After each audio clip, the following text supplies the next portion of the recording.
Chapter 1. Phoebe Somerville outraged everyone by bringing a French poodle and a Hungarian lover to her father's funeral. She sat at the gravesite like a 50s movie queen with the small white poodle perched in her lap and a pair of rhinestone-studded cat's-eye sunglasses shielding her eyes.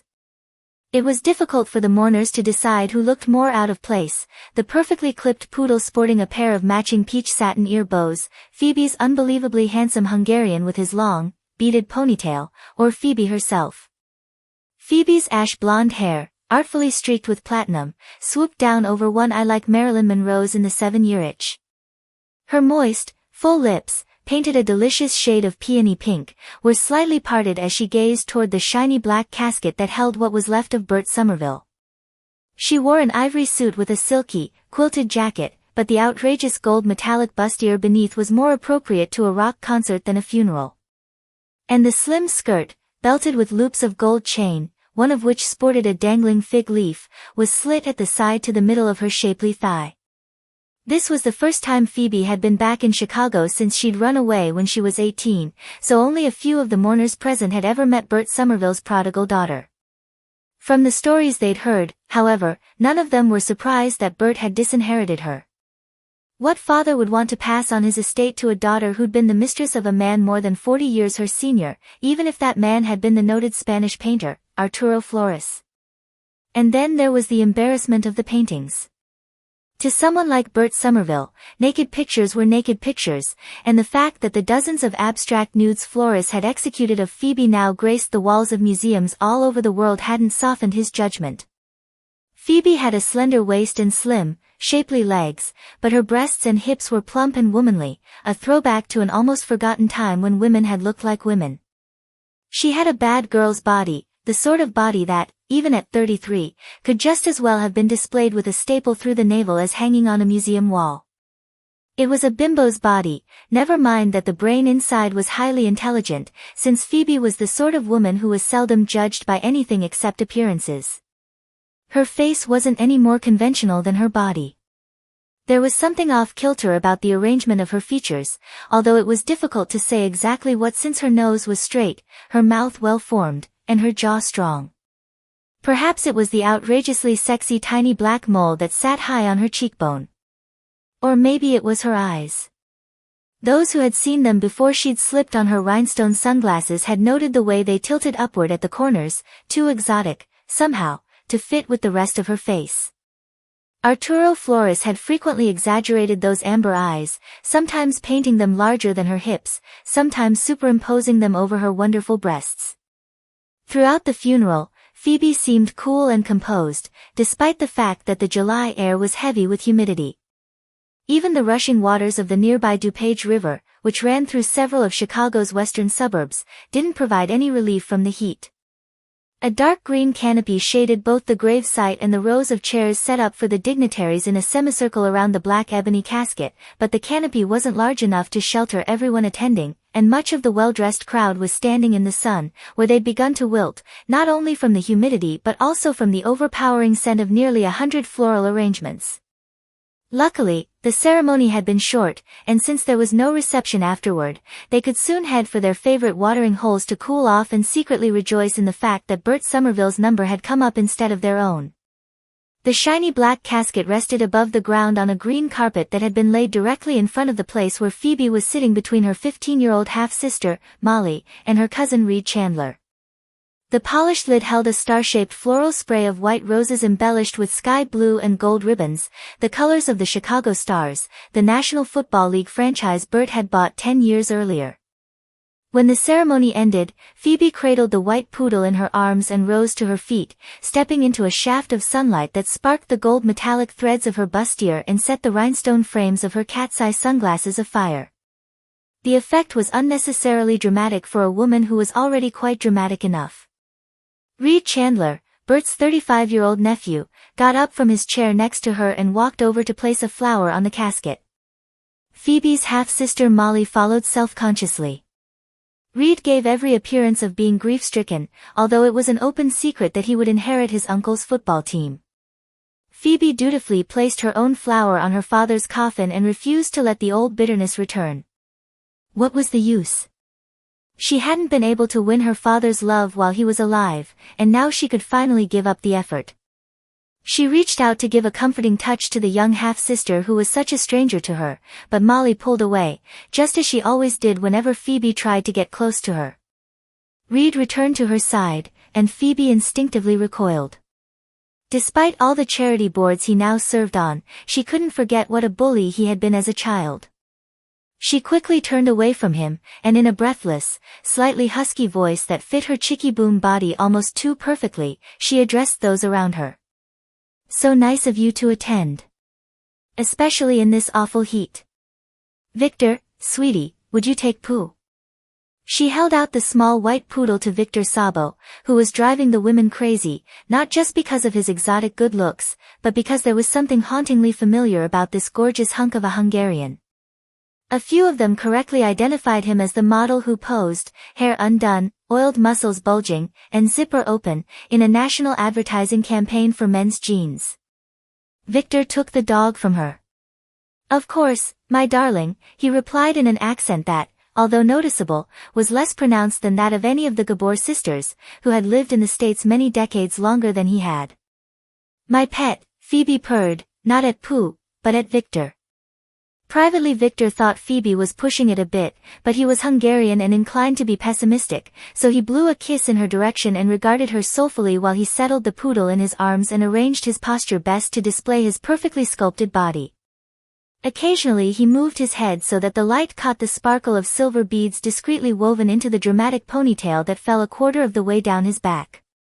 Phoebe extended a slim-fingered hand whose long, peony-pink nails were tipped with crescents of white toward the portly U.S. senator who had approached her and regarded him as if he were a particularly delectable piece of beefcake.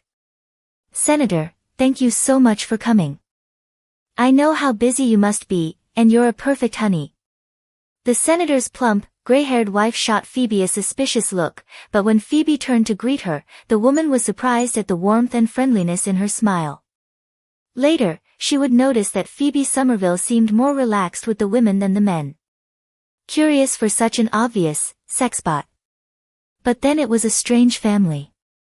Bert Somerville had a history of marrying Las Vegas showgirls. The first of them, Phoebe's mother, had died years before while trying to give birth to the son Bert craved.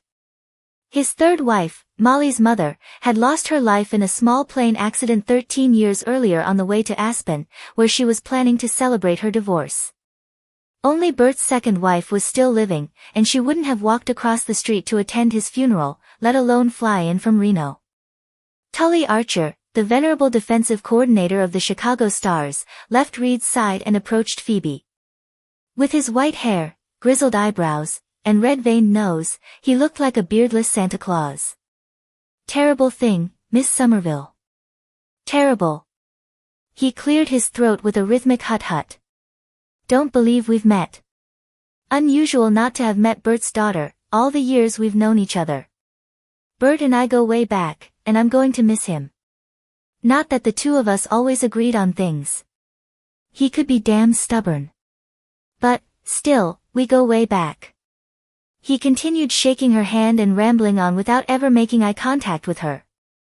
Anyone who didn't follow football might have wondered how someone who seemed on the verge of senility could possibly coach a professional football team, but those who had seen him work never made the mistake of underestimating his coaching abilities.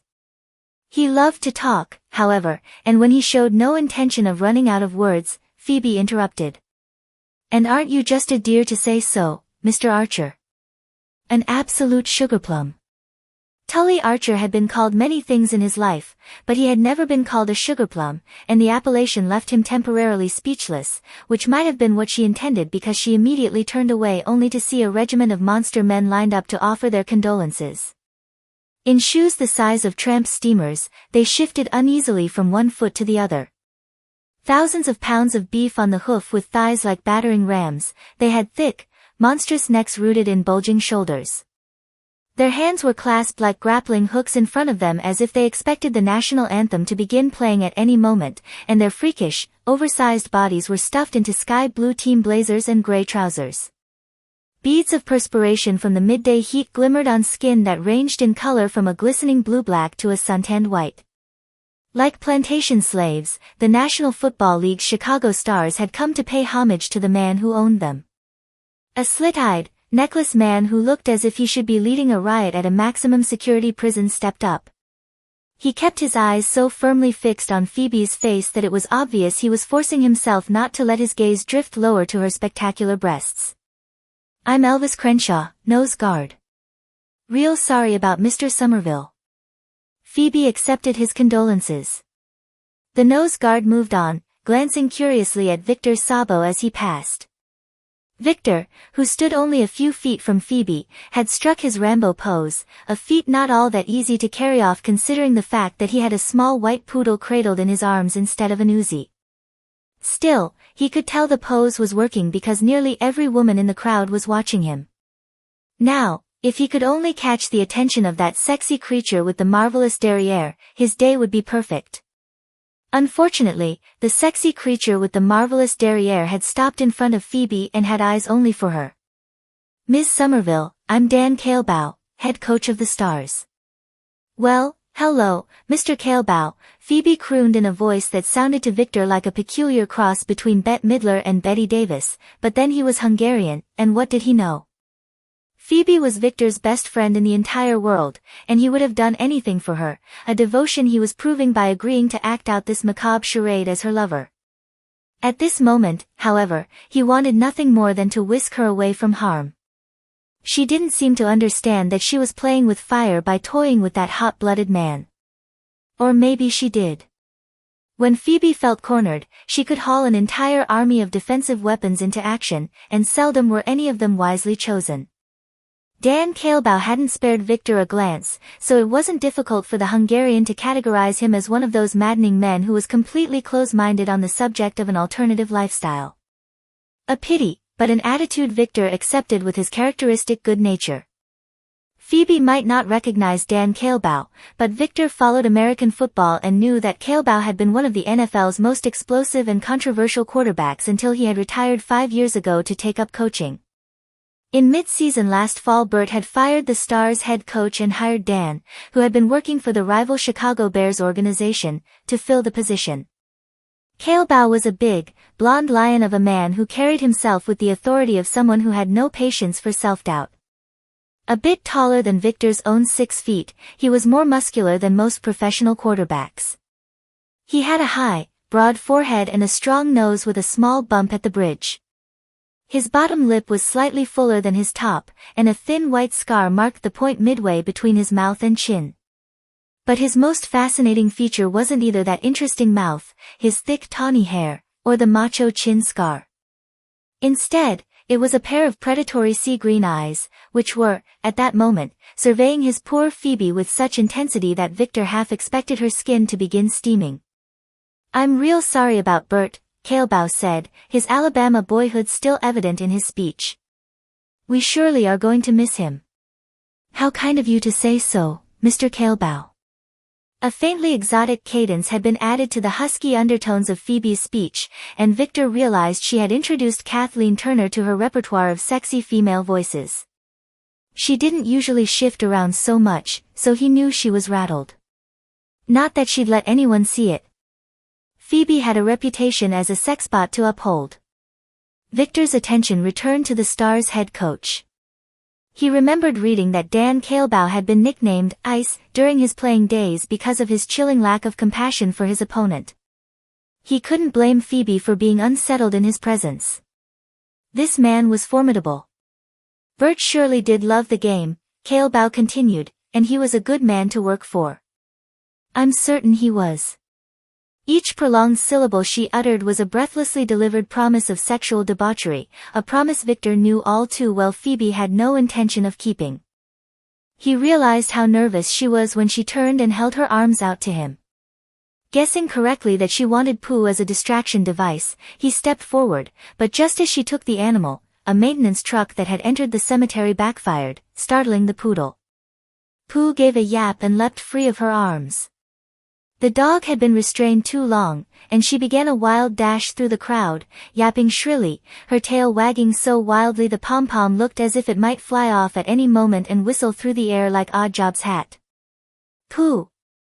Phoebe cried, taking off after her just as the small white dog bumped against the slender metal legs that supported a towering arrangement of gladiolus. Phoebe wasn't the most athletic of creatures under the best of circumstances. Further hampered by her tight skirt, she couldn't reach the dog in time to prevent disaster. The flowers teetered and toppled backward, knocking into the wreath jammed next to them, which, in turn, upset a massive spray of dahlias. The arrangements were packed so closely together that it was impossible for one to fall without knocking into another, and flowers and water began to fly. The mourners who were standing nearby jumped away in an effort to protect their clothing and knocked into more of the floral tributes. Like dominoes, one basket tipped against another, until the ground began to look like Merlin Olsen's worst nightmare. Phoebe whipped off her sunglasses to reveal her exotically tilted amber eyes. "Stay, Pooh! Stay, damn it! Victor!" Victor had already rushed to the opposite side of the casket in an effort to head off the rampaging poodle, but in his haste he knocked over several chairs, which, in turn, flew into another group of floral arrangements, setting off a separate chain reaction. A Gold Coast socialite, who fancied herself an expert on small dogs since she owned a shiatsu, made a leap for the frenzied poodle only to draw up short when Pooh dropped her tail, bared her teeth, and snapped at her like a canine Terminator. Although Pooh was generally the most congenial of dogs, the socialite had the misfortune to be wearing Calvin Klein's Eternity, a fragrance Pooh had detested ever since one of Phoebe's friends, who had been drenched in it, had called her a mutt and kicked her under the table. Phoebe, whose side-slit skirt was showing far too much of her thigh for respectability, shot between two defensive linemen. They watched with open amusement as she gestured toward the poodle. "Pooh! Here, Pooh!" Molly Somerville, mortified by the spectacle her half-sister was making, tried to hide herself in the crowd. As Phoebe dodged a chair, the heavy gold fig leaf dangling from the links of her belt bumped against the part of her that fig leaves had been designed to shield. She began to grab for it before she was permanently bruised, only to have the slippery leather soles of her pumps hit a batch of wet lilies. Her feet shot out from under her, and, with a whoosh of expelled breath, she fell. At the sight of her mistress sliding across the ground on her rear, Pooh forgot about the menacingly perfumed socialite. Incorrectly interpreting Phoebe's actions as an invitation to play, the dog's yips grew delirious with excitement. Phoebe tried unsuccessfully to scramble to her feet, giving both the mayor of Chicago and several members of the rival Bears organization a generous view of the top of her thigh. Pooh dashed between the legs of a pompous network sportscaster and shot under the Graveside chairs just as Victor came toward her from the other side. The dog loved to play with Victor, and her yips grew more fervent. Pooh made a quick jog, but braked sharply as she realized she was blocked by overturned flower baskets and a large patch of sodden grass, a formidable barrier for an animal who hated getting her paws wet. Cornered, she leapt up onto one of the folding chairs. When it began to teeter, she gave a nervous yip and jumped to another and from there up onto a smooth, hard surface.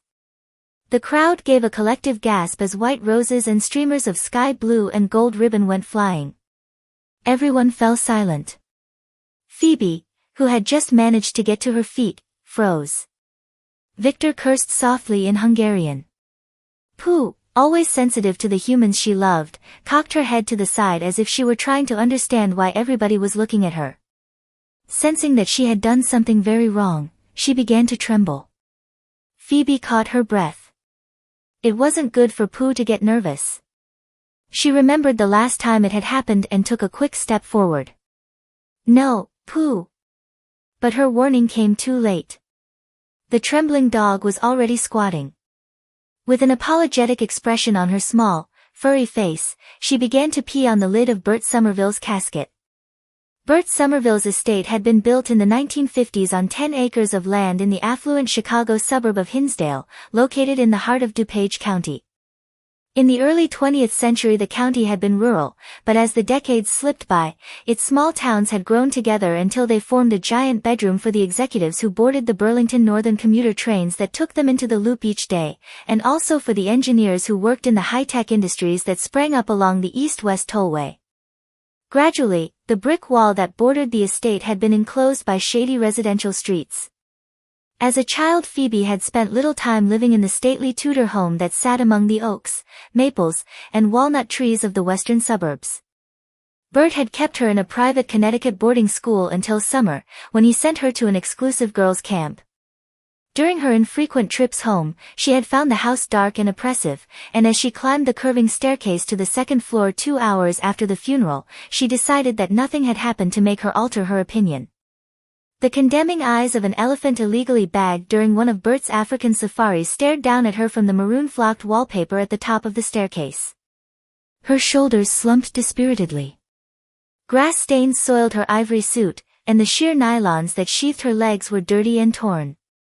Her blonde hair stuck out in every direction, and she'd long ago eaten off her peony pink lipstick. Unbidden, the face of the Stars head coach came back to her. He was the one who had picked Pooh off the casket by the scruff of her neck. Those green eyes of his had been cold and condemning as he'd handed the dog over to her.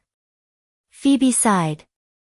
The melee of her father's funeral was another screw-up in a life already full of them.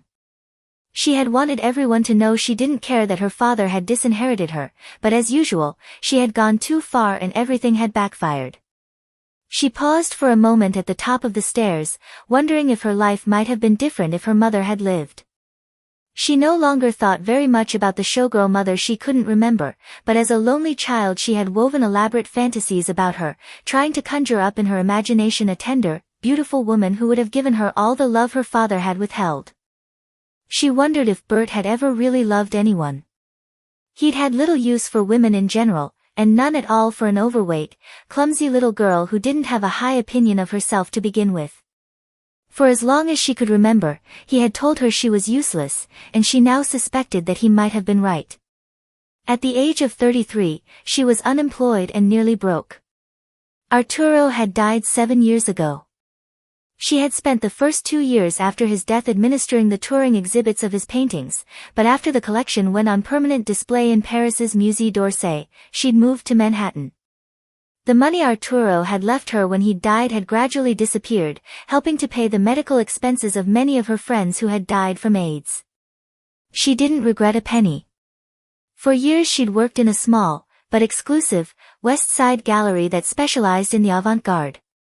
Just last week, her elderly employer had closed the doors for the last time, leaving her at loose ends while she looked for a new direction in her life. The thought flickered through her mind that she was getting tired of being outrageous, but she was feeling too fragile to cope with introspection, so she finished making her way to her sister's bedroom and knocked on the door. "Molly, it's Phoebe. May I come in?" There was no answer. "Molly, may I come in?" More seconds ticked by before Phoebe heard a muted, sullen, "I guess." She mentally braced herself as she turned the knob and stepped inside the bedroom that had been hers as a child. During the few weeks each year when she had lived here, the room had been cluttered with books, food scraps, and tapes of her favorite music. Now it was as pin-neat as its occupant. Molly Somerville, the 15-year-old half-sister Phoebe barely knew, sat in a chair by the window, still dressed in the shapeless brown dress she'd worn to the funeral. Unlike Phoebe, who had been overweight as a child, Molly was rail-thin, and her heavy, jaw-length dark brown hair needed a good trim. She was also plain, with pale, dull skin that looked as if it had never seen the sun and small, unremarkable features. "How are you doing, Molly?" "Fine." She didn't look up from the book that lay open in her lap. Phoebe sighed to herself. Molly made no secret of the fact that she hated her guts, but they'd had so little contact over the years that she wasn't certain why. When Phoebe had returned to the States after Arturo's death, she'd made several trips to Connecticut to visit Molly at school, but Molly had been so uncommunicative she'd eventually given up. She'd continued to send birthday and Christmas presents, however, along with occasional letters, all of which went unacknowledged. It was ironic that Bert had disinherited her from everything except what should have been his most important responsibility. "Can I get you anything? Something to eat?" Molly shook her head and silence fell between them. "I know this has been tough. I'm really sorry." The child shrugged. "Molly, we need to talk, and it would be easier on both of us if you'd look at me." Molly lifted her head from her book and regarded Phoebe with blank, patient eyes, giving Phoebe the uneasy feeling that she was the child and her sister the adult. She wished she still smoked, because she was in desperate need of a cigarette. "You know that I'm your legal guardian now. Mr. Hibbert explained it to me. I think we need to talk about your future." "There's nothing to talk about." She pushed a wayward blonde curl behind her ear.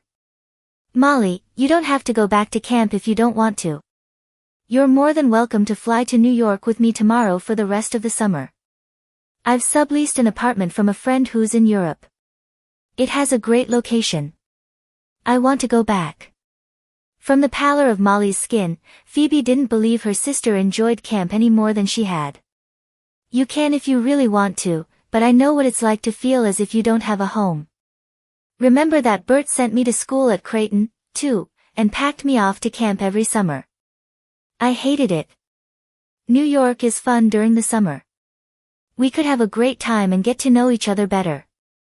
"I want to go to camp," Molly repeated stubbornly. "Are you absolutely sure about this?" "I'm sure. You have no right to keep me from going back." Despite the child's hostility and the headache that was beginning to form at her temples, Phoebe was reluctant to let the issue pass so easily. She decided to try a new tack and nodded toward the book in Molly's lap. "What are you reading?" "Dostoevsky. I'm doing an independent study on him in the fall." "I'm impressed. That's pretty heavy reading for a 15-year-old. Not for me. I'm quite bright." Phoebe wanted to smile, but Molly had delivered the statement so matter-of-factly that she couldn't. "That's right. You do well in school, don't you?" "I have an exceptionally high IQ. Being smarter than everyone else can be as much a curse as a blessing." Phoebe remembered the trauma of her own school days when she'd been brighter than so many of her classmates. It had been one more element that had made her feel different from everyone else. Molly's expression never altered. "I'm quite grateful for my intelligence. Most of the other girls in my class are dolts." Despite the fact that Molly was acting like an obnoxious little prig, Phoebe tried not to judge her. She, of all people, knew that Bert Somerville's daughters had to find their own way of coping with life. As an adolescent, she had hidden her insecurities behind fat. Later, she had become outrageous. Molly was hiding behind her brains. "If you'll excuse me, Phoebe. I've reached a particularly interesting section, and I'd like to get back to it."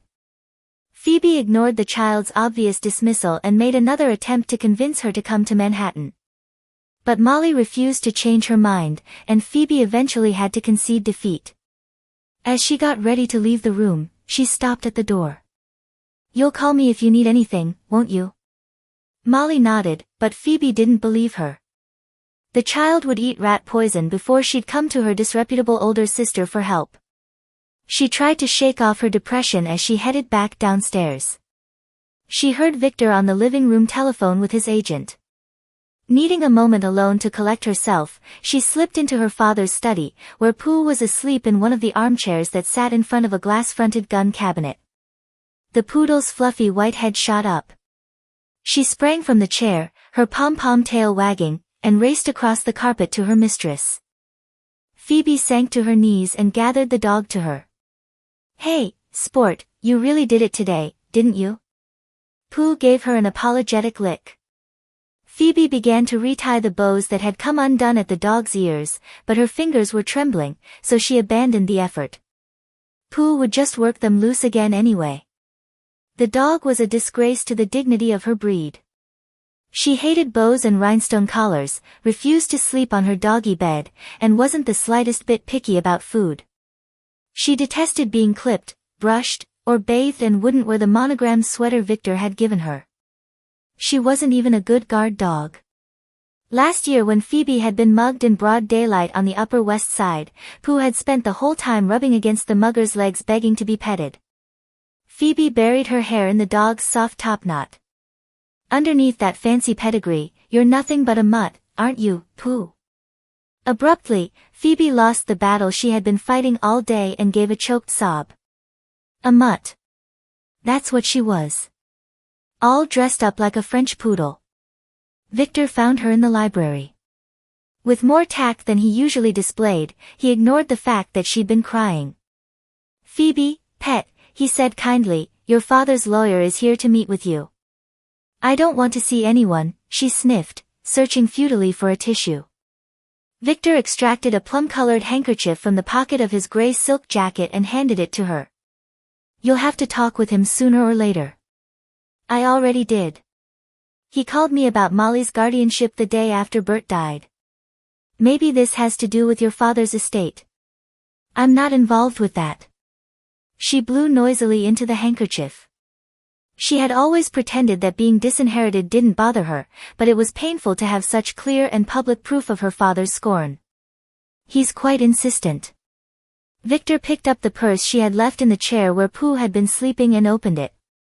It was a gently used Judith Lieber clutch he had found in a consignment shop in the East Village, and he gave Phoebe a disapproving glance as he spotted a Milky Way nestled at the bottom. Pushing it aside, he pulled out her comb and restored her hair to order. With that done, he extracted her compact and lipstick. While she repaired her makeup, he took a moment to admire her. Victor found the off-kilter features that had inspired some of Arturo Flores's best work far more appealing than the puffy-lipped faces of the anorexic models he posed with. Others had, too, including the famous photographer Asha Belchoir, who'd recently done a photo session with her. "Take off those torn stockings. You look like you belong in the chorus of Les Mis." While she reached under her skirt to do as he said, he returned her makeup to her purse. Then he straightened her fig leaf belt and walked her to the door. "I don't want to meet with anybody, Victor." "You're not going to back down now?" Panic filled her amber eyes. "I can't pull this off much longer." "Then why don't you stop trying?" He brushed his thumb over her cheek. "People may not be gloating as much as you think. I can't tolerate the idea of anyone feeling sorry for me." "You'd rather have everyone dislike you?" She forced a cocky smile as she reached for the knob. "I'm comfortable with contempt. It's pity I can't stand." Victor took in the clothes that were so inappropriate to the occasion and shook his head. "Poor Phoebe. When are you going to finish inventing yourself?" "When I get it right," she said softly. Chapter 2. Brian Hibbard shuffled the papers in his lap. "I apologize for barging in on you so soon after the funeral, Miss Somerville, but the housekeeper informed me that you were planning to fly back to Manhattan tomorrow evening. I hadn't realized you'd be returning so soon." The lawyer was short and plump, in his late 40s, with ruddy skin and graying hair. A well-cut charcoal suit didn't quite hide the slight paunch that had formed around his middle. Phoebe sat across from him in one of the wing chairs positioned near the massive stone fireplace that dominated the living room. She'd always hated this dark, paneled room presided over by stuffed birds, mounted animal heads, and an ashtray cruelly made from a giraffe's hoof. As she crossed her legs, the thin gold chain encircling her ankle glimmered in the light. Hibbard noticed, but pretended he hadn't. "There's no reason for me to stay any longer, Mr. Hibbard. Molly's returning to camp tomorrow afternoon, and my flight leaves a few hours after hers. That's going to make this difficult, I'm afraid. Your father's will is a bit complicated." Her father had kept her well acquainted with the details of his will, even before the final 6 months of his life, when he had been diagnosed with pancreatic cancer. She knew he had set up a trust fund for Molly and that Reed was to inherit his beloved stars. "Are you aware of the fact that your father had some financial setbacks these past few years?" "Not the details." "We didn't speak very frequently." They had been completely estranged for almost 10 years, from the time she was 18 until she had returned to the States after Arturo's death. After that, they'd met occasionally when he came to Manhattan on business, but she was no longer a timid, overweight child he could bully, and their encounters had been angry ones. Although her father kept mistresses and married showgirls, his own impoverished childhood had made him crave respectability, and her lifestyle mortified him. He was violently homophobic, as well as being contemptuous of the arts. He hated the newspaper and magazine stories that would occasionally appear about her and declared that her associations with fruits and flakes made him look like a fool in front of his business associates. Again and again he ordered her to return to Chicago and take over as his unpaid housekeeper. If it had been love that had motivated his offer, she would have done as he'd asked, but Bert had merely wanted to control her, just as he'd controlled everyone else around him. He'd remained tough and uncompromising to the end, using his terminal illness as a bludgeon to remind her of what a disappointment she had been to him. He hadn't even let her come to visit him in Chicago when he was dying, saying he didn't want any goddamn vigils. In their last telephone conversation, he'd told her she was his only failure. As she blinked her eyes against a fresh surge of tears, she realized that Brian Hibbard was still speaking. So your father's estate is not as large as it was during the 80s. He directed that this house be sold, with the proceeds making up your sister's trust fund.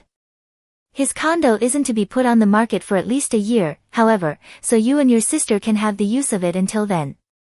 A condo? I don't know anything about that. It's not far from the Stars complex. He, kept it for private use. For his mistresses, Phoebe said flatly. Yes, well, it's been vacant for the past 6 months, ever since his illness. Unfortunately, those are the only properties not connected with the Stars that he held on to. His financial situation isn't entirely bleak, however. I wouldn't think so. His football team must be worth millions. It's quite valuable, although it, too, is having financial difficulties. Something in her expression must have given away her feelings because he said, "You don't like football?" "No, I don't." She had spoken with too much intensity, and he was regarding her curiously. Quickly, she gave an indolent wave of her hand. "I'm more the Uptown Gallery dinner at Le Cirque before an evening of experimental theater type. I eat tofu, Mr. Hibbard." She thought the remark was pretty darned cute, but he didn't even smile. It's hard to believe that Bert Somerville's daughter doesn't like football. Scandalous, I know, she said breezily. But there it is. I'm allergic to perspiration, mine or anyone else's. Luckily, my sainted cousin Reed has always sweated copiously, so now the family's football dynasty can live on.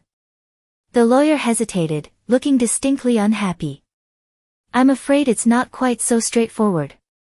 What do you mean? Several months before your father's death, he executed a new will. For the short term, at least, Reed has been disinherited. Several seconds ticked by as she absorbed this startling piece of information. She remembered how calm her cousin had seemed at the funeral. Reed obviously doesn't know about this. I urged Bert to tell him, but he refused. My partner and I have the unenviable task of breaking the news when we meet with him this evening. He's not going to look kindly on the fact that Bert is temporarily passing the team on to his daughter. His daughter? And then she thought of the teenager who was reading Dostoevsky upstairs and began to smile. My sister's going to make professional football history. I'm afraid I don't follow you. How many 15-year-old girls own their own NFL team? Hibbard looked alarmed. I'm sorry, Miss Somerville. It's been a long day, and I'm not making myself clear. Your father didn't leave your sister the team. He didn't. Oh, no. He left it to you. He did what? He left the team to you, Miss Somerville. You're the new owner of the Chicago Stars. That night as Phoebe wandered through the rooms of her father's ugly house, she tried to say prayers for the dead animals hanging on the walls. She tried to say them for herself as well because she was afraid she might be turning into one of those cynical people who hug old bitterness like a treasured bone to be gnawed over forever. Why did you do this to me, Bert? Did you need to control me so much that you even had to bend me to your will from the grave? When Brian Hibbard had announced that Bert had left her the Stars, she'd experienced a moment of such incredible happiness that she couldn't speak. She hadn't thought about the money or the power or even the fact that she hated football. She'd simply rejoiced that after so many years of animosity, her father had proved that he did care about her. She remembered sitting dazed while the lawyer told her the rest. Quite frankly, Miss Somerville, I don't approve of the terms your father has put on your inheritance of the Stars. Both my partner and I tried to change his mind, but he refused to listen. I'm sorry.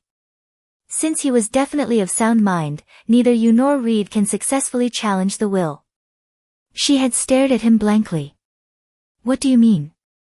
What terms? I told you this inheritance was temporary.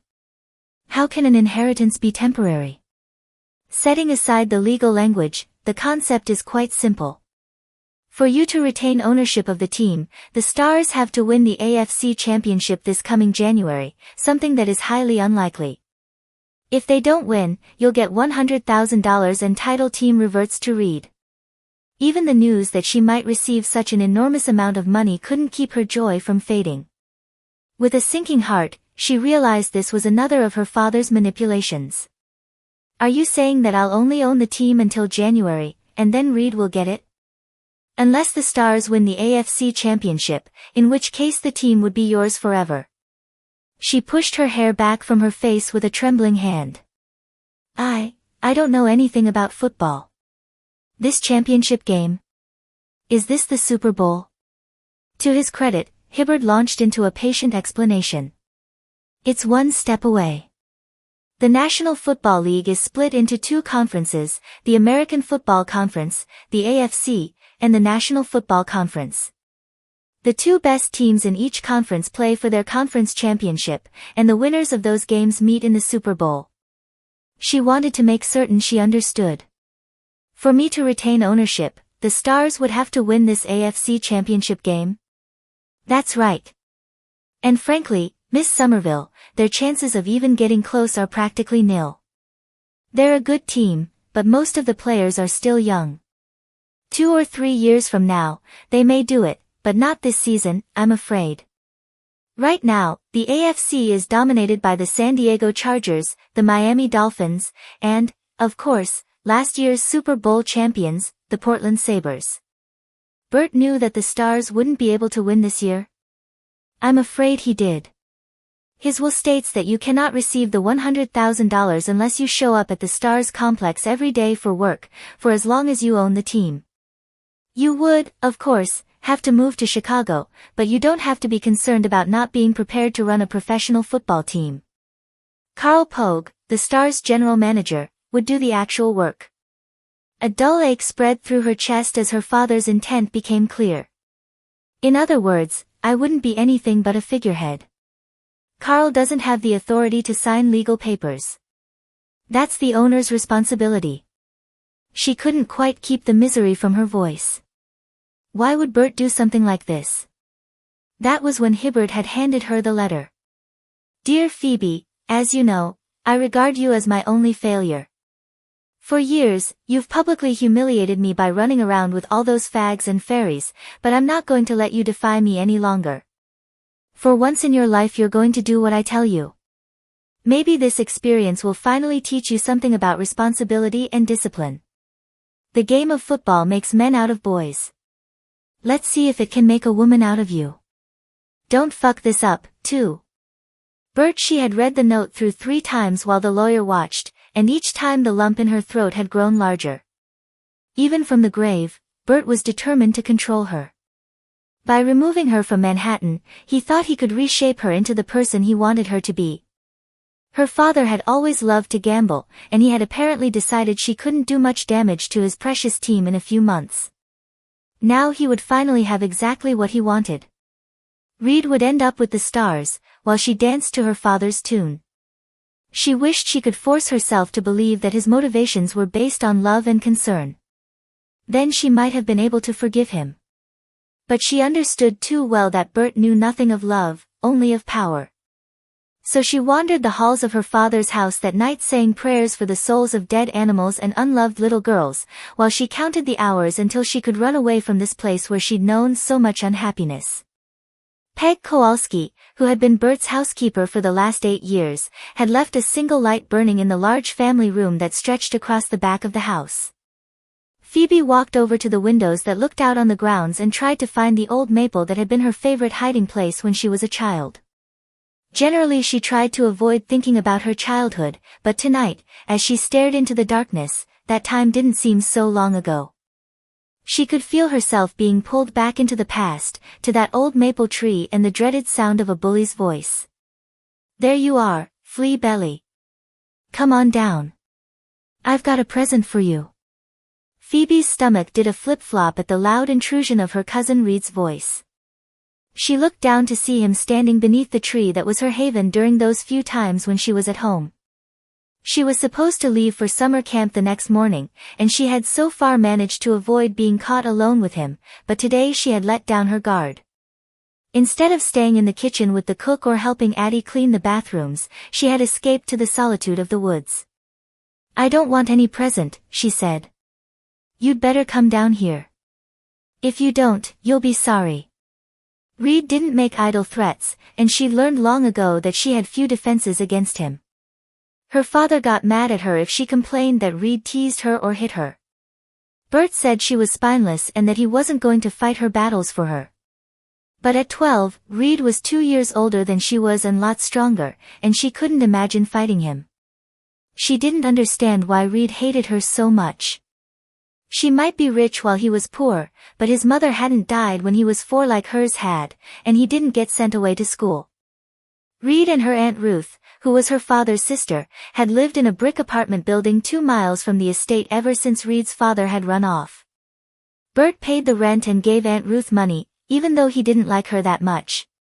But he loved Reed because Reed was a boy, and he was good at sports, especially football.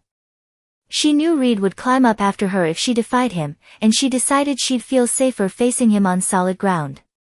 With a sinking sense of dread, she began descending the maple tree, her plump thighs making an ugly swishing sound as they rubbed together. She hoped he wasn't looking up her shorts. He was always trying to see her there, or touch her, or say nasty things about her bottom, not all of which she understood. She dropped awkwardly to the ground, breathing hard because the descent had been difficult. Reed wasn't unusually tall for a 12-year-old, but he was stocky, with short, strong legs, broad shoulders, and a thick chest. His arms and legs were perpetually covered with scabs and bruises from sports activities, bike accidents, and fights. Bert loved to inspect Reed's injuries. He said Reed was all boy. She, however, was lumpish and shy, more interested in books than in sports. Bert called her lard ass and said that all those A's she made in school wouldn't get her anywhere in life if she couldn't manage to stand up straight and look people in the eye. Reed wasn't smart in school, but that didn't make any difference to Bert because Reed was the star of his junior high football team.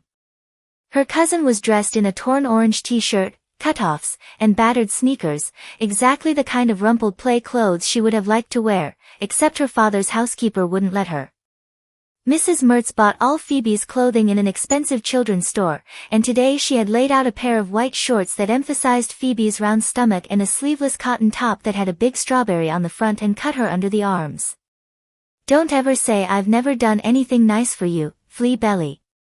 Reed held up a piece of heavy white paper just a little larger than a paperback book cover. "Guess what I've got?" "I don't know." Phoebe spoke cautiously, determined to avoid whatever landmines Reed was laying for her. "I've got a picture of your mom." Phoebe's heart skipped a beat. "I don't believe you." He turned the paper over, and she saw that it was, indeed, a photograph, although he flashed it too quickly for her to absorb anything more than the vague impression of a beautiful woman's face. "I found it stuck in the back of Mom's junk drawer," he said, taking an impatient swipe at the thick, dark bangs hanging in jags to his eyebrows. Her legs felt weak, and she knew she had never wanted anything in her life as much as she wanted that photograph. "How do you know it's her?" "I asked my mom." He cupped it in his hand so Phoebe couldn't see it and looked at it. "It's a real good picture, Flea Belly."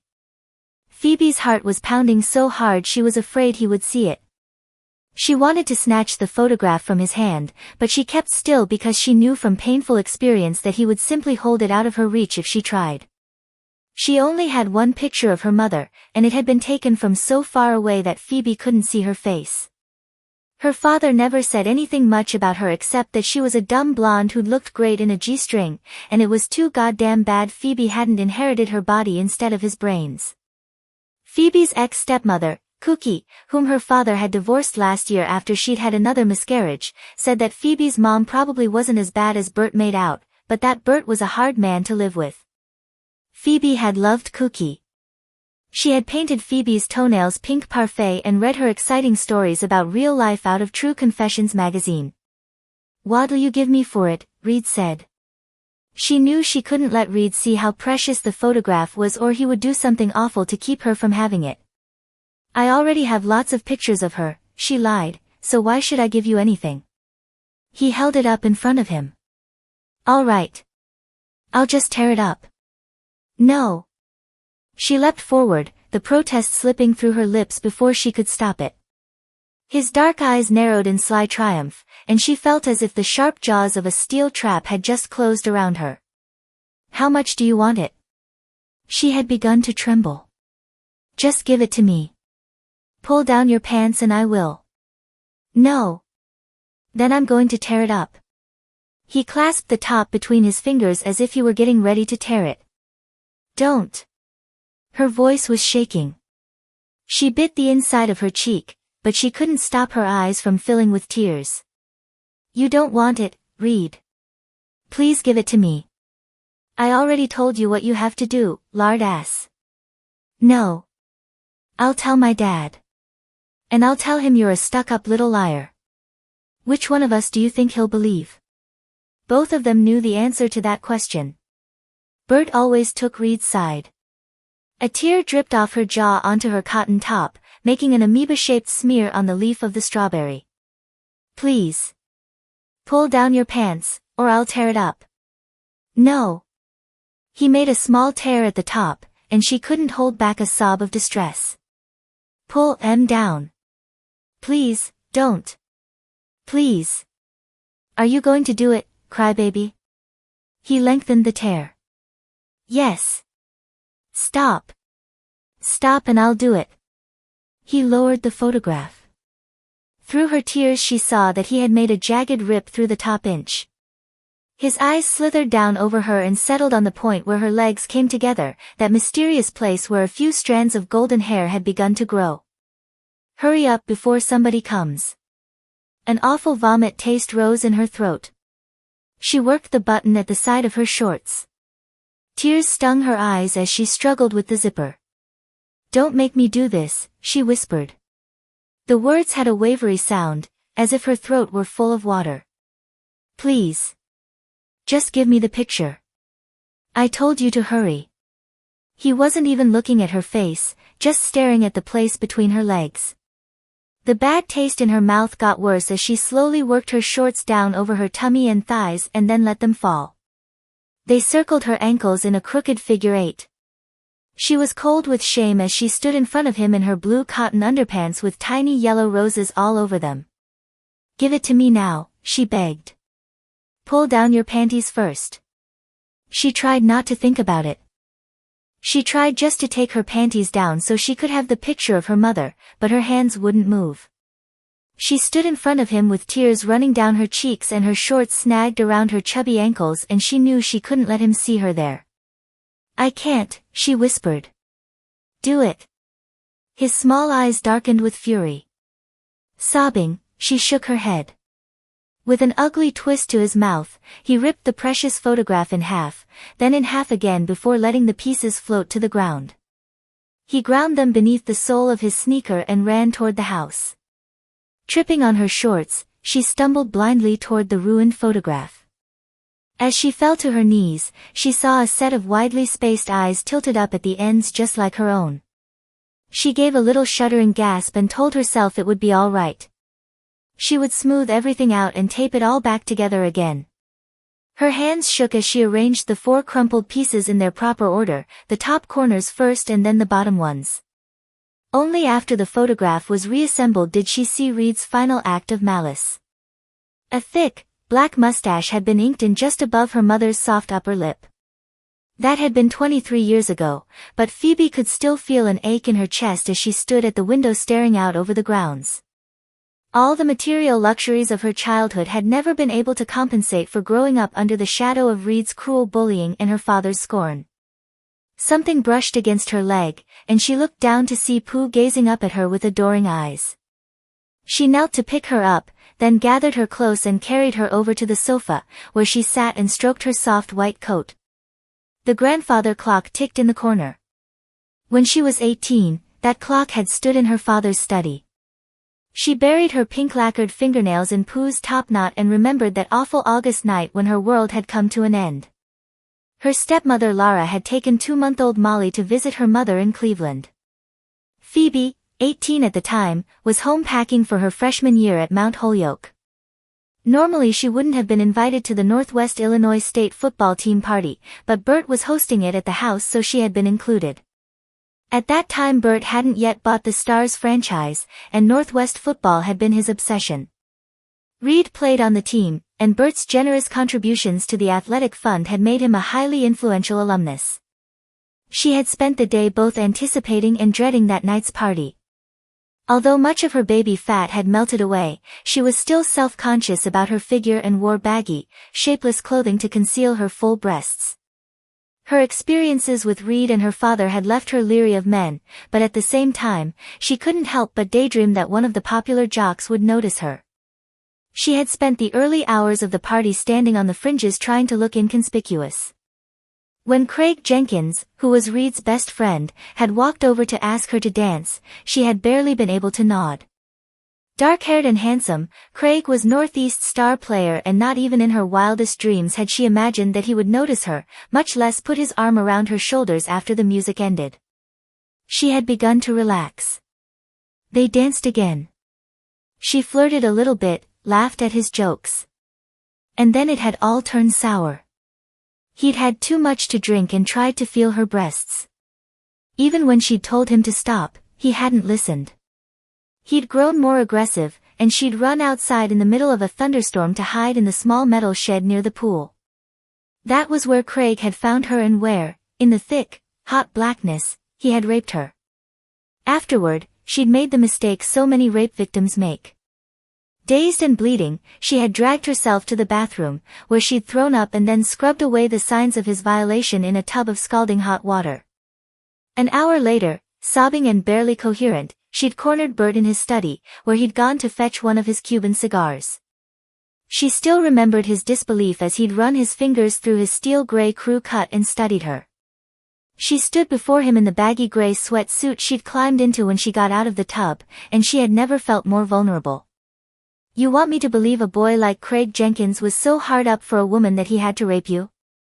"It's true," she whispered, barely able to squeeze the words through her constricted throat.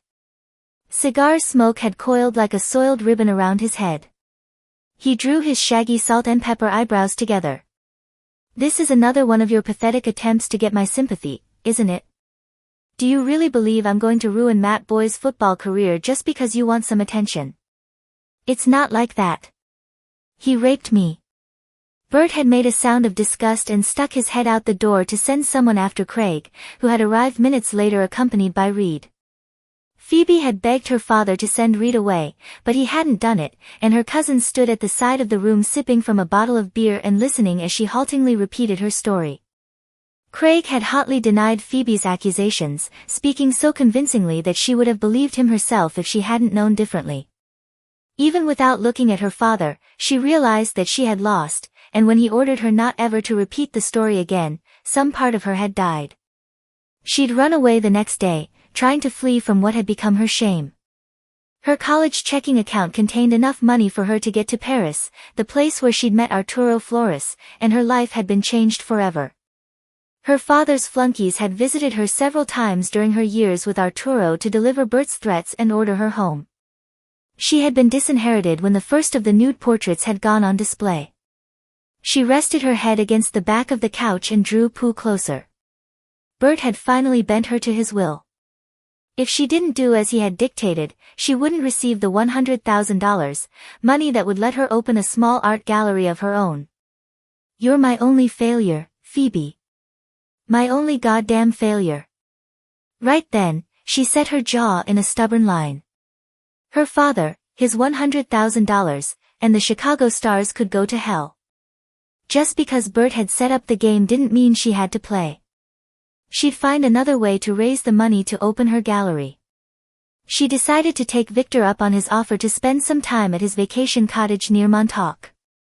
There, next to the ocean, she would finally put the ghosts of her past to rest. Chapter 3. "There's no other way to look at it, Ice," Tully Archer said, speaking to Dan Kaleba out of the side of his mouth as if they were Allied spies meeting in the Grunewald to exchange military secrets. Whether you like it or not, the blonde chickie's in the driver's seat. Bert must have had his brains in his ass. Dan scowled at the waiter, who was approaching with another tray of champagne, and the man quickly backed off. Dan hated champagne. Not just the sissy taste, but the way those silly glasses felt in his big battle-scarred hands. Even more than the champagne, he hated the idea of that blonde bimbo with the drop-dead body owning his football team. The two coaches were standing in the spacious observation deck of the Sears Tower, which had been closed to the public for that evening's United Negro College Fund benefit. The floor-to-ceiling sweep of windows reflected banks of flowers grouped around trellis arches, while a woodwind quintet from the Chicago Symphony played Debussy. Members of all the area sports teams were mingling with local media figures, politicians, and several movie stars who were in town. Dan hated any occasion that required a tuxedo, but when it was for a good cause, he forced himself to go along with it. Beginning with his years as the starting quarterback for the University of Alabama's Crimson Tide, Kalebo's exploits both on and off the field had become the stuff of legends. As a pro, he had been a bloodthirsty, hell-raising, in-your-face barbarian. He was a working man's quarterback, not a glamour boy, and even the meanest defensive lineman failed to intimidate him, because in any confrontation Dan Kaleba assumed he was either stronger than the other guy or smarter. Either way, he planned to come out the winner. Off the field he was just as aggressive. At various times he had gotten himself arrested for disturbing the peace, destruction of personal property, and, in the early days of his career, possession of a controlled substance. Age and maturity had made him wiser about some things but not about others, and he found himself studying the newest congresswoman from Illinois as she stood in a cluster of formally dressed people behind Tully. She wore one of those black evening gowns that looked plain but probably cost more than a new set of pings. Her light brown hair was pulled to the nape of her neck with a flat velvet bow. She was beautiful and sophisticated. She was also attracting a considerable amount of attention, and he didn't fail to note that he was one of the few people at the gathering she hadn't sought out. Instead, a flashy brunette in a tight silver dress came up to him. Turning her back to Tully, she regarded Dan through eyelashes so thick with mascara he was surprised she could still bat them. "You look lonely over here, coach." She licked her lips. "I saw you play against the Cowboys right before you retired. You were a wild man that day." "I'm just about a wild man every day, honey. That's what I hear." He felt her hand sliding into the pocket of his jacket and knew she was leaving her phone number. He tried to remember if he'd unloaded his pockets from the last time he'd worn this tux. With a moist smile that promised him everything, she moved away. Tully was so accustomed to having his conversations with Dan broken into by predatory females that he went on as if there had been no interruption. "The whole thing galls me. How could Bert have let something like this happen?" What Phoebe Somerville was doing to his football team outraged Dan so much he didn't want to think about it when there was nothing around for him to hit. He distracted himself by looking for the beautiful congresswoman and spotted her speaking with one of Chicago's aldermen. Her aristocratic features were composed, her gestures constrained and elegant. She was a class act from head to toe, not the sort of woman he could imagine with flour on her nose or a baby in her arms. He turned away. At this point in his life, a flour-dusted, cookie-bikini, baby-making woman was exactly what he was looking for. After more years of raising hell than he wanted to count and a marriage that had been a big mistake, Dan Kaleba was in a serious settling-down mood. At the age of 37, he yearned for kids, a whole houseful of them, and a woman who was more interested in changing diapers than taking over Chrysler. He was on the brink of turning over a new leaf. No more career women, no more glamour pusses, no more sex bombs. He had his eyes out for a down-home woman, the kind who'd enjoy having a toddler mess up her hair, a woman whose idea of high fashion was a pair of blue jeans and one of his old sweatshirts, an ordinary kind of woman who didn't turn heads and make men crazy. And once he'd committed himself, his roaming days would be over. He hadn't cheated on his first wife, and he wasn't going to cheat on his last one. Next to him, Tully Archer was still gnawing over the subject of Phoebe Somerville. "You know I don't like to speak ill of anybody, especially the fairer sex, but that blonde chickie called me sugarplum. Damn, ice. That's just not the sort of person should be owning a football team. You got that right. Tully Santa Claus face puckered like a baby's. She's got a poodle, Dan. Now both of us know the Bears coaches are always fighting with Mike McCaskey, but damn, at least they're not working for an owner who carries around a French poodle. I tell you, I've been avoiding all of them since that funeral. I'll bet they're bustin' a gut laughing at us. Once Tully got wound up. It was hard to stop him, and he moved on to the next subject. Dan noted that the congresswoman was gradually making her way to the elevator banks, a cadre of aides surrounding her as she departed. He glanced at his watch. This was supposed to be the transitional year for us, Ice, Tully said. Bert fired Brewster last November and hired you as head coach. We got lucky on Plan B, did better than we expected in the draft, and even won a couple of games at the end of the season. But who could have figured Carl Pogue would quit and we'd end up having Ronald in charge of operations? A muscle ticked in the corner of Dan's jaw. Tully shook his head. Phoebe Somerville and Ronald McDermott, the Star's new owner and acting general manager. I tell you, Ice, even Vince Lombardi's laughing at us, and just think how long he's been dead. Silence fell between them as both men's thoughts took equally dismal paths. In the 6 weeks that had passed since Bert's funeral, Phoebe had disappeared, bringing team business to a standstill because no one else was authorized to sign contracts. When she couldn't be located, Carl Pogue, the Star's general manager, had quit in frustration and subsequently taken a job in the commissioner's office. Now, Ronald McDermott, the man who had been Carl Pogue's assistant, was the Star's acting general manager, completing the chronicle of disaster. The terms of Bert's will had been leaked to the media, leaving all of them stunned. Like everyone else, Dan had assumed Bert would pass the Stars on to Reed immediately, not at the end of the season. Although Reed Chandler had a good reputation in the community, Dan had always found him a bit slippery, and he hadn't looked forward to working for him. Now, however, he would have given just about anything to see Reed sitting in Bert's old office. Howie told me you've been trying to get in touch with Ray Hardesty. You're not feeling guilty about finally letting me cut him, are you, Dan? Dan shook his head, even though the cut still bothered him. We had to do it. Damn right. He was missing more practices than he was making, and there was no way he was going to pass a drug test. I know that. Lyle Alzado's death from steroid abuse hadn't taught guys like Ray Hardesty a damn thing. Dan knew Tully had been right to insist that Ray be cut from the team, and he should have done it when Ray had been picked up for his second DUI arrest of the year. Instead, he'd dragged his heels, giving the Stars' veteran defensive end more last chances than he would have given anybody else. Hardesty had been a great player until his drinking and drugging had gotten out of control, and Dan had wanted to exhaust all of his options. He'd done his best to get Ray into rehab. He'd talked to him until he was blue in the face about showing up on time for practice and at least pretending to follow the rules, but Ray hadn't been listening to anybody except his street corner pharmacist. Tully tugged at his collar. Did you know that Ronald took me aside a couple of days after Carl quit and told me to put more pressure on you to cut Hardesty? Dan hated talking about the Stars' acting general manager nearly as much as he hated talking about the new owner. Why didn't Ronald talk to me in person? He's scared to death of you. Ever since you stuffed him in that locker. He made me mad. Ronald was never anything more than Carl's gopher. Tully shook his head. Everybody knows he only got the job because Bert owed his daddy a favor. I know Bert would never have let his daughter get her hands on the Stars if he knew Carl was going to quit. Ronald's a candy ass, Ice. Did I tell you about the time Bobby Tom was foolin' around after practice last season when Ronald came out to the field? You know how Bobby Tom is, just havin' a little fun, says, "Hey, Ronnie, we're looking for a new wideout." And he lobs the ball at him real soft, couldn't have been more than 5 yards. Anyway, Ronald puts up his arm to catch it and jams his finger. He starts shaking his hand like somebody killed him.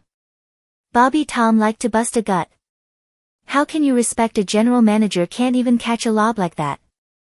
Tully's monologue was interrupted by one of the subjects under discussion, last year's starting wide receiver for the Stars, Bobby Tom Denton. Bobby Tom liked to dress well, and his impeccably tailored black tuxedo was accompanied by a ruffled white dress shirt, glittering silver bow tie, lizard skin boots, and a big black Stetson. As far as anybody knew, the only time Bobby Tom took off his Stetson was when he put on his helmet. One of his many girlfriends had told the National Enquirer he even wore it when he made love. Her word was suspect, however, since she'd also told the Enquirer that Bobby Tom was the illegitimate son of Roy Orbison, a statement that had mightily upset Bobby Tom's mother, despite the fact that anybody who'd ever heard Bobby Tom sing could have figured out it was a lie. Bobby Tom nodded his Stetson at Tully and Dan. "Coach. Coach." Dan nodded back. "Bobby Tom." The wide receiver turned to Tully. "Hey, Coach, what do you think? That redhead over there told me all her girlfriends think I'm the best-looking wideout in the league. What about you? Do you think my profile's better than Tom Waddle's?" Tully contemplated the wide receiver's profile while he gave the question serious consideration. "I don't know, Bobby Tom. Waddle's nose is straighter than yours." Bobby Tom tended to get belligerent when anyone challenged his good looks, and tonight was no exception. "Is that so? For your information," she said, "I look like that movie star, what's his name? Christian Slater." Bobby Tom frowned. "Either of you know who Christian Slater is?" Neither of them did. For a moment Bobby Tom looked befuddled. Then he snatched a glass of champagne from a passing waiter and grinned. "Well, I'll tell you one thing about him. He's a damned fine-looking son of a bitch." They all laughed. Dan liked Bobby Tom off the field, but he liked him even better on. One of the best wide receivers Dan had seen in years, he had guts, brains, and hands so soft you couldn't even hear the ball hit when he caught it.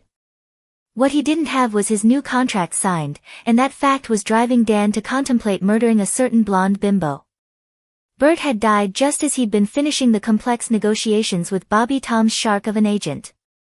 Now there was no one in the Stars organization with authorization to sign the final contract except Phoebe Somerville, whose answering service reported that she was on vacation and couldn't be reached. Bobby Tom wasn't Dan's only unsigned player, either.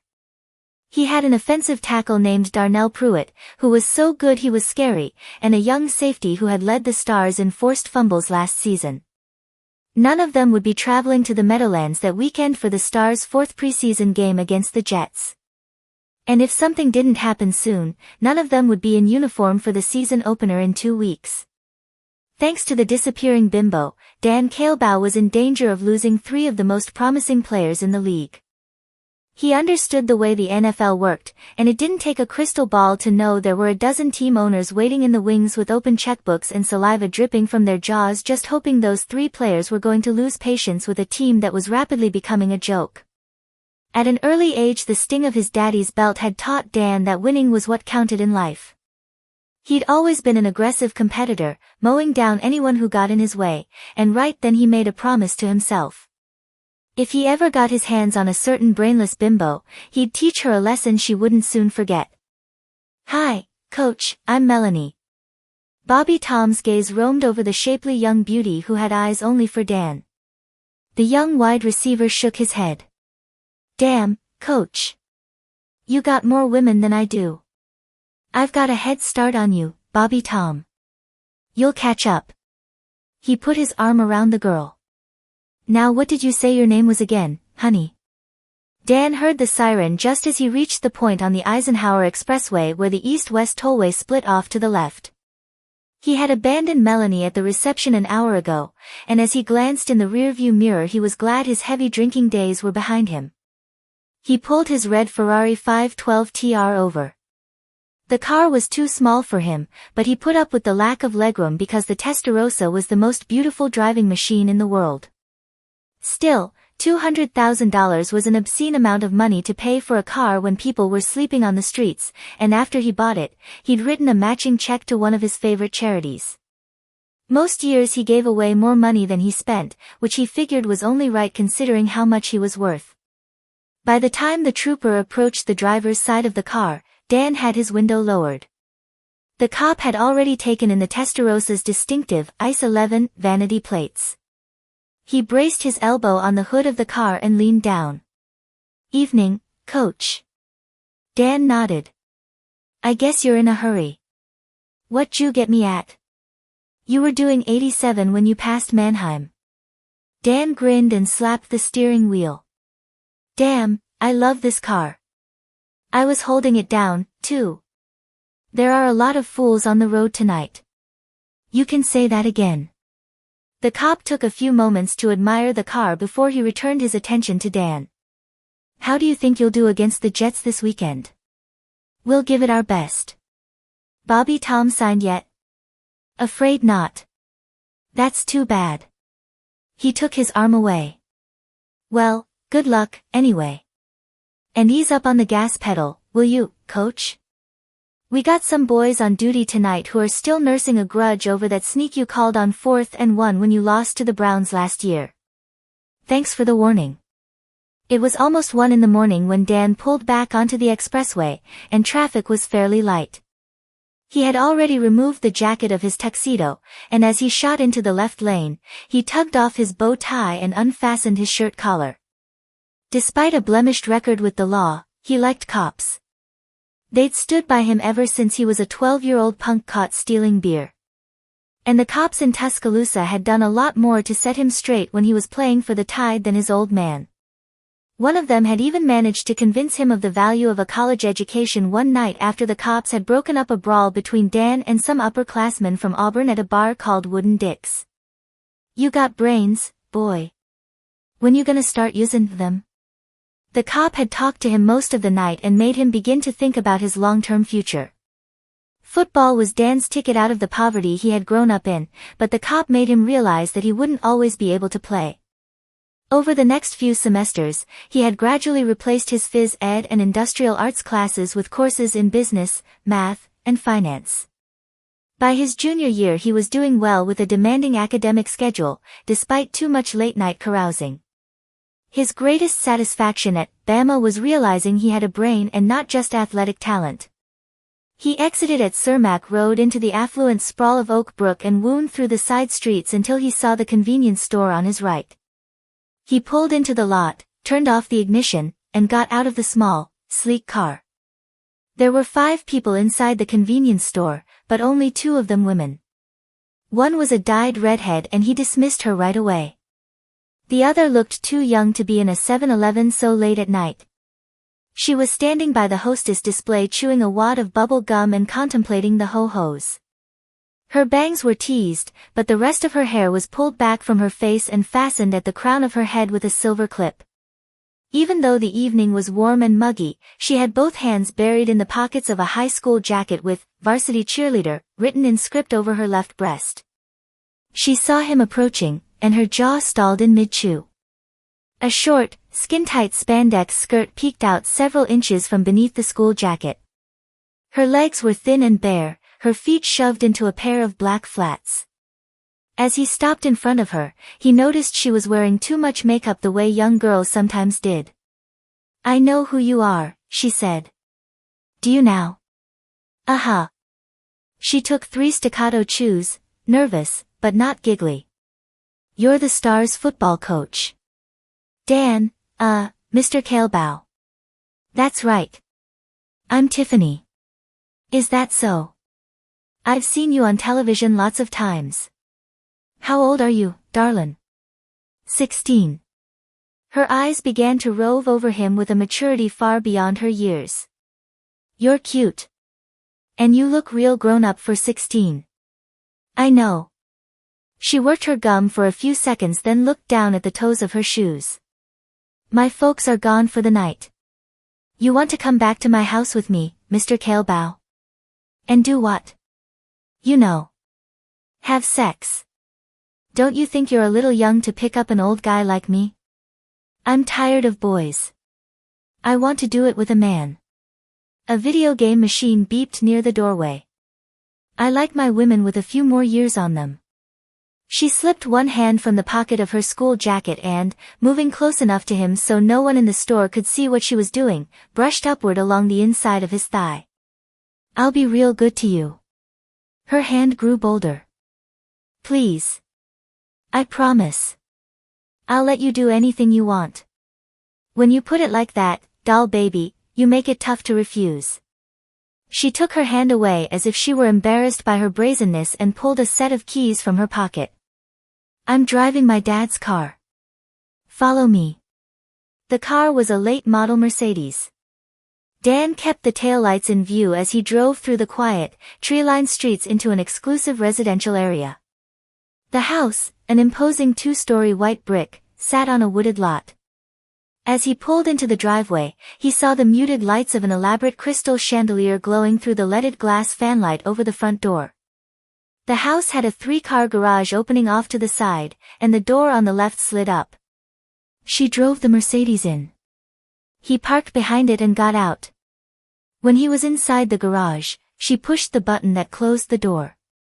Her little spandex skirt hugged every curve of her bottom as she walked up the 2 steps that led into the house. You want a beer? She asked as they entered a dimly lit white kitchen with state-of-the-art appliances and a restaurant-sized, stainless steel refrigerator. He shook his head. The lights fell softly on her overly made-up face. She set down her purse and kicked off her flats. Without removing her school jacket, she reached underneath her skirt and pulled off her panties. They were light blue. She dropped them on the white tiled floor. You want some taco chips or gum or something? Yeah, I want something, all right. For several seconds she stood completely still. Then she led him from the kitchen. He followed her through a softly lit hallway into a spacious living room containing whitewashed oak furniture upholstered in rich, gem-colored fabrics. The foam marble walls displayed large canvases of original art and broken stone pediments held several pieces of sculpture. Daddy must have some big bucks, he drawled. We're Italian. He's with the mob, but nobody's supposed to know. Do you want to see one of his guns? I'll pass on that. She shrugged and led him into another room, which was dark until she flicked the switch on a small desk lamp with a black paper shade. The light revealed that she'd chosen the study instead of a bedroom. A sleek black desk sat at one end in front of a set of bookcases. More pricey art hung on the walls, and plantation shutters covered the windows. She stopped between a mulberry leather sofa and matching club chair. You sure you don't want something to drink, Mr. Kaleba? I'm sure. She gazed at him for a moment, and then her hands went to the row of buttons on the front of her white blouse. One by one, she unfastened them. How about you get rid of that gum for me? She walked over to the desk, her expression sulky, and removed the large pink wad from her mouth. Reaching past a stack of papers, she stuck it in a carved alabaster ashtray. She wasn't wearing a bra, and he saw her breasts as she leaned forward. The glow from the desk lamp gilded her small nipples. Sit up on the desk, darlin'. The spandex skirt rode high on her thighs as she eased her hips onto the front edge. She parted her legs, keeping the balls of her feet resting on the carpet. He walked toward her, discarding the cummerbund of his tux. You're a pretty wild kid, aren't you? Uh-huh. I get into a lot of trouble. I'll just bet you do. He slipped his hands beneath the school jacket and then under her blouse, pulling it from the waistband of her skirt. His big hand traveled upward along her spine and moved to the front. He cupped her small breasts and brushed her nipples with his thumbs. Her hands moved to the slide on his zipper. For a moment she did nothing, and then she shivered. Tell me what you want me to do.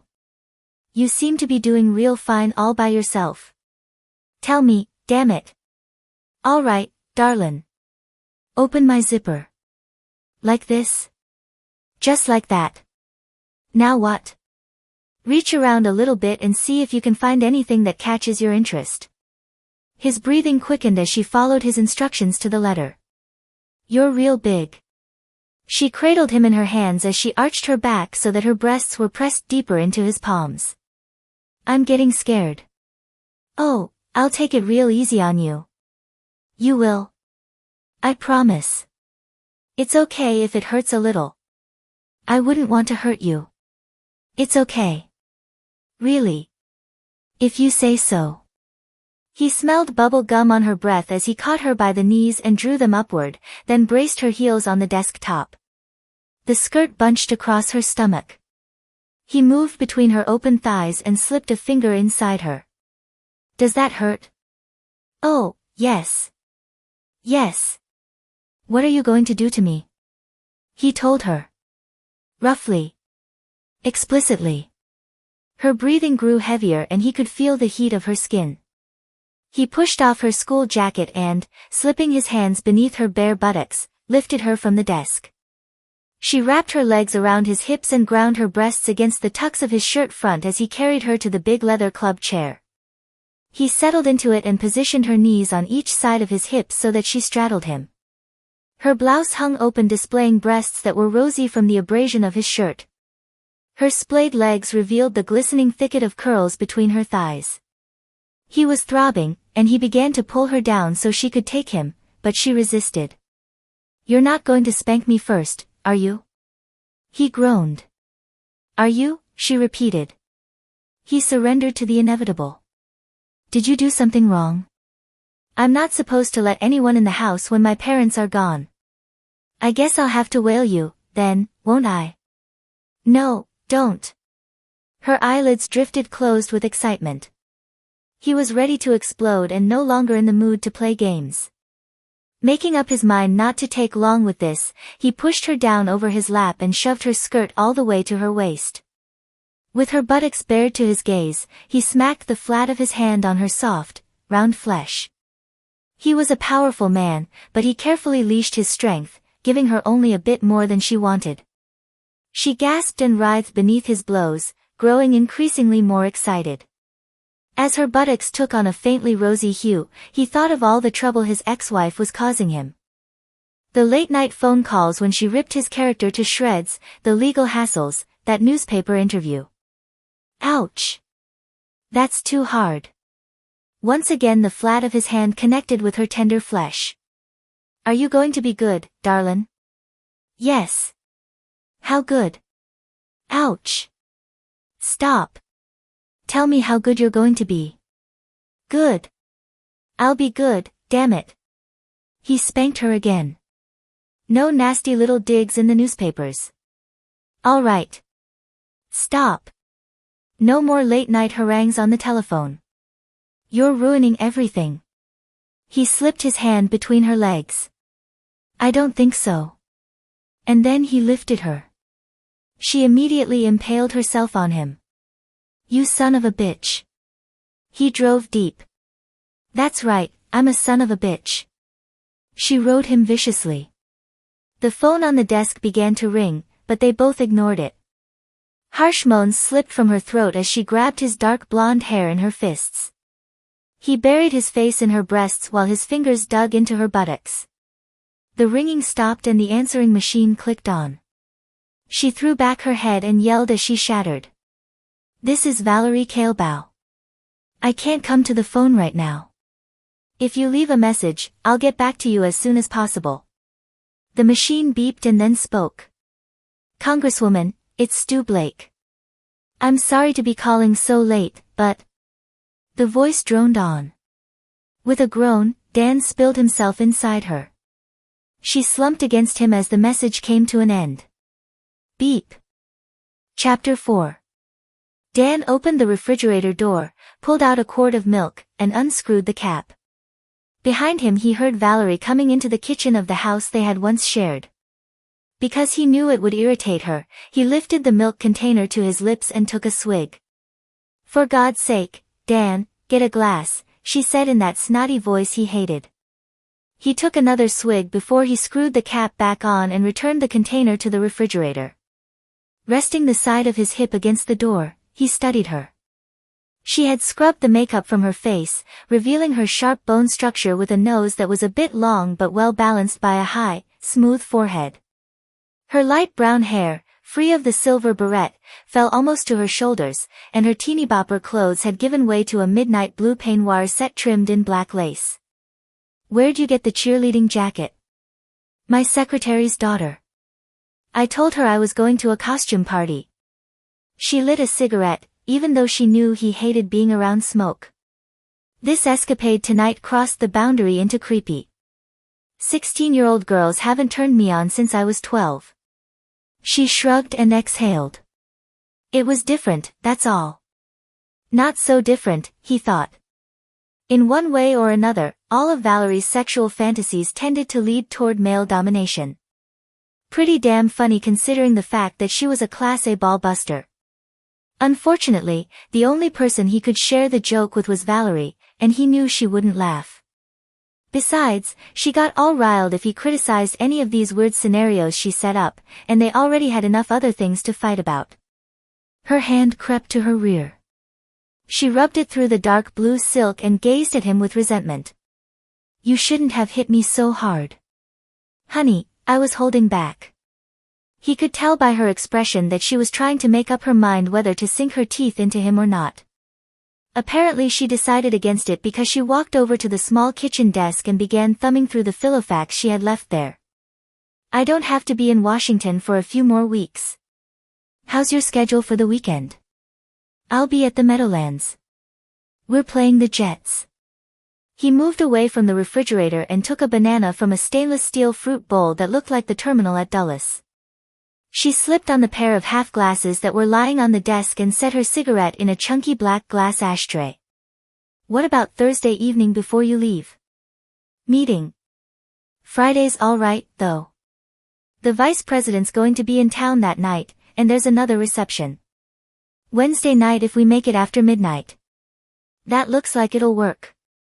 Except, she slammed the book shut. I'll have my period. Slipping off her glasses, she rubbed the bridge of her nose, took another drag from her cigarette, and said briskly, we'll work around it. We have before. We've been divorced for nearly a year, Val. Don't you think it's time we talked about putting an end to this? There's no need to end it yet. We agreed this would be the best arrangement until one of us finds someone else. Or until we kill each other, whichever comes first. She ignored his crack and showed that rare vulnerability that always got to him. I just can't imagine how to go about it. I'm attracted to powerful men. How am I supposed to tell someone like that I won't sleep with him until I've seen a complete workup of his blood chemistry? He tossed the banana peel in the sink. Sex in the 90s. It makes for strange bedfellows. No one should have to screw an ex-spouse just because that ex-spouse happens to be HIV negative. She stabbed out her cigarette in the ashtray. Amen to that. He disliked the arrangement a lot more than she did, but whenever he tried to break it off, she made him feel like a heel. Once he found his baby-making woman, however, he was putting an end to this. We're both too smart to play sexual roulette, she said. And you're crazy about my body. She didn't have much of a sense of humor these days, and his wisecrack set her off. Her nostrils began to breathe fire, and before long she was accusing him of gross insensitivity, reckless behavior, a bad disposition, not caring about anything but winning football games, and emotional dishonesty. Since she was pretty much on target, he tuned her out while he polished off the banana. In all fairness, he knew her problem was worse than his, and the fact that he felt sorry for her was one of the reasons he went along with this sick arrangement.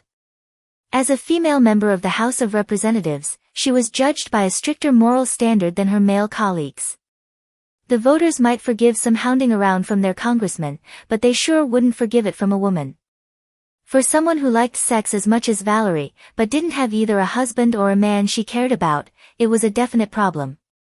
Besides, she was one of the few honest legislators in Washington, and he figured it was his patriotic duty. Not that there weren't some benefits for him. He'd had so much free sex during his early playing days that he'd lost his appetite for promiscuity. He also wasn't stupid, and he had no interest in taking chances with groupies. But despite Valerie's kinky little scenarios, sex hadn't been much fun for a long time. He knew now that the two of them had been incompatible from the beginning, but they had generated so much sexual heat that neither of them had noticed until they'd made the mistake of getting married. Valerie had been initially fascinated by his rough edges and fierce aggressiveness, the same qualities that had later driven her crazy. And her breeding and sophistication had been irresistible to a kid who'd grown up dirt poor in backwoods Alabama.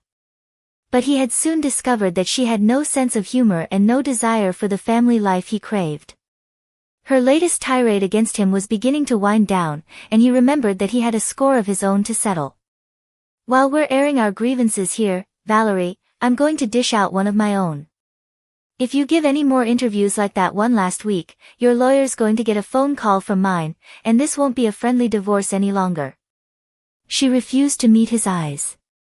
It was a mistake. It's like I tell the team. There's no such thing as mistakes, only a lack of foresight. He had been intimidating people with his physical size for so long that it had become automatic, and he instinctively moved closer until he was hovering over her. I don't appreciate public discussions of our breakup, and I'm not crazy about having anybody but sports writers call me a borderline psychopath. She began to fiddle with the lace on the front of her negligee. It was an off-the-record remark. The reporter should never have printed it. You shouldn't have made the remark in the first place. From now on, when anybody asks you about our divorce, you restrict yourself to the same 2 words I always use when I get interviewed. Irreconcilable differences. You sound like you're threatening me. She was trying to work up a good lather, but she couldn't quite manage it, so he knew she was feeling guilty. I'm just reminding you that a lot of men in this town aren't going to keep voting for a woman that badmouths an ex-husband who once completed 29 passes against the 49ers defense in a single afternoon. All right. I'm sorry. I just talked to you on the phone, and you'd irritated me. Valerie, I irritate you all the time, so don't use that as an excuse to go for my jugular. She wisely changed the subject. I heard Bert's funeral was quite entertaining. It's too bad all his old mistresses weren't there so they could have seen that dog pee on his coffin. Valerie smiled in her thin-lipped way. There is a God after all. And she watches out for her own. Dan refused to get into a debate with Valerie about Bert, especially when he knew he was on shaky ground. Men liked Bert, but women didn't. He had been too free with his hands, too quick with the raunchy joke and patronizing comment. That didn't go over well with women like Valerie. It didn't go over all that well with Dan either, but Bert had been the boss so he'd kept his mouth shut. It wasn't funny, Val. A man died, and his daughter managed to turn his funeral into a circus. I've heard stories about her. What's she like? A high-class hooker, except not that smart. To tell you the truth, I can't remember the last time I met a person who struck me as being so completely worthless. She was Arturo Flores's mistress for years. She must have some redeeming qualities. Other than the obvious ones on her chest, I can't imagine what. Bert talked to me about her a couple of times. It embarrassed the hell out of him knowing his daughter's naked body was showing up on the walls of every big museum in the country. Flores was a great artist. Don't you think Bert's attitude might have been a bit provincial? Remember that we're talking about a man who wanted to hang gold tassels from the crotches of the Star Girl cheerleaders. None of those girls was his daughter. And ticket sales have been real slow. She bristled. That kind of blatant sexism isn't funny. He sighed. It was a joke, Val. Loosen up. You're disgusting. Everything about sex is one big joke to you, isn't it? I'm disgusting. Now you correct me if I'm wrong here, but aren't you the one who's been dreaming up all these kinky little sexual scenarios, including tonight's semi-repulsive dip into kiddie porn? And haven't I been warming that butt of yours whenever you decide you want it warmed, even though beating up women has never been high on my list of aphrodisiacs? She stiffened. That's not what I'm talking about, but as usual, you've chosen to misinterpret. I'm talking about your attitude toward women. You've gotten so much free sex over the years that you've forgotten women are anything more than tits and ass. Now that's real nice talk coming from a representative of the United States government. You won't discuss your feelings. You refuse to share your emotions. It was on the tip of his tongue to remind her that whenever he'd tried to share his emotions with her, she'd turned it into an all-night discussion of everything that was wrong with him. And women let you get away with it, she went on. That's what's really galling. They let you get away with it because, never mind. I can't talk to you. No, Valerie. Go on. Finish what you were saying. If I'm so terrible, why do women let me get away with it? Because you're rich and good-looking, she replied too quickly.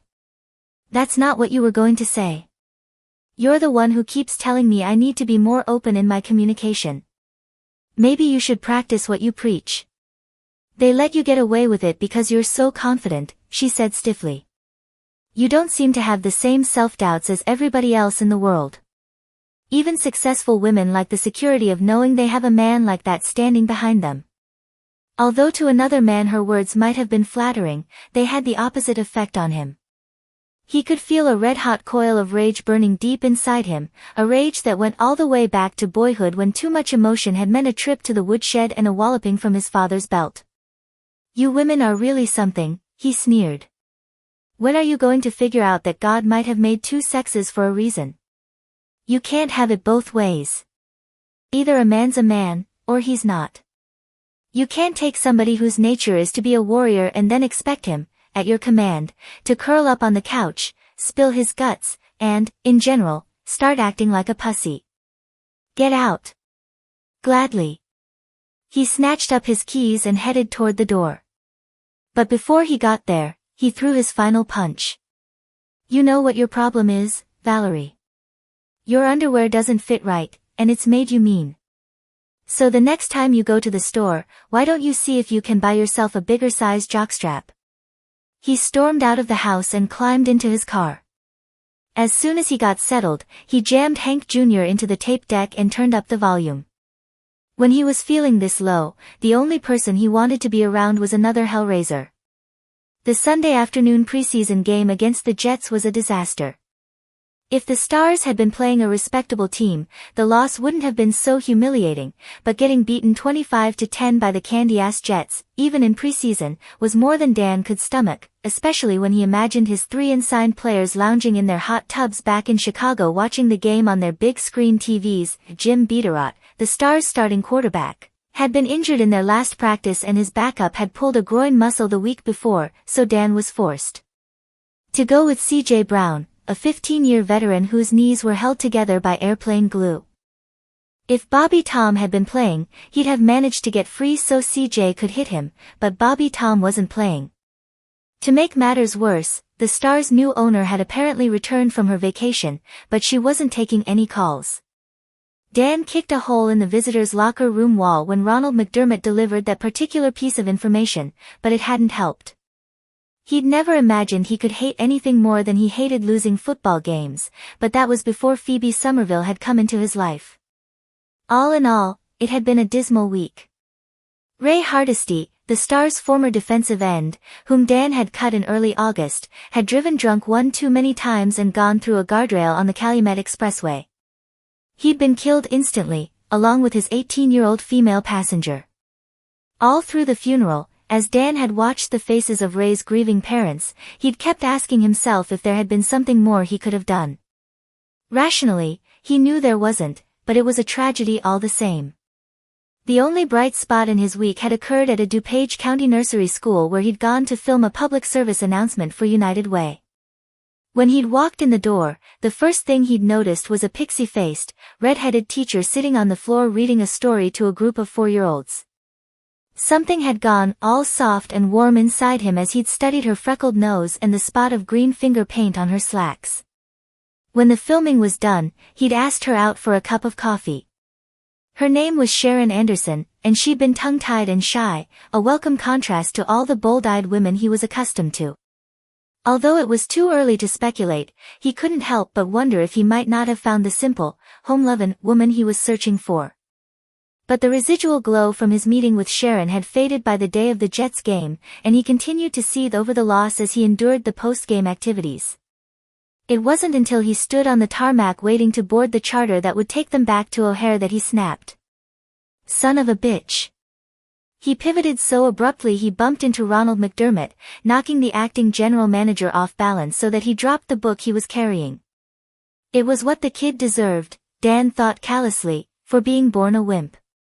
Although Ronald was no more than 5'8", he wasn't bad-looking, but he was too neat, too polite, and too young to run the Chicago Stars. In pro teams the GM directed the entire operation, including hiring and firing of coaches, so that, theoretically, Dan worked for Ronald. But Ronald was so intimidated by him that his authority was purely academic. The GM picked up his book and looked at him with a wary expression that made Dan crazy. "Sorry, coach. I bumped into you, for Chris Sake." "Yes, well." Dan shoved his carry-on bag into Ronald's arms. "Get somebody to drop this off at my house. I'll catch a later flight." Ronald looked worried. "Where are you going?" "It's like this, Ronald. I'm going to go do your job for you." I'm sorry, coach, but I don't know what you mean by that." "I mean that I'm going to look up our new owner, and then I'm going to acquaint her with a few facts about life in the big bad NFL. Ronald swallowed so hard his Adam's apple bobbed. Coach, that might not be a good idea. She doesn't seem to want to be bothered with team business." "Now that's just too bad," Dan drawled as he set off, "because I'm going to bother her real bad." Chapter 5. Pooh got distracted by a Dalmatian as they were crossing Fifth Avenue just above the Metropolitan. Phoebe tugged on the leash. "Come on, killer. No time for flirting. Victor's waiting for us." "Lucky Victor," the Dalmatian's owner replied with a grin as he approached Phoebe and Pooh from the opposite curb. Phoebe regarded him through her Annie Sullivan sunglasses and saw that he was a harmless yuppie type. He took in her clingy, lime green dress, and his eyes quickly found their way to the crisscross lacing at the open bodice. His jaw dropped. "Say, aren't you Madonna?" "Not this week." Phoebe sailed by. Once she reached the opposite curb, she whipped off her sunglasses so no one would make that mistake again. Lord. Madonna, for Pete's sake. One of these days, she really had to start dressing respectably. But her friend Simone, who had designed this dress, was going to be at the party Victor was taking her to tonight, and Phoebe wanted to encourage her. She and Pooh left Fifth Avenue behind for the quieter streets of the upper 80s. Oversized hoops swung at her ears, gold bangles clattered at both wrists, her chunky-heeled sandals tapped the sidewalk, and men turned to look as she passed by. Her curved hips swayed in a sassy walk that seemed to have a language all its own. Hot cha-cha, hot cha-cha, hot cha-cha-cha-cha. It was Saturday evening, and affluent New Yorkers dressed for dinner and the theater were beginning to emerge from the fashionable brick and brownstone townhouses that lined the narrow streets. She neared Madison Avenue and the gray granite building that held the co-op she was subleasing at bargain rates from a friend of Victor's. 3 days ago, when she'd returned to the city from Montauk, she'd found dozens of phone messages waiting for her. Most of them were from the Star's office, and she ignored them. None were from Molly saying she'd changed her mind about going directly from camp to boarding school. She frowned as she remembered their strained weekly phone calls. No matter what she said, she couldn't seem to make a dent in her sister's hostility. "Evening, Miss Somerville." "Hello, Pooh." "Hi, Tony." She gave the doorman a dazzling smile as they walked into the apartment building. He gulped, then quickly leaned down to pat Pooh's pom-pom. "I let your guest in just like you said." "Thanks. You're a prince." She crossed the lobby, her heels tapping on the rose marble floor, and punched the elevator button. "Can't get over what a nice guy he is," the doorman said from behind her. "Somebody like him. Of course he's a nice guy. It makes me feel bad about the names I used to call him." Phoebe bristled as she followed Pooh into the elevator. She had always liked Tony, but this was something she couldn't ignore. "You should feel bad. Just because a man is gay doesn't mean he isn't a human being who deserves respect like everyone else." Tony looked startled. "He's gay?" The doors slid shut. She drummed the toe of her sandal on the floor as the elevator rose. Victor kept telling her not to be such a crusader, but too many of the people she cared about were gay, and she couldn't turn a blind eye to the discrimination so many of them faced. She thought of Arturo and all he had done for her. Those years with him in Seville had gone a long way toward restoring her belief in the goodness of human beings. She remembered his short pudgy body straightening in front of his easel, a smear of paint streaking his bald pate as he absent-mindedly rubbed his hand over the top of his head while he called out to her, "Phoebe, Querida, come here and tell me what do you think?" Arturo had been a man of grace and elegance, an aristocrat of the old school, whose innate sense of privacy rebelled at the idea of letting the world know about his homosexuality. Although they'd never discussed it, she knew it comforted him to pass her off to the public as his mistress, and she loved being able to repay him in some small way for everything he had given her. The elevator doors slid open. She crossed the carpeted hall and unlocked her own door while Pooh tugged at the leash, yipping with excitement. Bending down, she unfastened the clip. "Brace yourself, Victor. The Terminator is on the rampage." As Pooh shot off, she ran her hands through her blonde hair to fluff it. She hadn't blown it dry after her shower, deciding to let it curl naturally for the sexy windblown look Simone's deliciously trampy dress demanded. An unfamiliar male voice with a distinct southern drawl boomed out from her living room. "Down, dog. Down, damn it." She gasped, then dashed forward, the soles of her sandals slipping on the checkerboard black and white marble floor as she whipped around the corner. Hair flying, she lurched to a stop as she saw Dan Kaleba standing in the middle of her living room. She recognized him immediately, even though she'd only had a brief conversation with him at her father's funeral. Still, he wasn't the sort of man one forgot easily, and over the past 6 weeks, his face had unaccountably popped into her memory more than once. Blonde, handsome, and bigger than life, he looked like a born troublemaker. Instead of a knit shirt and chinos, he should have been wearing a rumpled white suit and driving down some southern dirt road in a big old Cadillac hooking beer cans over the roof. Or standing on the front lawn of an antebellum mansion with his head thrown back to bay at the moon while a young Elizabeth Taylor lay on a curly brass bed upstairs and waited for him to come home. She felt the same uneasiness she'd experienced at their first meeting. Although he looked nothing at all like the football player who'd raped her all those years ago, she had a deep-seated fear of physically powerful men. At the funeral she'd managed to hide her disquiet behind flirtatiousness, a protective device she had developed into a fine art years ago. But at the funeral, they hadn't been alone. Pooh, who regarded rejection as a personal challenge, was circling him, tongue flopping, her pom-pom tail beating out a cadence of love melov. He looked from the dog to Phoebe. "If she pees on me, I'm skin-kneeing her." Phoebe rushed forward to snatch up her pet. "What are you doing here? How did you get in?" He studied her face rather than her curves, which immediately set him apart from most men. "Your doorman's a big Giants fan. Heck of a nice guy. He surely enjoyed those stories I told him about my encounters with LT." Phoebe had no idea who LT was, but she remembered the flippant instructions she'd left with Tony when she'd gone to walk Pooh. "I'm expecting a gentleman caller," she had said. "Let him in, will you?" The conversation she'd just had with her doorman took on a whole new light. "Who's LT?" she asked, while she tried to calm Pooh, who was straggling to get out of her arms. Dan looked at her as if she'd just been beamed down from outer space. Sticking his fingers in the side pockets of his slacks, he said softly, "Ma'am, it's questions like that are gonna get you in a heap of trouble at team owners' meetings." "I'm not going to any team owners' meetings," she replied with enough saccharine to supply a Weight Watchers convention, "so it won't be a problem." "Is that so?" His country boy grin was at odds with the chill in his eyes. "Well, then, ma'am, Lawrence Taylor used to be the team chaplain for the New York Giants. A real sweet-tempered gentleman who'd lead us all in prayer sessions before the game." She knew she was missing something, but she wasn't going to inquire further. His intrusion into her apartment had shaken her, and she wanted to get rid of him as quickly as possible. "Mr. Kaleba, as much as I adore having uninvited company scare the wits out of me, I'm afraid I don't have time to talk right now. This won't take long."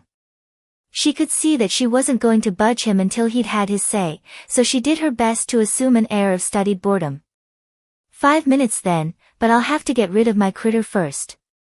She made her way to the kitchen to deposit Pooh. The poodle looked pitiable as Phoebe shut the door on her. When she returned to her unwelcome visitor, he was standing in the middle of the room taking in the owner's trendy decorating scheme. Frail, twig-shaped metal chairs were juxtaposed with oversized couches upholstered in charcoal gray canvas. The lacquered walls and slate floor emphasized the room's cool, stark lines.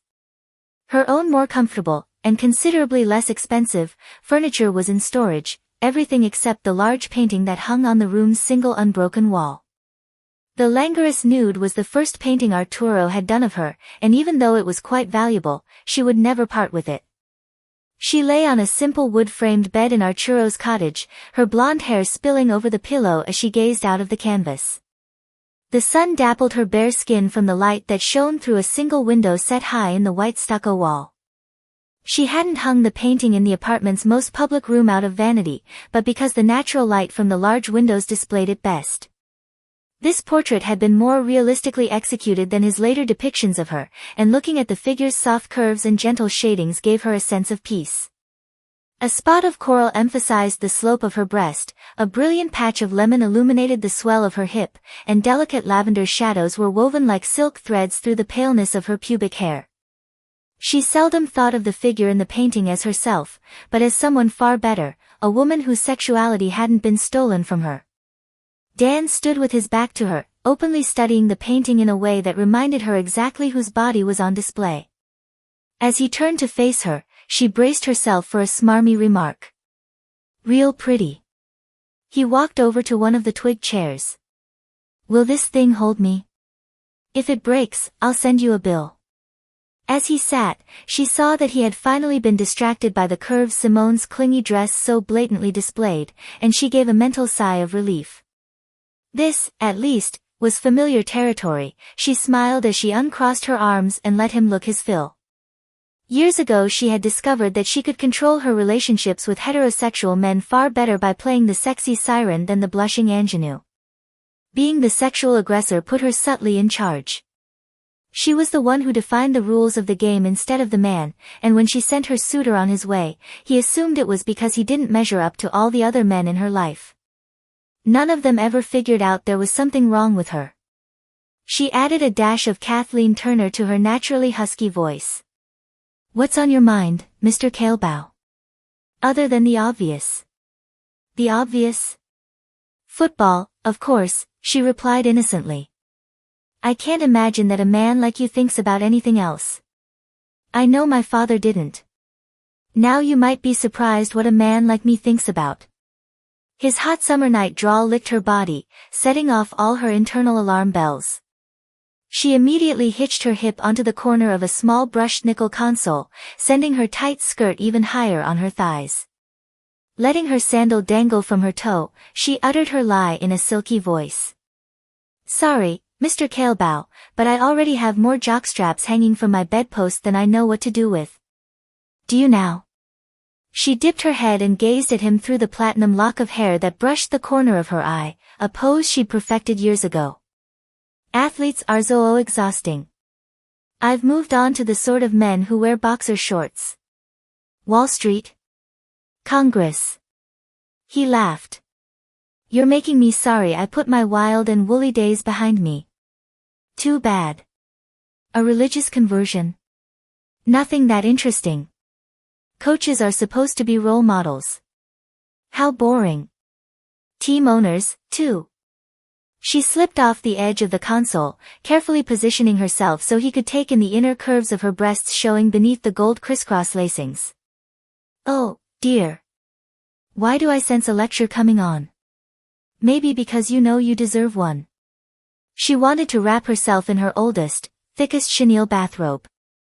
Instead, she let her tongue drift over her lips.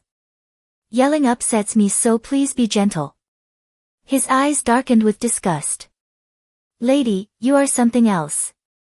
I guess I've got reason to yell, considering the fact that you're ruining my football team." "Your team? Gosh, Mr. Kaleba, I thought it was mine." "Right now, honey lamb, it doesn't seem to be anybody's." He uncoiled so abruptly from the chair that he startled her into backing away. She tried to recover by pretending she'd been about to sit. The stretchy lime green dress slid high as she sank down onto the couch. She languorously crossed her legs, displaying her thin gold ankle bracelet, but he paid no attention. Instead, he began to pace. "You don't seem to have the faintest idea how much trouble the team's in. Your father's dead, Carl Pogue's quit, and the acting general manager's worthless.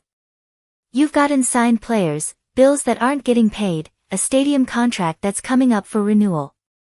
As a matter of fact, you're about the only person left who doesn't seem to know that the team is collapsing in on itself. I don't know anything about football, Mr. Kaleba. You're fortunate that I'm leaving all of you alone. She toyed with the lacing at her breasts, but he didn't take the bait. You can't just walk away from an NFL team. I don't see why not. Let me tell you about one of the purest pieces of talent you've got, a kid named Bobby Tom Denton.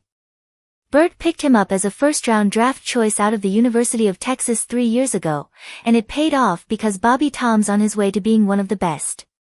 Why are you telling me this? Because, Miss Somerville, Bobby Tom's from Tularosa, Texas, and being forced to live in the state of Illinois for even part of the year challenges his idea of manhood. Your father understood that, so he set out to renegotiate Bobby Tom's contract before the kid started to think too much about how he'd like to live in Dallas year-round. The negotiations were completed just before Bert died. He shoved a hand through his shaggy dark blonde hair. Right now you own Bobby Tom Denton, along with a fine offensive tackle named Darnell Pruitt, and a free safety who likes nothing more than to force the bad guys to fumble. Unfortunately, you're not getting your money's worth out of any of them because they're not playing. And do you know why they're not playing? Because you're too busy with all those boxer shorts to sign their goddamned contracts. A hot flare of anger shot through her, and she vaulted up from the chair. I've just had a blazing moment of insight, Mr. Kaleba. I've just realized that Bobby Tom Denton isn't the only person I own. Correct me if I'm wrong, but isn't it also true that I'm your employer? That's true, ma'am. Then, you're fired. He looked at her for a long moment before he gave a curt nod. All right. Without another word, he began to walk out of the room. As quickly as it had come, her anger dissipated and alarm took its place. What had she done? Even a fool could figure out that a person who didn't know anything about running a football team shouldn't go around firing the head coach. This was exactly the sort of impulsive behavior Victor always warned her about. She heard his firm footsteps hit the marble floor and rushed into the hallway. Mr. Kaleba, he turned back to her and his drawl oozed like slow poison. My 5 minutes are up, ma'am. But you're the one who set the time limit. Just as he reached for the knob, a key scraped in the lock and the door swung open to reveal Victor standing on the other side. He wore a fitted black silk t-shirt with camouflage pants, orange leather suspenders, and motorcycle boots. His dark hair streamed sleek and straight over his shoulders, and he held a brown paper sack in his hands. He was beautiful and dear, and she couldn't remember when she had been so glad to see anyone. In the tick of a few seconds, his eyes seemed to take it all in, her frantic expression, Dan Kaleba's stony one. He turned his beautiful smile on them both. A party. I brought you rice cakes and cabbage kimchi, Phoebe, along with chapchae and bulgogi for myself. You know how bad the food will be tonight, so I thought we should fortify ourselves first. Do you like Korean food, Coach Kaleba? I don't believe I've ever eaten any. Now, if you'll excuse, Victor, with more courage than most men, stepped directly in front of Dan. Please. I really must insist. We have the finest Korean restaurant in New York barely 3 blocks from here. He extended his arm to shake hands. Victor Sabo. I don't believe we met at that awful funeral, but I am a big fan of American football. I'm still learning, however, and I would welcome the chance to ask a few questions of an expert. The Blitz, for example. Phoebe, we must have beer. When American men talk football, they drink beer. Miller time, yes? Victor had gradually worked Dan back a few steps into the apartment, but now the coach planted his feet, obviously having gone as far as he intended. Thanks for the invitation, Victor, but I'll have to pass it up. Miss Somerville just fired me, and I don't seem to be in the mood for company. Victor laughed as he plopped the sack of food in Phoebe's arms. You must learn when to pay attention to Phoebe and when to ignore her. She is what you Americans call, he hesitated, searching for the proper phrase. A fuck up. Victor. He leaned forward and planted a swift kiss on her forehead. Tell Coach Kaleba you didn't mean to fire him. She batted him away, her pride stung. I did mean to fire him. Victor clucked his tongue. The truth now. She was going to kill him for this. Holding on to what shreds of dignity she had left, she spoke carefully. I meant to fire him, but perhaps I shouldn't have done it. I apologize for my short temper, Mr. Kaleba, even though you provoked me. Consider yourself rehired. He turned to stare at her. She tried to return his gaze, but the spicy odors of Korean food were stinging her nostrils and making her eyes tear, so she knew she wasn't too impressive. The job doesn't hold much appeal for me anymore, he said. Victor sighed. There are still things to discuss, I see, and we will do it over food. One hopelessly stubborn person is all I can deal with at a time, Coach Kaleba. Won't you share a meal with us? I don't think so. Please. For the greater good of football. And the victorious future of the Chicago Stars. Dan took his time considering before he gave an abrupt nod. All right. Victor beamed like a proud father, fluffed Phoebe's hair, and nudged her toward the kitchen. Do your woman's work. We men are hungry. Phoebe opened her mouth to tell him off, but then clamped it shut. Not only was Victor her friend, but he was smart about people, and she had to trust him. She sashayed forward, punishing the football coach by putting an extra swing to a pair of hips he'd never get a chance to touch. As the men entered the navy and white kitchen behind her, Pooh went berserk, but since the dog concentrated her attention on Victor instead of the coach, Phoebe didn't need to go to the rescue. 10 minutes later the three of them were sitting on slatted white metal cafe chairs at the matching round bistro table that stood at the end of her kitchen. She served the Korean food on glazed white porcelain plates, each of them painted with a stylized royal blue carp that was the same color as the woven place mats. Only the fact that she had left the beer in bottles so Victor could get his macho fix ruined the blue and white color scheme. Bulgogi is the Korean form of barbecue, Victor explained, after the men had finished an incomprehensible discussion of the Blitz. He picked up another thin strip of sesame marinated meat with his fork. Phoebe doesn't like it, but I'm absolutely addicted. What do you think? I doubt it's going to put McDonald's out of business, but it's not too bad. Phoebe had been covertly watching Dan for subtle signs of homophobia and was disappointed when he showed none because he wasn't giving her an excuse to throw him out. She studied his face. He certainly wasn't as good-looking as many of Victor's friends. There was that small bump at the bridge of his nose, the thin white scar on a chin. But still, she would be lying to herself if she denied that he was an incredibly attractive man. He could even be charming when he tried, and several times she'd had to force herself not to smile at his offbeat sense of humor. Victor set down his fork and wiped his mouth with a napkin. Now, Dan, perhaps you wish to share with me the reasons for your dispute with my Phoebe. I assure you, she is the dearest of persons. Must be an acquired taste. Like that Korean meat. Victor sighed. Dan.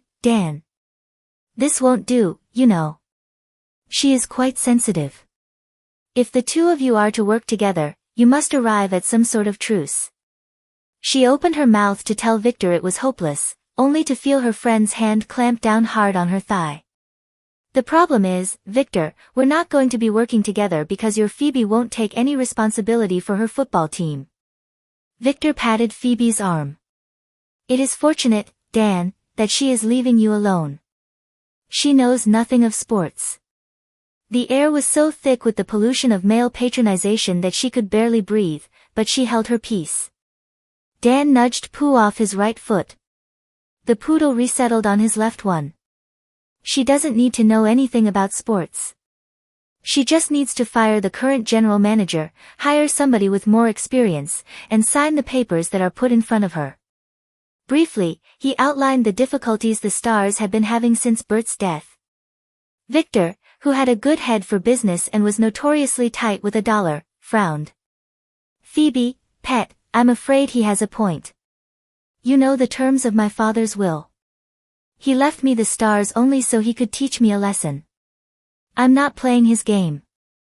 There are some games you can't walk away from, Miss Somerville, without hurting a lot of people. I'm not going to lose much sleep over a bunch of grown men crying in their beer because they aren't winning football games. Then how about the staff people who are going to lose their jobs? Our ticket sales are way down from last year, and that means layoffs. How about their families, Ms. Somerville?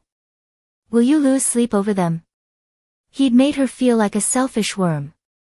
She'd been so wrapped up in her own feelings that she hadn't bothered to consider the effect her decision to turn her back on the stars might have on others. If only she could find a way to stay true to herself without hurting anyone else. Several seconds ticked by while she considered her options.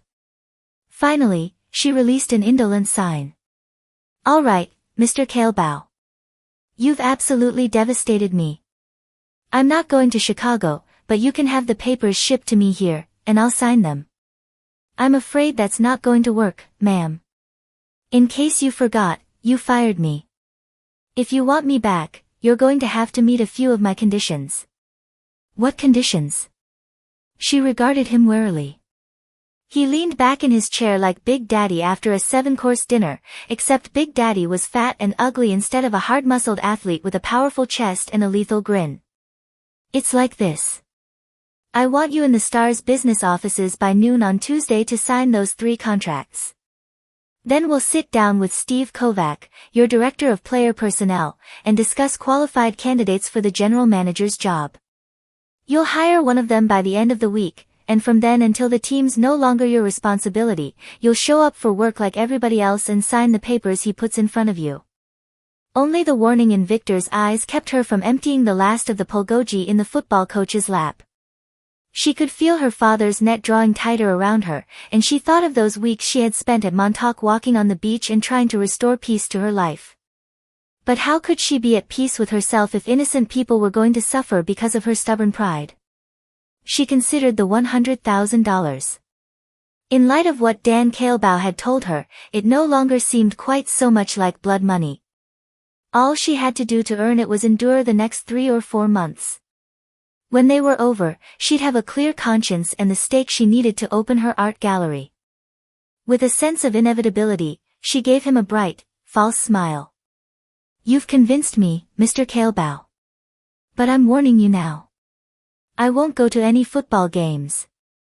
That's probably just as well. Victor extended his arms and gave them each an approving smile. There.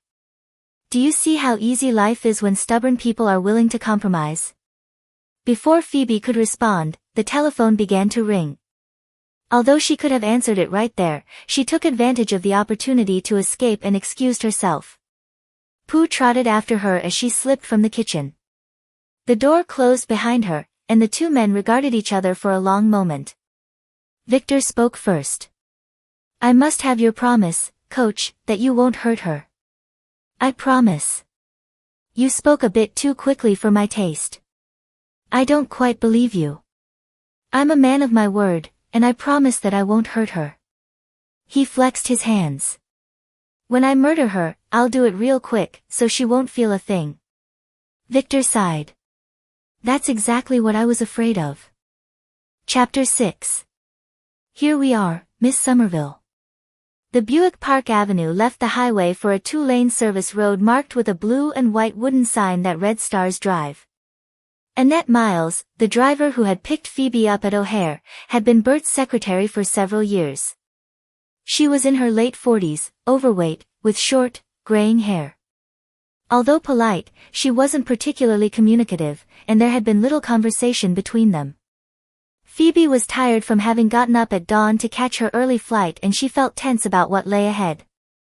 Trying to relax, she gazed out the passenger window at the wooded landscape. Stands of oak, walnut, maple, and pine lay on both sides of the service road, and through a gap in the trees to her right, she could glimpse a cyclone fence. What's over there? A regulation-size grass practice field, along with a 70-yard field. The trees keep the area private from the gawkers. She passed a turnoff with a rectangular blue and white sign marking a delivery entrance. Your father bought this land from the Catholic Church in 1980. There used to be a monastery here. The complex isn't fancy, not like the Cowboys or 49ers facilities, but it's functional, and the Midwest Sports Dome isn't far away. There was a lot of controversy when the dome was put in, but it's brought a great deal of money into DuPage County. The road curved to the right and up a gentle incline toward an architecturally unimpressive two-story, L-shaped building made of gray glass and steel. Its most pleasant aspect was the way the glass reflected the surrounding trees, softening the building's utilitarian look. Annette pointed toward a paved lot marked for reserved parking.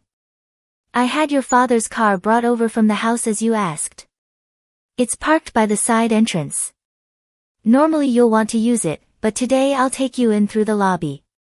She pulled into the visitor's space closest to the front entrance and turned off the engine. Phoebe got out.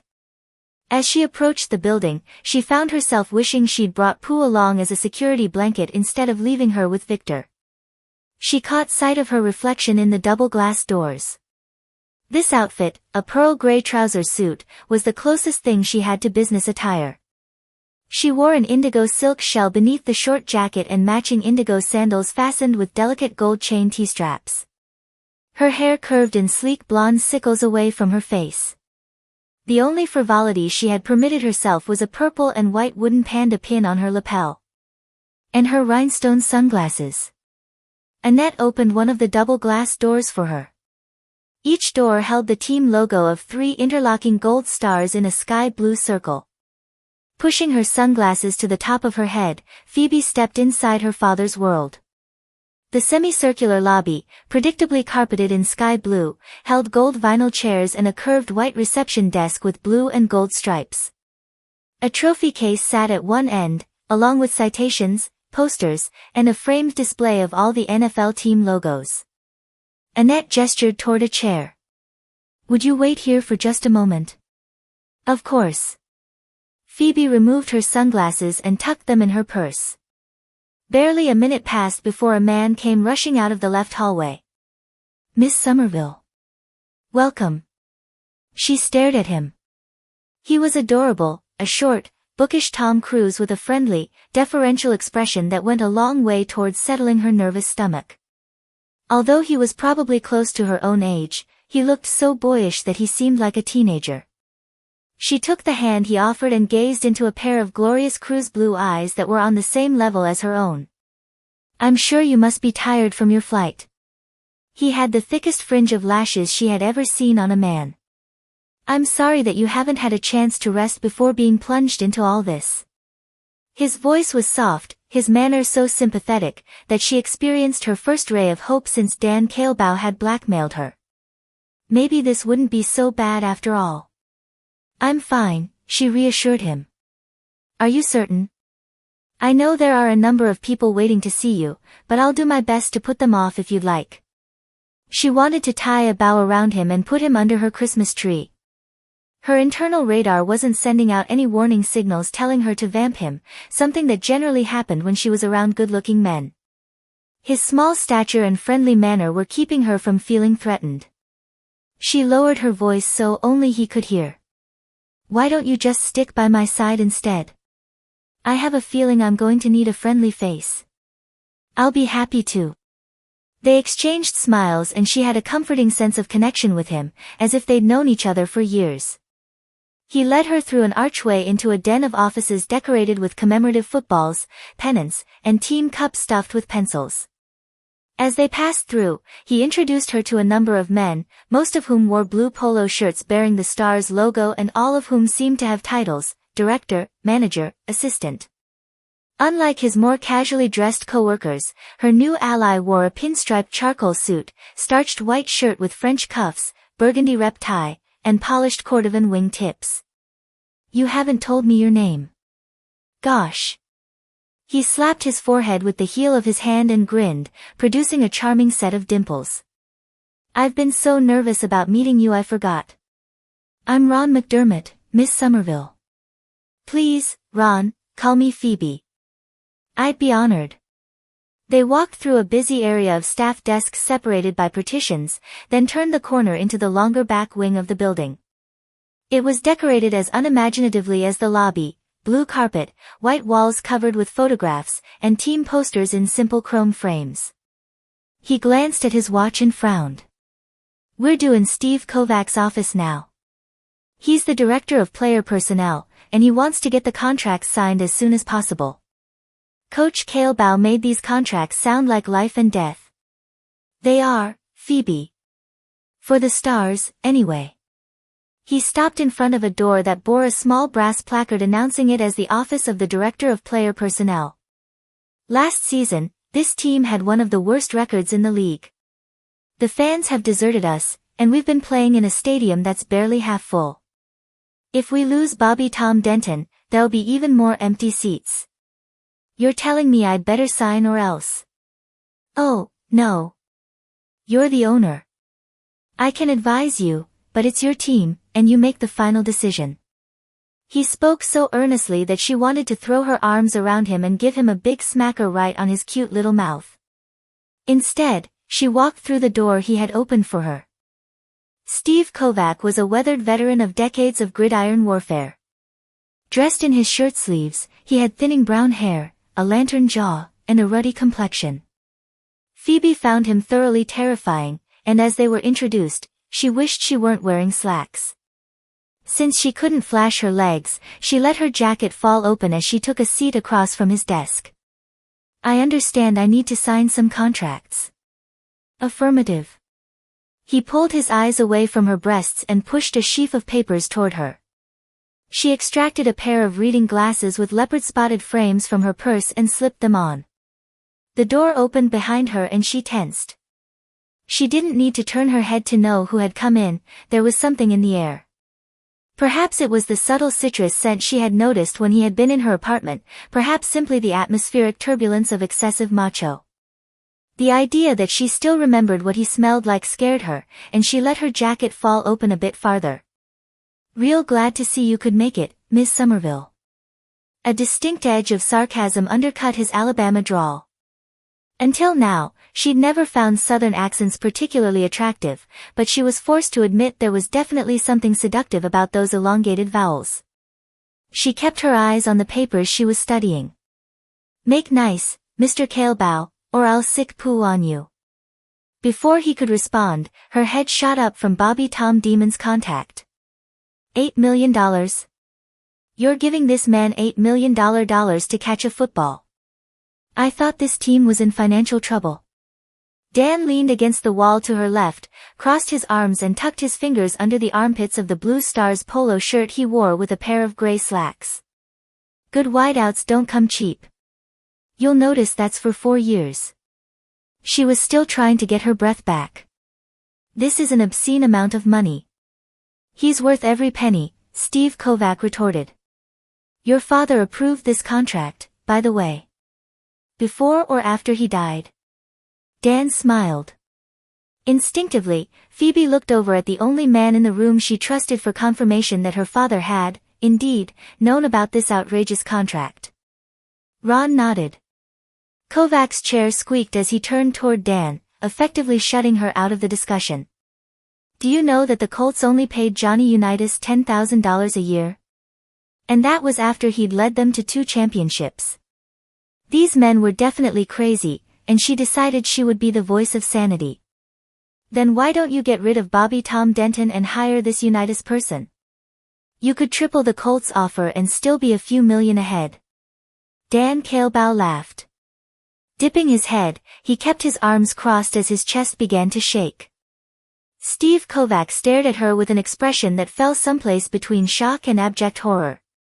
Her eyes darted to Ron, who had a gentle smile on his face. What did I say wrong? She asked. Leaning forward, he patted her hand and whispered, Johnny Unitas is retired now. He's, about 60. And he was a quarterback. Oh. But if he were still playing and, younger, that might have been an excellent suggestion. Thank you, she replied with dignity. Head still dipped, Dan wiped his eyes with his thumbs. Johnny Unitas. Jesus. Completely irritated now, she swung her legs toward him while she whipped off her glasses and jabbed them at the unsigned contracts. Did you make money like this when you were playing? He looked over at her, his eyes still moist. Starting quarterbacks do a little better than that after they've been around for a while. Better than $8 million? Yep. She slapped the contracts down on the desk. Fine. Then why don't you sign this? Rising to her feet, she stalked out. She was halfway down the hall before she realized she had no place to go.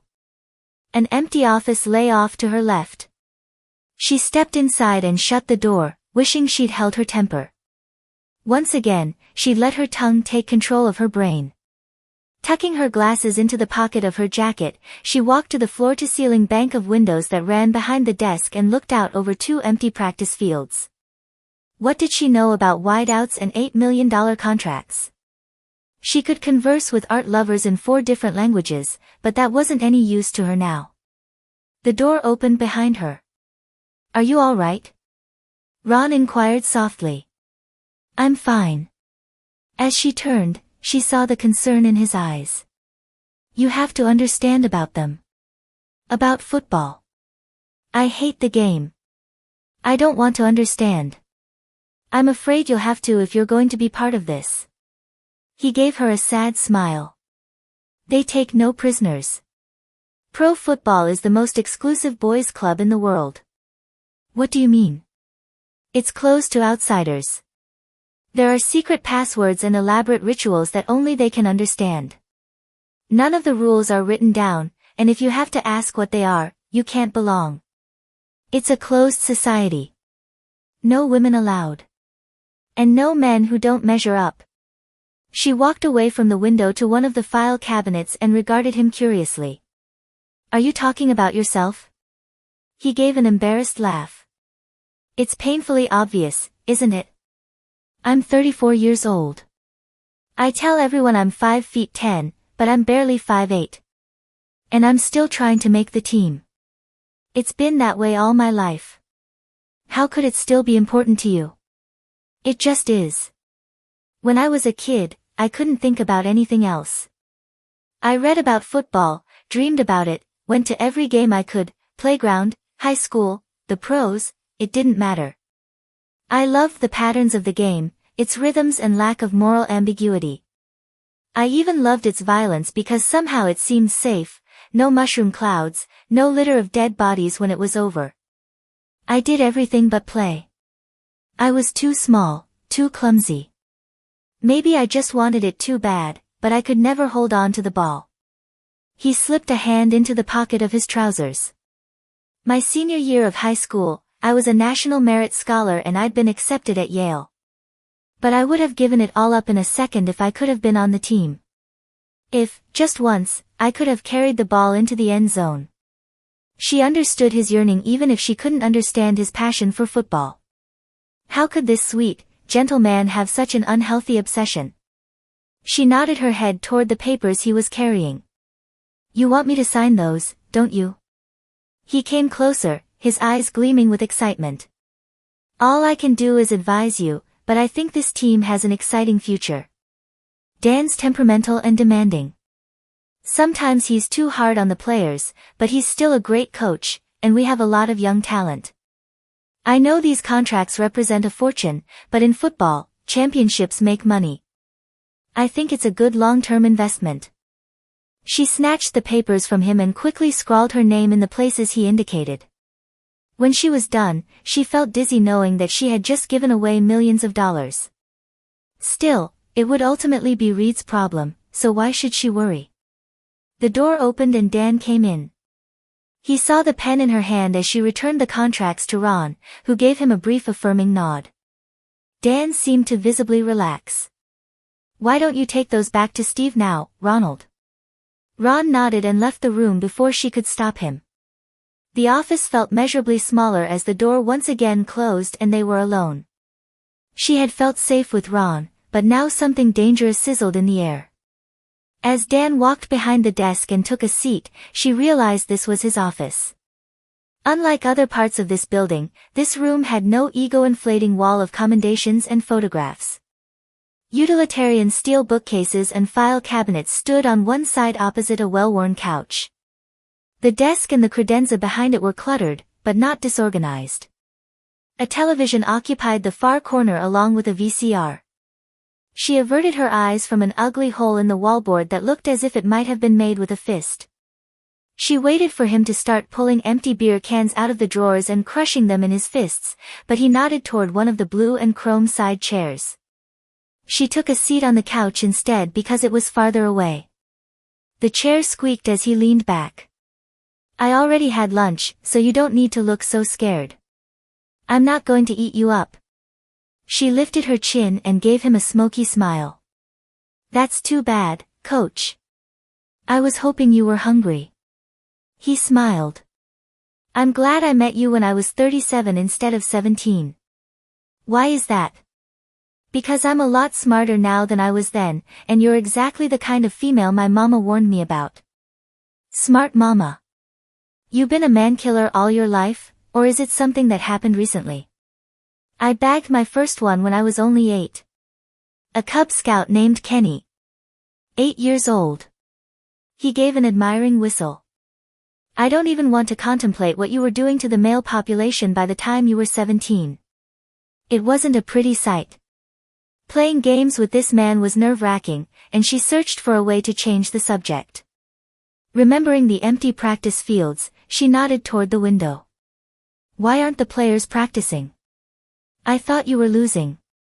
It's Tuesday. That's the only day of the week players have off. A lot of them use it to make community appearances, speak at luncheons, that sort of thing. The coaches do, too. Last Tuesday, for example, I spent the afternoon taping a public service announcement for United Way at a nursery school the county operates. I see. The bantering had disappeared, and he was all business as he slid a manila file folder across the desk toward her. These are resumes of the 3 men Steve Kovac and I think are best qualified for the general manager's job, along with our comments. Why don't you look this over tonight? You can let us make the final decision, or you might want to talk with Reed. As long as I'm the owner, Coach, I'll be making my own decisions. Fine. But you need to move quickly. She picked up the folder. What about the current general manager? Has he been fired? Not yet. When he didn't say anything more, her stomach sank. She couldn't imagine anything worse than firing someone, even a person she didn't know. I'm not firing him. I like my men alive and kicking. Normally it'd be the owner's job, but I figured you'd feel that way so I asked Steve to take care of it for you. He's probably talking to him now. Phoebe gave a sigh of relief. Dan insisted on showing her around the facilities, and their tour of the 2-story, L-shaped building took much of the next hour. She was surprised by the number of classrooms she saw and mentioned this to Dan. Meetings and watching film make up part of most practice days, he explained. Players have to learn the game plan. They get critiqued and hear scouting reports. Football's more than sweat. I'll take your word for it. The coach's conference room had a chalkboard at one end, which was scrawled with words like King, Joker, Jayhawk, as well as some diagrams. The weight room smelled like rubber and had an elephant-sized Toledo scale, while the tiny video lab held floor-to-ceiling shelves stacked with expensive, high-tech equipment. Why do you need so much film equipment? A lot of coaching involves watching films. We have our own camera crew, and they shoot every game from 3 different angles. In the NFL, each team has to send their last 3 game films to their next opponent exactly 1 week before they play. She looked through a set of windows into the training room, the only truly orderly area she'd seen on her tour. The walls were lined with cabinets. There were padded benches, several stainless steel whirlpools, a Gatorade dispenser, a red plastic barrel marked, infectious waste, and a table that held dozens of rolls of tape in foot-high stacks. She pointed toward them. Why so much? The players have to be taped before each practice, usually twice a day. We use a lot. That must take a long time. We have 5 tapers at training camp, 3 during the season. They moved on. She noticed that the few women they met visibly perked up when they spotted Dan, while the men greeted him with varying degrees of deference. She remembered what Ron had told her about the boys' club and realized that Dan was its president. In the veterans' locker room, the open lockers were piled with shoes, socks, t-shirts, and pads. Some of the players had taped family snapshots to their lockers. There was a soft drink dispensing machine at one end, along with several telephones and wooden pigeonholes stuffed with fan mail. After she promised him she would report back by 10 the next morning, Dan left her in the lobby. She was so relieved to have gotten away from him without suffering any major injuries that she had already pulled the keys Annette Miles had given her to Bert's Cadillac from her purse before she remembered that she hadn't thanked Ron for helping her today. She also wanted to ask his advice on choosing the new general manager. As she headed toward the wing that held the Star's management, a stocky man carrying camera equipment came toward her. "Excuse me. Where can I find Ron's office?" "Ron?" He looked puzzled. "Ron McDermott." "Oh, you mean Ronald. Last door at the end." She walked down the corridor, but when she reached the end, she decided she'd gotten the instructions wrong because this door held a brass placard marked, General Manager. Puzzled, she stared at it. And then her heart gave a sickening thud. She flew into a small antechamber, which held a secretary's desk and some chairs. The phone was ringing with all buttons flashing, but no one was there. She experienced a few mad seconds of hope that Ron was some kind of assistant, but that hope died when she rushed over to the doorway of the inner office. Ron sat at the desk, his chair turned away from the door toward the window behind him. He was in his shirt sleeves, elbows propped on the arms of the chair. She stepped inside cautiously. "Ron?" He turned. "Hello, Phoebe." Her heart almost broke as he gave her a rueful smile. Despite his subdued manner, she permitted herself a flicker of hope. Have you talked with Steve Kovac? Do you want to know if he's fired me?" "Yes, he has." She regarded him with dismay. "I didn't realize you were the general manager. Why didn't you tell me? I thought you knew." "If I had, I would never have let this happen." Even as she said the words, she remembered her agreement with Dan. Part of that agreement had been her promise to fire the acting general manager. "It's all right." "Really?" "It was inevitable." "But, Ron, I only got the job as assistant GM because my father and Bert were good friends. Your father was never impressed with me, and he would have fired me after 6 months if Carl Pogue hadn't gone to bat for me." She sank into a chair. "At least someone was behind you." "I loved working for Carl. We complemented each other perfectly, which was why Carl didn't want Bert to fire me." "What do you mean?" "Carl has good football instincts and he's a strong leader, but he's not exceptionally intelligent. I had the qualities he lacked, organizational ability, a head for business, but I'm a total failure as a leader. Carl and I had worked it out so that I'd do the planning and strategy work and he'd carry it through." "Are you saying you're the one who was running the team?" "Oh, no. Carl was in charge. Implementing your ideas." "That's true." She rubbed her forehead. "This is terrible. If it's any consolation, firing me was the proper decision. If a GM in the pros is going to be effective, everyone who works for him, from the office staff right up to the coaches, needs to fear him at least a little bit. The men don't even respect me, let alone fear me. I've got the brains to do the job, but I don't seem to have the personality. Or maybe I just don't have the guts." "I do." She straightened in her chair, as surprised as Ron that she had spoken aloud the words she had merely been thinking. "I beg your pardon." Her mind raced. Bert had wanted her to be a figurehead. He had expected her to spend her days sitting in his old office, obediently signing the papers that were put in front of her and doing what she was told. It would never have occurred to him that she might try to learn something about the job. She had vowed she wasn't going to play her father's game, and now she saw a way to fulfill the terms of the will but keep her self-respect. "I have the guts," she repeated. "I just don't have the knowledge." "What are you saying?"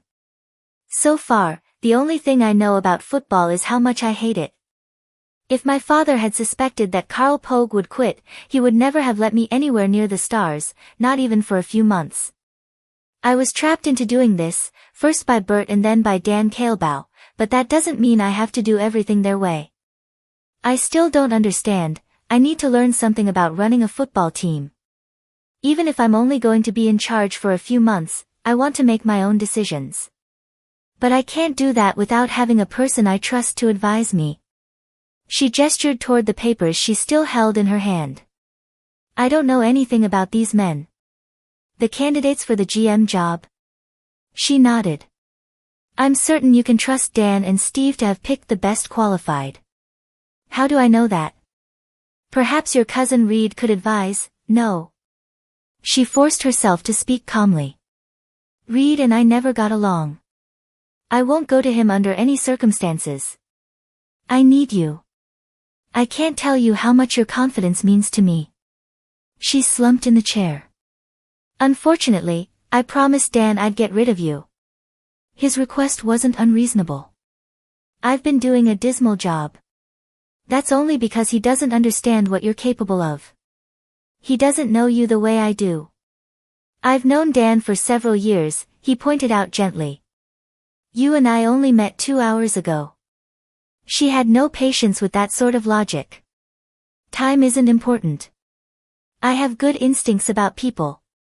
Dan Kaleba isn't the sort of man you should think about crossing, and right now, you need him a lot more than you need me. Winning football games is the only thing that counts in his life. I knew that when I convinced Carl to hire him away from the Bears. You're the one who hired him. By now, she knew Ron well enough to anticipate what was coming. Oh, no. Bert and Carl made the final decision. Based on Ron's hard work. I need some time to think. I don't believe there's much to think about. You gave Dan your word, didn't you? I did, but... Then that's that. Ron was right about one thing, she thought glumly. She didn't like the idea of crossing Dan Kaleba. Chapter 7. The humid night breeze blew the curtains and ruffled Molly's dark brown hair as she sat in a rocker by her bedroom window reading Daphne du Maurier's Rebecca. Although Molly knew she was flying in the face of literary criticism, she thought Daphne du Maurier was a much better writer than Fyodor Dostoevsky. She liked Danielle Steele a lot better than Dostoevsky, too, mainly because the heroines in her books survived so many terrible experiences that they gave Molly courage. She knew that in real life Danielle Steele had a lot of children, and when Molly'd gotten the flu at camp, she'd had wonderful fever dreams in which Danielle was her mother. Even when she was awake, she'd imagined Danielle sitting on the side of her bed stroking her hair while she read from one of her books. She knew it was a babyish thing to think about, but she couldn't help it. She reached for a tissue and blew her nose. The flu was gone, but she'd been left with a minor respiratory infection. As a result, the headmistress at Creighton wouldn't let her have early arrival privileges. Phoebe had been notified, and Molly had been forced to come home just a few days after her sisters returned to Chicago. Not that this horrible house felt like home. She wished Phoebe would leave her alone. She kept making suggestions about renting movies or playing a card game together, but Molly knew she only did it out of duty. Molly hated Phoebe, not just because of the way she dressed, but because her father had loved Phoebe. She knew her father didn't love her. He'd told her more than once that she gave him the goddamn creeps. At least your sister has the guts to stand up to me. You look like you're going to faint every time I talk to you. He'd told her the same thing whenever she came home. He'd criticized the quiet way she talked, the way she looked, everything about her, and she knew he was secretly comparing her to her beautiful, confident older sister. Over the years, her hatred for Phoebe had settled into a hard shell around her heart. The distant, hollow sound of the grandfather clock chiming 9 made the big house seem even emptier so that she felt smaller and more alone. She went to the side of the bed where she knelt to pull out the object she kept hidden there. Settling back on her calves, she pressed a bedraggled stuffed brown monkey with one missing eye to her chest. She rested her cheek on a bald patch in the fur between the monkey's ears and whispered, "I'm scared, Mr. Brown. What's going to happen to us? Molly?" At the sound of her sister's voice, Molly shoved Mr. Brown back under her bed, snatched up the brothers Karamazov, pushed Daphne du Maurier's Rebecca beneath her pillow, and resettled in the rocker. "Molly, are you in there?" She turned the page. The door opened, and Phoebe came in. "Didn't you hear me?" Molly carefully concealed her jealousy as she looked at her sister's dusty pink jeans and matching crocheted sweater. The sweater had a deep V-neck with a scalloped edge that curved over Phoebe's breasts. Molly wanted to clutch Dostoevsky to her own chest to hide its lack of shape. It wasn't fair. Phoebe was old, and she didn't need to be pretty any longer. She didn't need all that blonde hair and those slanty eyes. Why couldn't Molly have been the pretty one instead of a thin, ugly stick with plain brown hair? I was reading. I see. I'm afraid I'm not in the mood for conversation, Phoebe. This won't take long. School starts soon and there are a few things we need to discuss. Phoebe's poodle scampered through the door and bounded over to Molly, who drew back and glared at her sister. Where did that dog come from? Since it looks as if I'm going to have to settle here for a while, I had Victor put her on a plane. Molly moved her feet away from the poodle as it began to attack her fuzzy yellow slippers.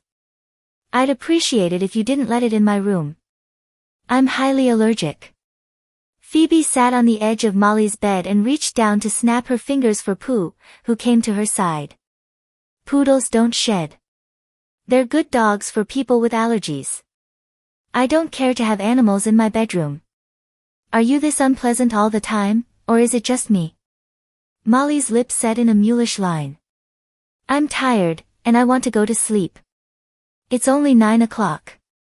I've been ill.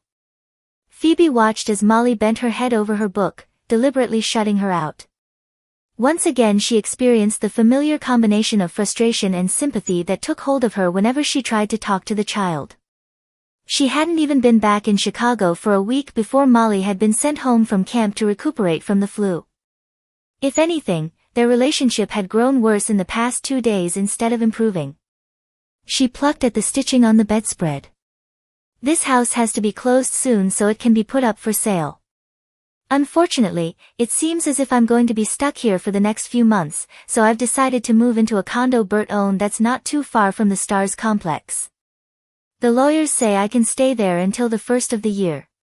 She was also being provided with a living allowance to take care of her expenses, which was a good thing because her bank account had dipped alarmingly low. Since I'll be back at Creighton, I don't see how your living arrangements concern me. She ignored Molly's sullenness. I don't envy you going back. I hated it when I was there. I don't have much choice, do I? Phoebe went completely still as an eerie tingling traveled up her spine. Molly's face was stiff and inexpressive except for a small quiver at the corner of her mouth. She recognized that stubborn face, the refusal to ask for help or admit to any weakness. She had adopted some of those same strategies to survive the misery and loneliness of her own childhood. As she watched, she became even more convinced that the idea she'd been mulling over since yesterday was a good one. Creighton is small, she said carefully. I always thought I'd be happier at a bigger school with a more diverse mix of students. Maybe you would, too. Maybe you'd like to go someplace co-ed. Molly's head shot up. Go to school with boys? I don't see why not. I can't imagine what it would be like to have boys in the classroom. Wouldn't they be rowdy? Phoebe laughed. I never went to school with them either, so I have no idea. Probably. Molly was exhibiting the first display of animation she had seen, and Phoebe continued cautiously. There are some fine public schools in this area. A public school, she scoffed. The quality of education is so inferior. Not necessarily. Besides, anybody with your IQ could probably educate herself, so what difference would it make? She gazed at her sister with compassion and said softly, it seems to me that making some friends and enjoying being a teenager is more important right now than jump-starting calculus. Molly's protective shell clamped shut. I have dozens of friends. Dozens of them. And I happen to enjoy mathematics. I would never subject myself to an inferior education just to go to school with some silly, adolescent boys, I'm certain, wouldn't be nearly as mature as all my boyfriends in Connecticut. Phoebe had to hand it to her. She was willing to brazen it out right to the end. Molly's small lip curled. You wouldn't understand since you're not gifted. I hate to disillusion you, Mole, but my IQ isn't anything to sniff at, either. I don't believe you. Pull out your notepaper then. Let's solve some integrals together.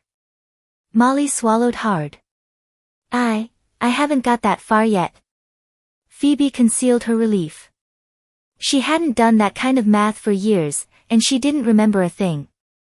Don't judge a book by its cover, Mole. For example, if people judged you only by appearances, they might decide you were unfriendly and a little bit snobbish. Both of us know that's not so, don't we? She wanted to make Molly think, not to antagonize her, and she tried to take some of the sting out of her words with a smile. It didn't work. I'm not a snob. I'm a perfectly nice person with dozens of friends, and, she gasped. Phoebe followed the direction of her stricken gaze and saw Pooh pulling a bedraggled stuffed monkey from under Molly's bed. She quickly disengaged the animal from the poodle's mouth. It's all right. Pooh didn't hurt your toy. See? Molly's face was scarlet. I don't ever want that dog in my bedroom again. Never. And it's not mine. I don't play with toys. I don't know how it got there. It's stupid. Throw it away. Phoebe had always been a sucker for lost souls, and her sister's rejection of the obviously well-loved stuffed monkey touched her in a way nothing else could have. At that moment, nothing could have made her send this confused, frightened young girl away. She casually tossed the stuffed animal to the foot of the bed. I've decided I'm not sending you back to Creighton. I'm going to keep you here in a public school for the fall semester. What? You can't do that. I'm your guardian, and I certainly can. Scooping up Pooh, she walked to the door. We move into the condo next week. If school doesn't work out, you can go back to Creighton for second semester. Why are you doing this? Why are you being so hateful? She knew the child would never believe the truth, so she shrugged. Misery loves company. I have to stay here. Why shouldn't you? It wasn't until she reached the bottom of the staircase that the full implications of what she'd done hit her. She was already buried under problems she didn't know how to solve, and she had just added another one. When was she going to learn not to be so impulsive? Trying to escape her troubled thoughts, she made her way to the French doors at the rear of the house and stepped outside. The night was quiet and fragrant with the scent of pine and roses. The floodlights on the back of the house illuminated the fringe of deeper woods at the edge of the yard, including the old maple tree that had been her refuge when she was a child. She found herself heading there. When she reached the tree, she saw that its bottom branches were too high to reach. Leaning back against the trunk, she stared toward the house. Despite the peacefulness of the night, she couldn't shake off her worries. She didn't know anything about raising a teenager. How was she supposed to overcome Molly's hostility? She slipped her fingertips into the pockets of her slacks. Her problems with her sister weren't all that was bothering her. She missed Victor and her friends. She felt like a freak when she walked in the door of the Stars complex. And she spent far too much time thinking about Dan Kaleba. Why did he have to be so adamant in his refusal to let her rehire Ron? She sighed. It was more than his attitude toward Ron that kept him in her thoughts. She was much too aware of him. Sometimes when he was nearby, she experienced an emotion that was very close to panic. Her heartbeat accelerated, her pulses quickened, and she had the unsettling sensation that her body was coming awake after a very long hibernation. It was a ridiculous notion. She knew too well that she was permanently damaged when it came to men. Even though the night was warm, she removed her hands from her pockets and rubbed her arms against a sudden chill. Memories flooded her, and as the night sounds enveloped her, she could feel herself being drawn back to those early months in Paris. When she'd arrived, she'd located a friend from Creighton and had moved into her tiny, third-floor flat in Montparnasse, not far from the gaudy, bustling intersection where the Boulevard du Montparnasse meets the Boulevard Raspail. For weeks, she had seldom left her bed. Instead, she stared at the ceiling while she gradually convinced herself that she had somehow been responsible for her own rape. No one had forced her to dance with Craig. No one had forced her to laugh at his jokes and flirt with him. She had done everything she could to make him like her. Slowly she grew to believe that what had happened was her own fault. Her roommate, alarmed at her withdrawal, begged her to get out, and eventually it became easier to go along than to resist. She began spending her evenings drinking cheap wine and smoking pot with the ragtag band of students who frequented the sidewalks and brasseries of Montparnasse. Her misery had destroyed her appetite, and the last of her baby fat melted away, slimming her legs and emphasizing the hollows beneath her cheekbones. But her breasts remained as full as ever, and despite her shapeless clothing, the boys noticed. Their attentiveness deepened her self-hatred. They knew what kind of girl she was. That's why they wouldn't leave her alone. Without quite knowing how it happened, she punished herself by sleeping with one of them, a young German soldier who had come to Paris to train with UNESCO. Then she let a bearded Swedish art student into her bed, and after him, a long-haired photographer from Liverpool. Lying motionless beneath them, she let them do what they wanted because she knew in her heart that she deserved nothing better. More than their sweating bodies and invasive hands, she hated herself. Only gradually did she come to her senses. Appalled at what she had allowed to happen, she grew desperate to find a way to protect herself. Men were her enemies. To forget that was to put herself in peril. She began to observe the pretty young French women who spent their evenings strolling the Boulevard du Montparnasse. She sat in the brasseries and watched them tilt their faces toward their lovers, luring them with bold, knowing eyes. She saw the confident way they walked in their tight blue jeans with hips swaying and breasts thrust forward. One night as she observed a sultry-faced young beauty part her lips so her smitten lover could tip the sweet meat of a mussel shell between them, it all became clear to her. These young French women used sex to control men, and the men were helpless to defend themselves. That was when she began her own transformation. By the time Arturo Flores found her working in an art supply store near the Madeleine, her baggy, figure-concealing clothes had given way to tight French jeans and tiny, clingy camisoles that displayed her breasts. Platinum streaks drew men's gazes to the silky long hair that curled over her shoulders. With bold eyes, she issued her sultry, silent assessment of each one of them. You can look, share, but you're not quite man enough to touch. The sense of relief she experienced as they flirted with her, only to tuck their tails between their legs when she rejected them, left her dizzy with relief. She had finally found a way to keep herself safe. Arturo Flores wasn't like the rest. He was much older, a gentle, brilliant, and lonely man who only wanted her friendship. When he asked if he could paint her, she agreed without hesitation, never dreaming that she would find 7 years respite with him. Arturo was part of a close-knit circle of wealthy and prominent European men who were secretly homosexual, and his carefully selected friends became her friends.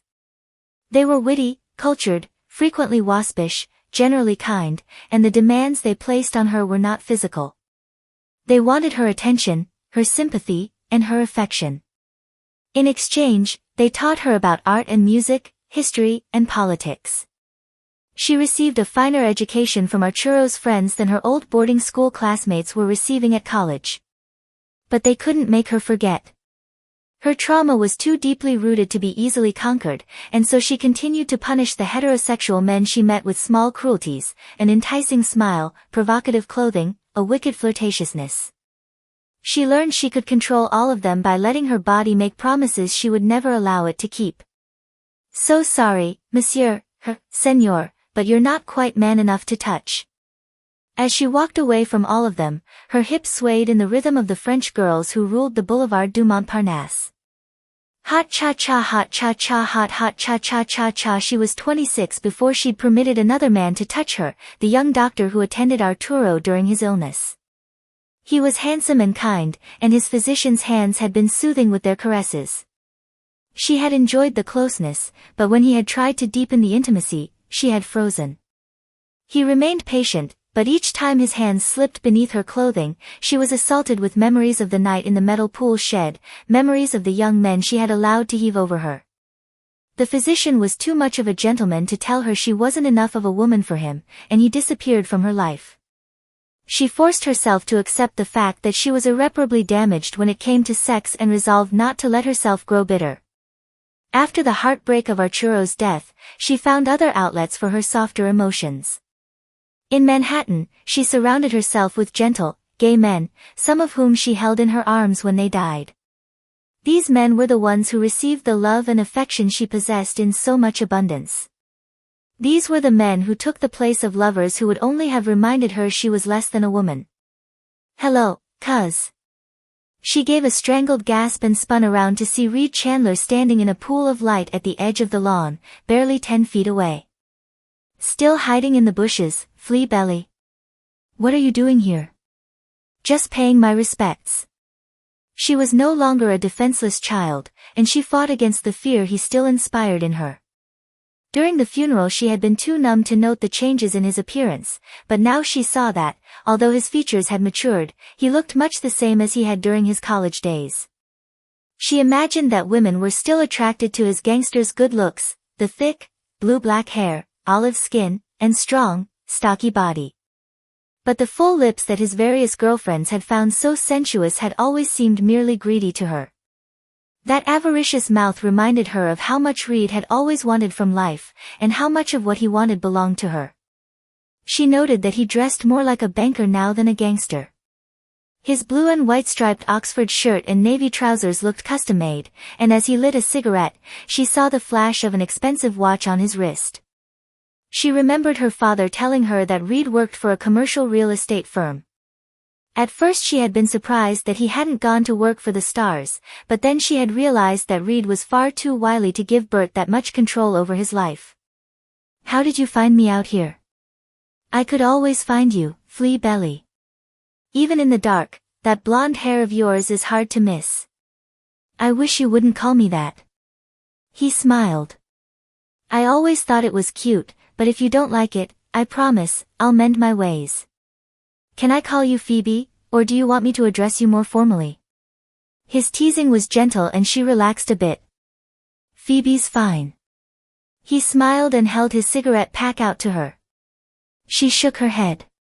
"You should give that up." "I have. Many times." As he inhaled, she was again conscious of those full, greedy lips. "So how are you getting along? Is everyone treating you well?" "They're polite. If anyone gives you a hard time, let me know.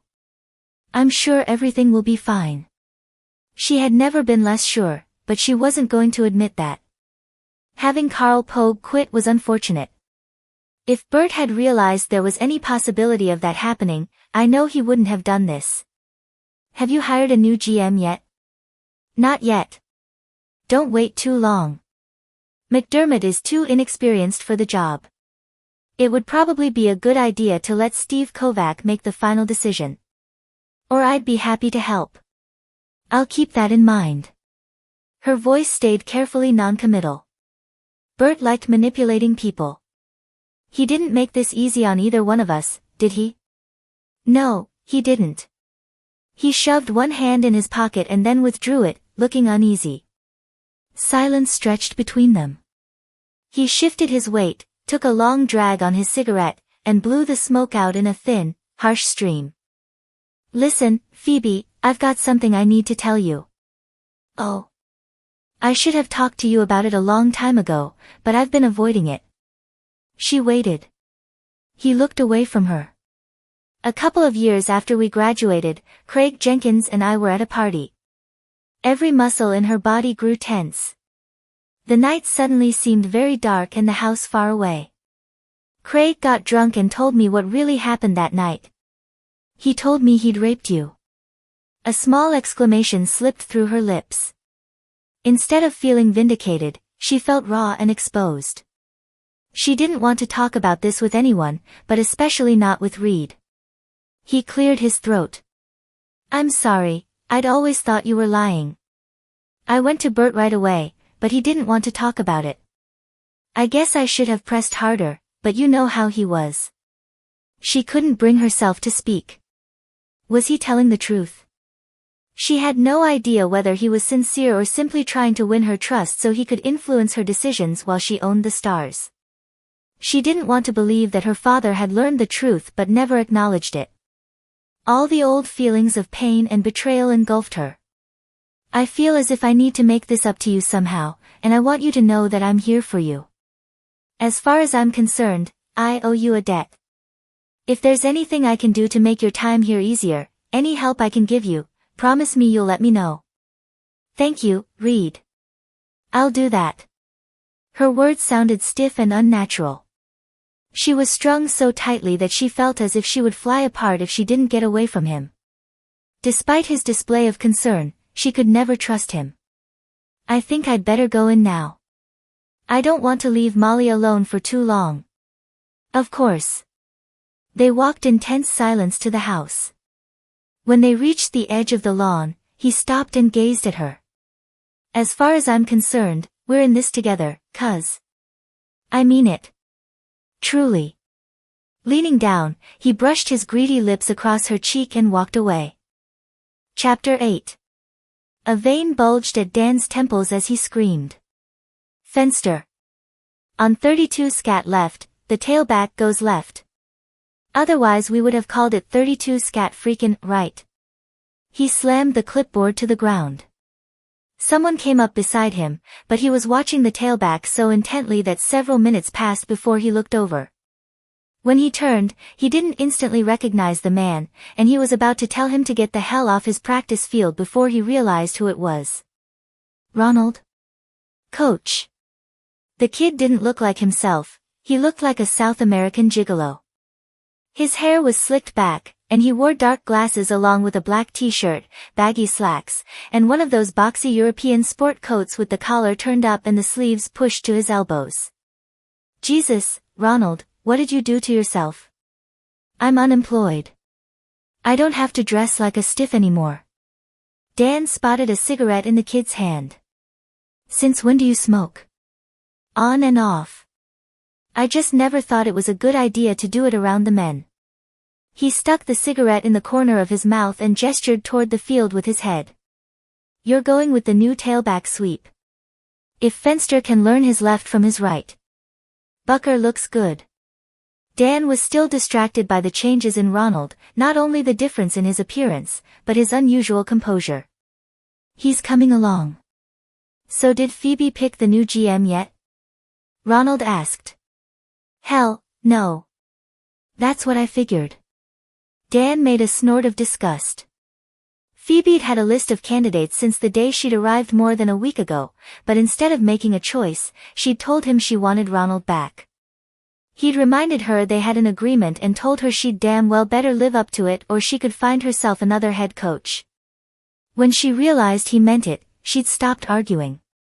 But they had lost their final preseason game last weekend, and with their season opener against the Broncos this Sunday, she still hadn't interviewed a single candidate.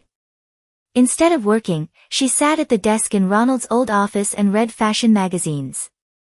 She wouldn't use Bert's office because she said she didn't like the decor. When anybody gave her even the simplest form to sign, the bridge of her nose would pucker and she'd say she'd get to it later, but she never did. Monday, when he'd barged in on her because she'd somehow managed to hold up everybody's paychecks, she'd been painting her goddamn fingernails. He'd gotten mad then, but he'd barely begun to yell before her lip had started to tremble and she'd said he couldn't talk to her like that because she had PMS. Sometime this week Phoebe had shot right past Valerie in her ability to make him crazy. NFL team owners were supposed to inspire a combination of respect, awe, and fear in their employees. Even seasoned head coaches tread warily around a man like Al Davis, the strong-willed owner of the Raiders. Dan knew he would never be able to hold his head up again if anybody ever found out that the owner of his team couldn't stand any yelling because she had PMS. She was, without a doubt, the most worthless, spineless, silliest excuse for a human being he'd ever met in his life. At first he'd wondered if she might not be smarter than she let on, but now he knew she was dumber than she'd let on, a world-class bimbo who was ruining his football team. If only she didn't have that drop-dead body. It was hard to ignore, even for someone like him, who'd seen just about everything a woman had to offer before he'd turned 21. He knew the public thought life was one big orgy for professional football players, and they were pretty much right. Even now, when sex was fraught with danger, women lined up in hotel lobbies and stadium parking lots calling out to the players, flashing phone numbers written on their bare midriffs, sometimes flashing more. He remembered his early playing days, when he'd picked up one, sometimes even two of them, and indulged in long, lost nights of cuddy and sex. He'd done things the rest of the male population had only dreamed about, but as the novelty had worn off, he'd begun to find something pathetic about those encounters. By the time he'd reached 30, he'd replaced the football groupies with women who had more going for them than a hot body, and sex had once again been fun. Then he'd met Valerie and begun his current downward spiral. But that spiral was about to shift direction now that Sharon Anderson was in his life. On Tuesday afternoon he'd managed to stop by the nursery school again to watch her with the kids and take her out for coffee after they'd left. She had some stains on her clothes that made him want to hug her, grape juice, paste, a streak of playground dirt. She was quiet and sweet, exactly what he wanted in a woman, which made his physical response to Phoebe Somerville even more aggravating. That female belonged in leather boots and a garter belt, as far away as possible from a bunch of innocent children. Ronald propped his foot up on the bench and stared out at the practice field. Phoebe keeps asking me to tell her who the best candidate for the GM job is. Dan gave him a sharp gaze. You've seen her. We, spend a lot of time together. Why? Ronald shrugged. She trusts me. Dan never gave anything away, and he concealed his uneasiness. Was Phoebe responsible for the changes in Ronald? I guess I didn't realize that the two of you were friends. Not exactly friends. Ronald took a drag on his cigarette. Women are funny about me. I guess Phoebe's no exception. What do you mean funny? It's the Cruise thing. Most men don't notice, but women think I look like Tom Cruise. Dan gave a snort of disgust. First Bobby Tom decided he looked like a movie star and now Ronald. But then, as he studied Ron more closely, he couldn't deny there was a vague resemblance. Yeah, I guess you do at that. I never noticed. It makes women feel as if they can trust me. Among other things. He took a deep drag on his cigarette. It plays hell with your love life, I'll tell you that. Dan's instincts for danger were as well developed as a battle-hardened soldier's, and the hair on the back of his neck prickled. How do you mean? He said carefully. Women can be quite demanding. I suppose I never thought of you as that much of a hound with the ladies. I do all right. He threw down his cigarette and ground it out beneath his shoe. I've got to go. Good luck with Phoebe. She's a real wildcat, and you're going to have your work cut out for you. Dan had heard enough. Lashing out his arm, he caught Ronald by the shoulder, nearly knocking him off his feet. Cut out the cute stuff. What the hell's going on? What do you mean? You and Phoebe. She's an unusual lady. What have you told her about the candidates for the GM job? Despite the grip Dan had on him, Ronald's gaze was steady and disconcertingly confident. I'll tell you what I haven't told her. I haven't told her Andy Carruthers is the best man for the job. You know he is. Not if he can't handle Phoebe. Dan slowly released him, and his voice was dangerously quiet. Exactly what are you trying to say? I'm saying I've got your butt in a sling, Dan, because right now the only person she trusts who knows a damn thing about football is me. And I got fired. You deserve to be fired. You weren't doing your job. I got her to sign those contracts the first day, didn't I? From what I hear, nobody else has been able to do that much. You had time after Bert died to prove yourself, and you blew it. Nothing got done. I didn't have the authority to act because Phoebe wasn't returning my phone calls. He lit a fresh cigarette and had the nerve to smile. But I'll guarantee she returns them now. Dan's temper ignited, and he grabbed a fistful of Ronald's fancy European lapels. You son of a bitch. You're sleeping with her, aren't you? He had to give the kid credit. His complexion went a little pale, but he held his ground. That's none of your business. No more games. What are you after? You're not stupid, Dan. Figure it out for yourself. You're not getting your job back. Then you're in big trouble because Phoebe won't do anything unless I tell her to. Dan clenched his teeth. I ought to beat the shit out of you. Ronald swallowed hard. I don't think she'd like that. She's crazy about my face. Dan thought furiously, but he could only come to one conclusion. Ronald had him pinned behind the line of scrimmage and nobody was open. It went against his grain to fall on the ball, but he didn't seem to have a choice. Gradually, he let go of the kid's shirt. All right, you've got your job back for now. But you'd better control her or I'll have your ass hanging inside out from the yard markers. Do you understand me? Ronald flicked his cigarette away and then lifted the collar of his sport coat with his thumbs. I'll think about it. Dumbfounded, Dan watched him walk away. By the time Ronald reached his car, he had sweated right through his jacket. Dan. He'd called the coach Dan and he was still alive. Oh, God. Oh, Lord. Between the cigarettes and a rapid heartbeat, he'd begun to hyperventilate. At the same time, he'd never felt better in his life. Settling into the driver's seat, he grabbed the phone. After he fumbled with the buttons for a few moments, Phoebe came on the line. He gasped for breath and pushed the videotape of risky business she had given him out from beneath his hip. We did it, Phoebe. You're kidding. He could envision her wide, generous smile. I did exactly what you said. He gasped. And it worked. Except now I think I'm having a heart attack. Take some deep breaths, I don't want to lose you now. She laughed. I can't believe it. Neither can I. He was beginning to feel better. Let me change my clothes and wash this grease out of my hair. Then I'll be in. It won't be a minute too soon.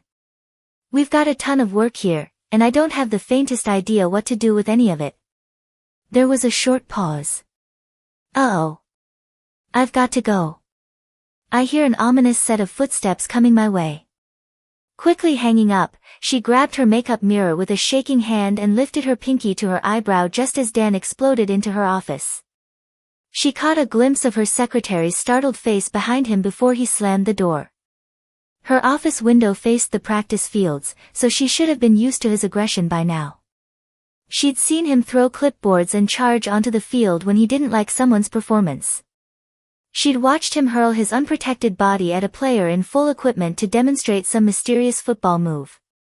And once, when she'd been in the office late and all the players had left, she'd watched him do laps around the track wearing a sweat-stained t-shirt and a pair of gray athletic shorts that had revealed a set of powerfully muscled legs. Swallowing hard, she gazed up at him innocently. Oh, my. The big bad wolf just blew my door down. What did I do now? You win. Goody.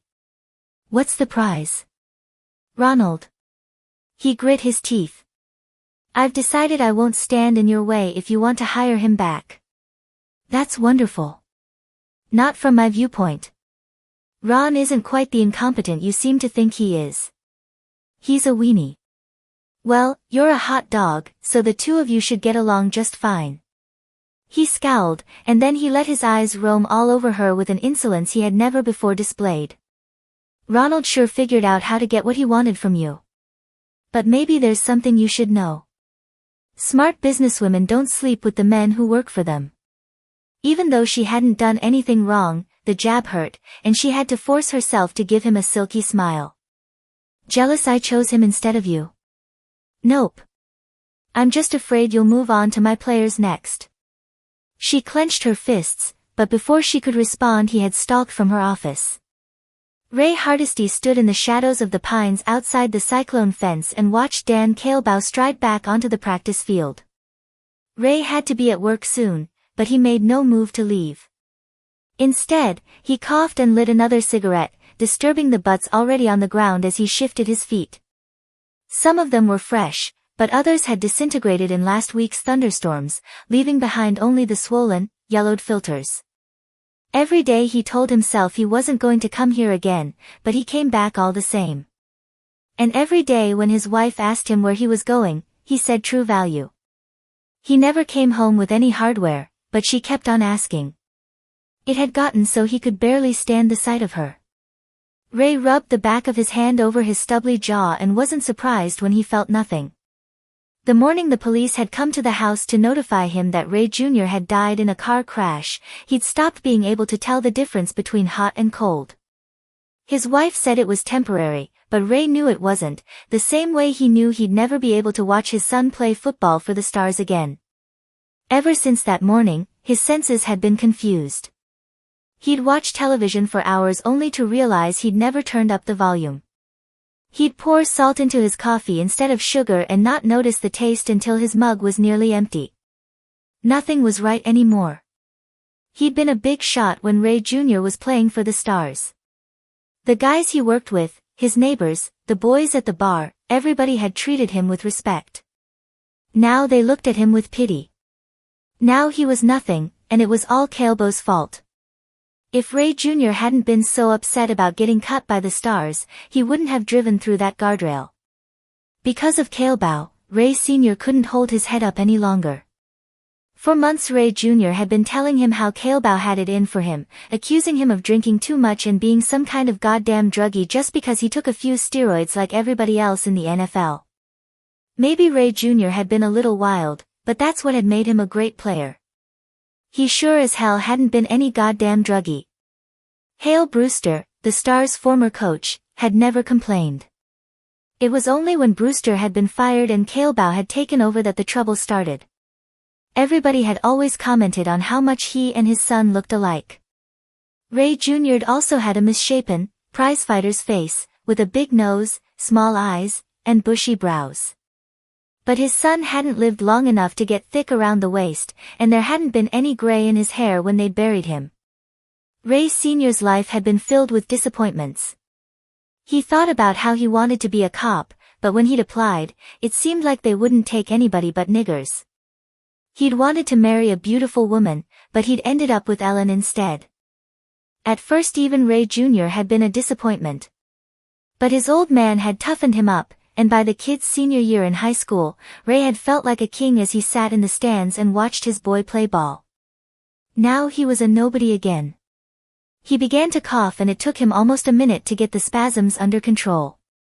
The doctors had told him a year ago to stop smoking because of his bad heart and the trouble with his lungs. They hadn't come right out and told him he was dying, but he knew it anyway, and he didn't much care anymore. All he cared about was getting even with Dan Kaleba. Ray Sr. relished every Stars loss because it proved the team wasn't worth shit without his kid. He had made up his mind that he was going to stay alive until the day everybody knew what a mistake that bastard had made by cutting Ray Jr.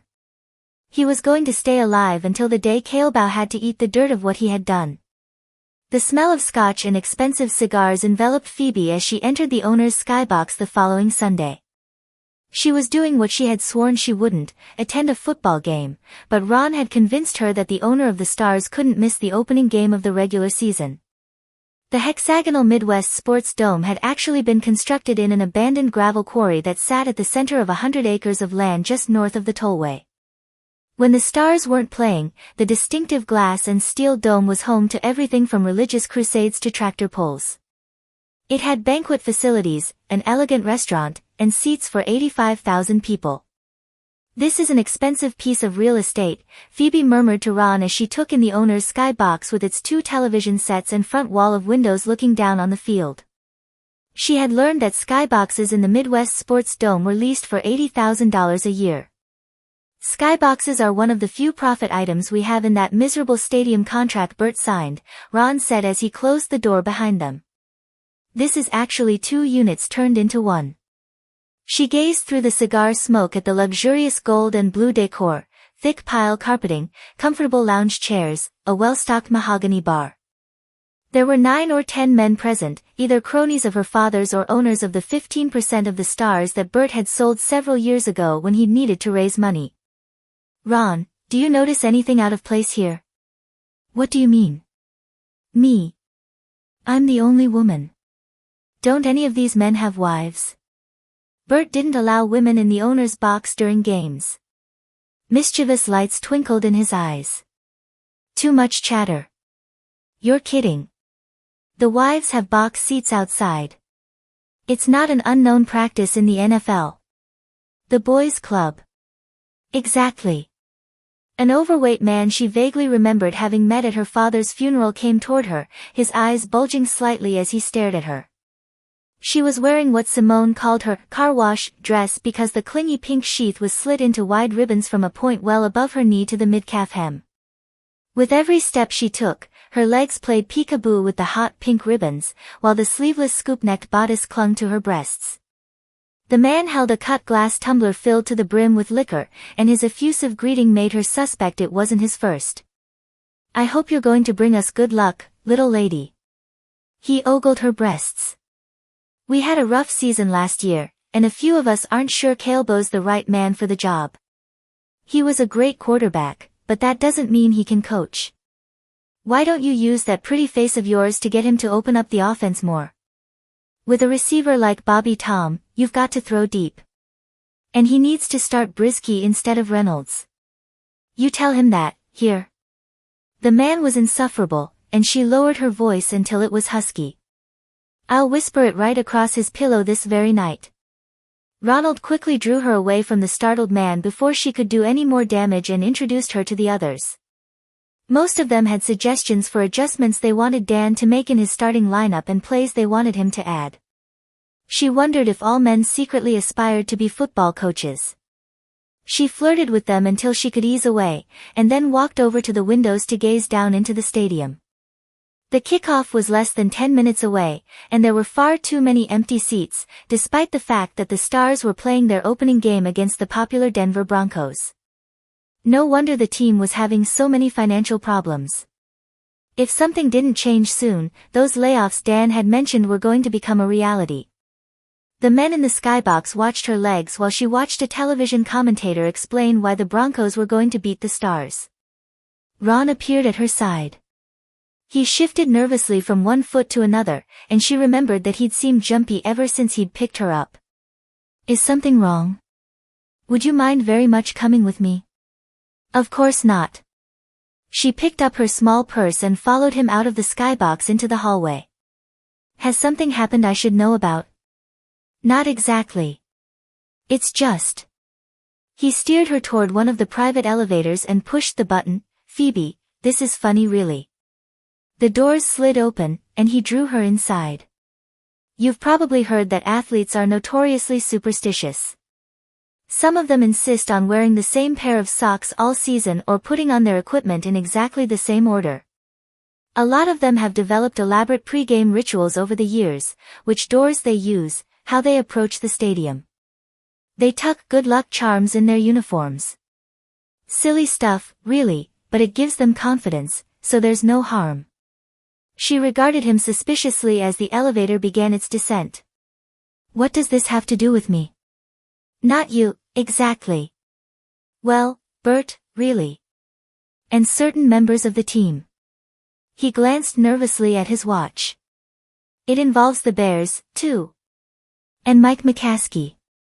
McCaskey was the grandson of George Halas, the legendary founder of the Chicago Bears. He was also the Bears' controversial president and CEO.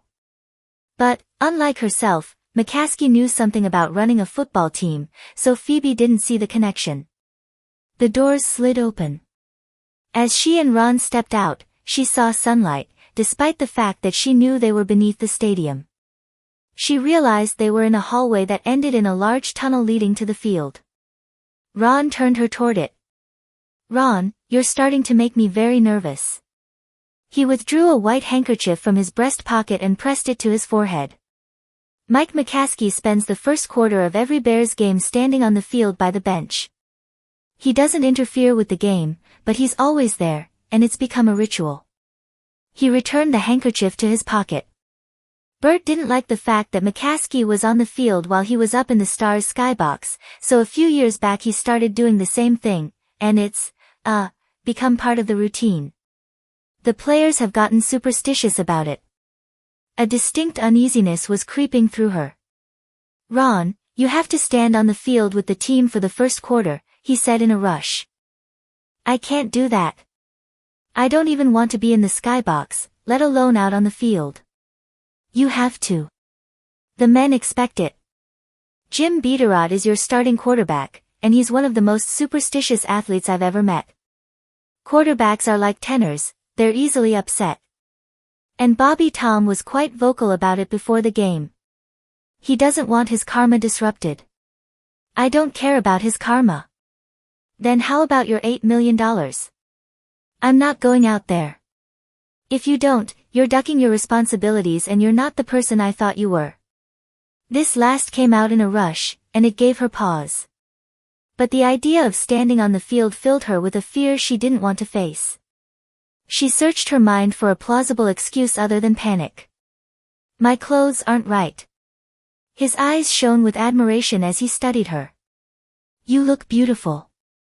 Her knee and a good portion of her thigh poked through the hot pink ribbons as she lifted one foot to show Ron a strappy sandal with a 3-inch heel. Mike McCaskey wouldn't go on the field dressed like this. Besides, I'll sink. It's AstroTurf, Phoebe, you're grasping at straws. Frankly, I expect better of you. Some part of you is actually enjoying this, isn't it? I must admit that when I saw you in that dress, it occurred to me that your appearance might spark ticket sales. Perhaps you could wave to the crowd. Phoebe uttered a word she hardly ever used. He regarded her with gentle reprimand.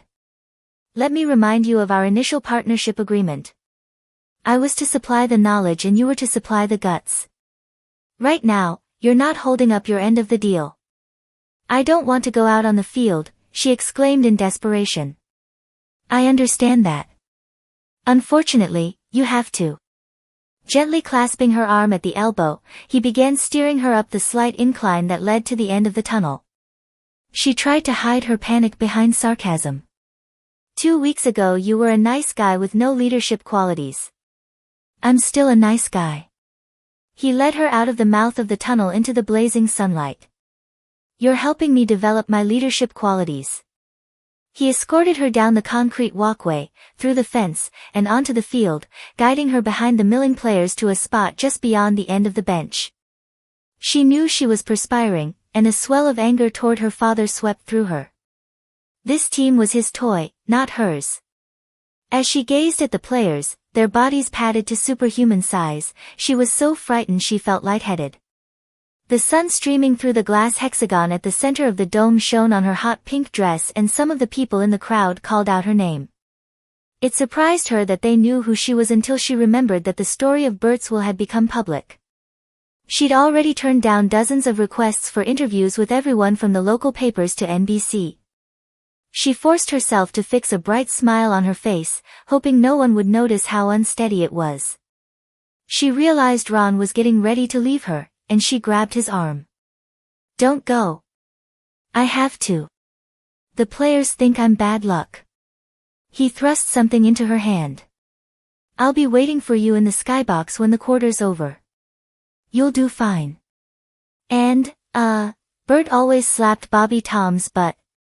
Before she could absorb that unwelcome piece of information, he rushed off the field, leaving her alone with dozens of grunting, sweating, battle-hardened men, who were hell-bent on inflicting mayhem. She opened her fist and stared down at her hand in bewilderment. Why had Ron given her a pack of Wrigley's spearmint gum? Dan appeared at her side, and she had to fight down a crazy desire to throw herself in his arms and ask him to protect her. The desire faded as he speared her with unfriendly eyes. Don't move from this spot till the end of the quarter. Got it? She could only nod. And don't screw up. I mean it, Phoebe. You have responsibilities, and you'd better carry out every single one of them. You and I might think the players' superstitions are ridiculous, but they don't. Without any further explanation, he stalked away from her. The encounter had only lasted for a few seconds, but she felt as if she'd been broadsided by a bulldozer. Before she could recover, one of the men came charging toward her, dangling his helmet by the face guard. Although she had kept herself away from the players, she recognized Bobby Tom Denton from his photograph: blonde hair, broad cheekbones, wide mouth. He looked tense and edgy. Miss Somerville, we haven't met, but I need you to slap my butt. You, must be Bobby Tom. A very rich Bobby Tom. Yes, ma'am. She absolutely could not do this. Maybe some women were born to be butt slappers, but she wasn't one of them. Quickly lifting her hand, she kissed her fingertips and pressed them to his lips. How about a new tradition, Bobby Tom? She waited with apprehension to see if she'd done something irreversible to his karma and, in the process, blown $8 million. He began to frown, and the next thing she knew, hot pink ribbons whipped her legs as he snatched her up off the ground and planted a resounding smack on her lips. He grinned and set her back down. That's an even better tradition. Hundreds of people in the crowd had caught the exchange, and as he trotted away, she heard laughter. Dan had also observed the kiss, but he definitely wasn't laughing. Another monster headed toward her. As he approached, he barked an order to someone behind him, and she saw the name, Beaterot, on the back of his sky blue jersey. This must be her temperamental quarterback. When he finally came to a stop next to her, she took in his blue-black hair, meat-hook nose, and small, almost feminine mouth. Miss Somerville, your father. He stared at a point just beyond her left ear and lowered his voice. Before every game, he always said, "Eat shit, you big bozo." Her heart sank.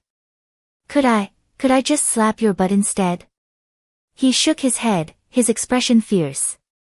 She ducked and said the words as fast as she could. The quarterback gave an audible sign of relief. Thanks, Miss Somerville. He jogged away. The Stars had won the coin toss, and both teams lined up for the kickoff. To her dismay, Dan began running toward her sideways while he kept his eyes firmly fixed on the field. He was tethered by the long cord on his headset, but it didn't seem to hinder his movements. He drew to a stop beside her, his eyes still glued to the field. Do you have the gum? The gum. The gum. She suddenly remembered the Wrigley's Ron had thrust into her hand and unclenched her fingers, which were rigidly clasped around it. It's right here. Pass it over when the kicker tees the ball. Use your right hand. Behind your back. You got it. Now don't screw up. Right hand. Behind your back. When the kicker tees the ball. She stared at him. Which one's the kicker? He began to look mildly crazed. The little guy in the middle of the field. Don't you know anything? You're going to screw this up, aren't you? I'm not going to screw it up. Her eyes flew to the field as she frantically tried to identify the kicker. She picked the smallest of the players and hoped she was right. When he leaned over to position the ball, she shot her right hand behind her back and slapped the gum into Dan's open palm. He grunted, shoved it in his pocket, and rushed off without so much as a thank you. She reminded herself that only minutes earlier, he'd referred to the player's superstitions as ridiculous. Seconds later, the ball arced into the air and pandemonium broke out before her. Nothing could have prepared her for the gruesome sounds of 22 male bodies in full battle gear trying to kill each other. Helmets cracked, shoulder pads slammed together, and the air was filled with curses, growls, and groans. She pressed her hands to her ears and cried out as a platoon of uniformed men rushed toward her. She was frozen to the spot while the Stars player carrying the ball charged toward her. She opened her mouth to scream, but no sound came out. The crowd went wild as he raced toward the sidelines pursued by a pack of white and orange-clad monsters from hell. She saw that he couldn't stop, he was going to run right over her, but she couldn't save herself because her knees had locked. At the last moment he swerved and charged into his teammates on the sidelines. Her heart was in her throat, and she thought she was going to faint. Fumbling with the catch of her tiny shoulder bag, she groped inside for her rhinestone sunglasses, nearly dropping them as she clumsily slipped them on for protection. The first quarter ticked by with agonizing slowness. She could smell the players' sweat, see their sometimes dazed, sometimes crazed expressions, hear their shouted obscenities, one profanity after another until repetition had stripped even the filthiest of words of any meaning. At some point, she realized she was no longer standing there because she had been told to, but as a test of strength, her own private badge of courage. Maybe if she handled this challenge, she could begin to handle the rest of her life. Never had seconds felt more like minutes, minutes more like hours. Through the corner of her eye, she watched the Star Girl cheerleaders in their sleazy gold costumes with blue spangles and applauded whenever they did. She dutifully clapped as Bobby Tom caught one pass after another against what she would later hear described as a strong Broncos defense. And more frequently than she liked, she found her eyes straying to Dan Kaleba. He paced the sidelines, his dark blonde hair glazed by the bright sunlight streaming through the center of the dome. His biceps stretched the short sleeves of his knit shirt and veins throbbed in his muscular neck as he shouted out instructions. He was never still. He paced, raged, bellowed, punched the air with his fist. When a call late in the quarter angered him, he yanked off his headset and began to charge the field. 3 of his players leapt from the bench and physically restrained him, their response so well orchestrated she had the feeling they'd done it before. Even though this team was legally hers for the next few months, she knew that it belonged to him. He terrified her and fascinated her. She would have given anything to be that fearless. The whistle finally blew, signaling the end of the quarter. To everyone's surprise, the Chicago Stars were tied with the Broncos, 7-7. Bobby Tom dashed over to her, his expression so jubilant that she couldn't help smiling back. "I hope you're gonna be where I can get to you when we play the Chargers next week, Ms. Somerville. You're bringin' me luck. I think your talent is bringing you luck." Dan's voice rang out, his tone fierce. "Denton, get over here. We've got 3 more quarters to play, or have you forgotten that?" Bobby Tom winked and trotted away. Chapter 9. Phoebe stood in the flickering shadows of the torches that had been placed at intervals around the pool at the Somerville estate and watched as 5 giggling women surrounded Bobby Tom Denton. None of the Stars' management or staff had regarded Bert's death or the fact that Phoebe would soon be moving out of the house as an excuse to cancel the party he had hosted each year after the season opener. While Phoebe had been at the game, her secretary had supervised the caterers setting up for the event. Phoebe had replaced her car wash dress with a slightly less conspicuous apricot knit tank dress. The team's loss that afternoon to the Broncos had cast a pall over the early hours of the gathering, but as the liquor had begun to flow more freely, the mood had grown livelier. It was nearly midnight now, and the platters of steaks, ham, and lobster tails had been demolished. Phoebe had been introduced to all the players, their wives, and girlfriends as they arrived. The players were scrupulously polite to their new owner, but being around so many athletes had brought back too many bad memories, so she had removed herself to a wooden bench set by a clump of japonica bushes well off to the side of the pool. She heard a familiar voice and felt a queer jolt as she looked toward the patio and saw Dan. Ron had told her that Sunday night was one of the busiest times for the coaches as they graded the players on their performances that afternoon and worked on the game plan for next week.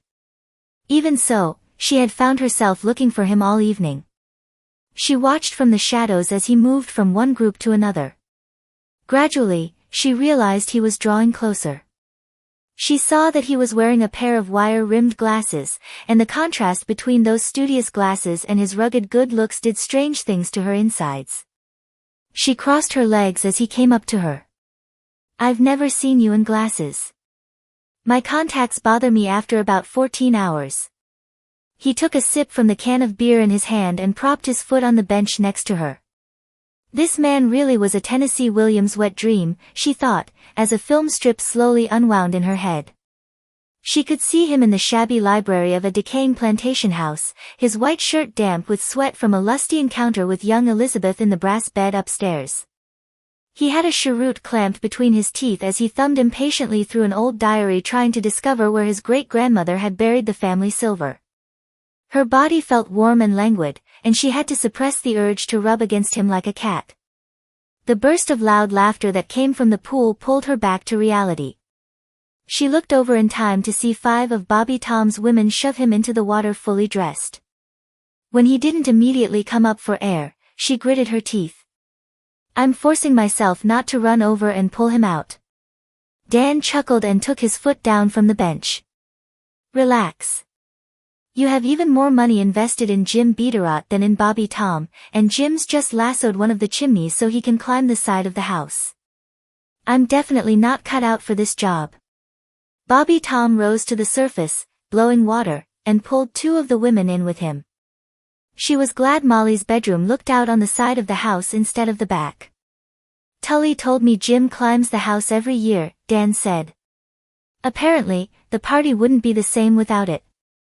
Couldn't he just put a lamp shade on his head like everybody else? He prides himself on originality.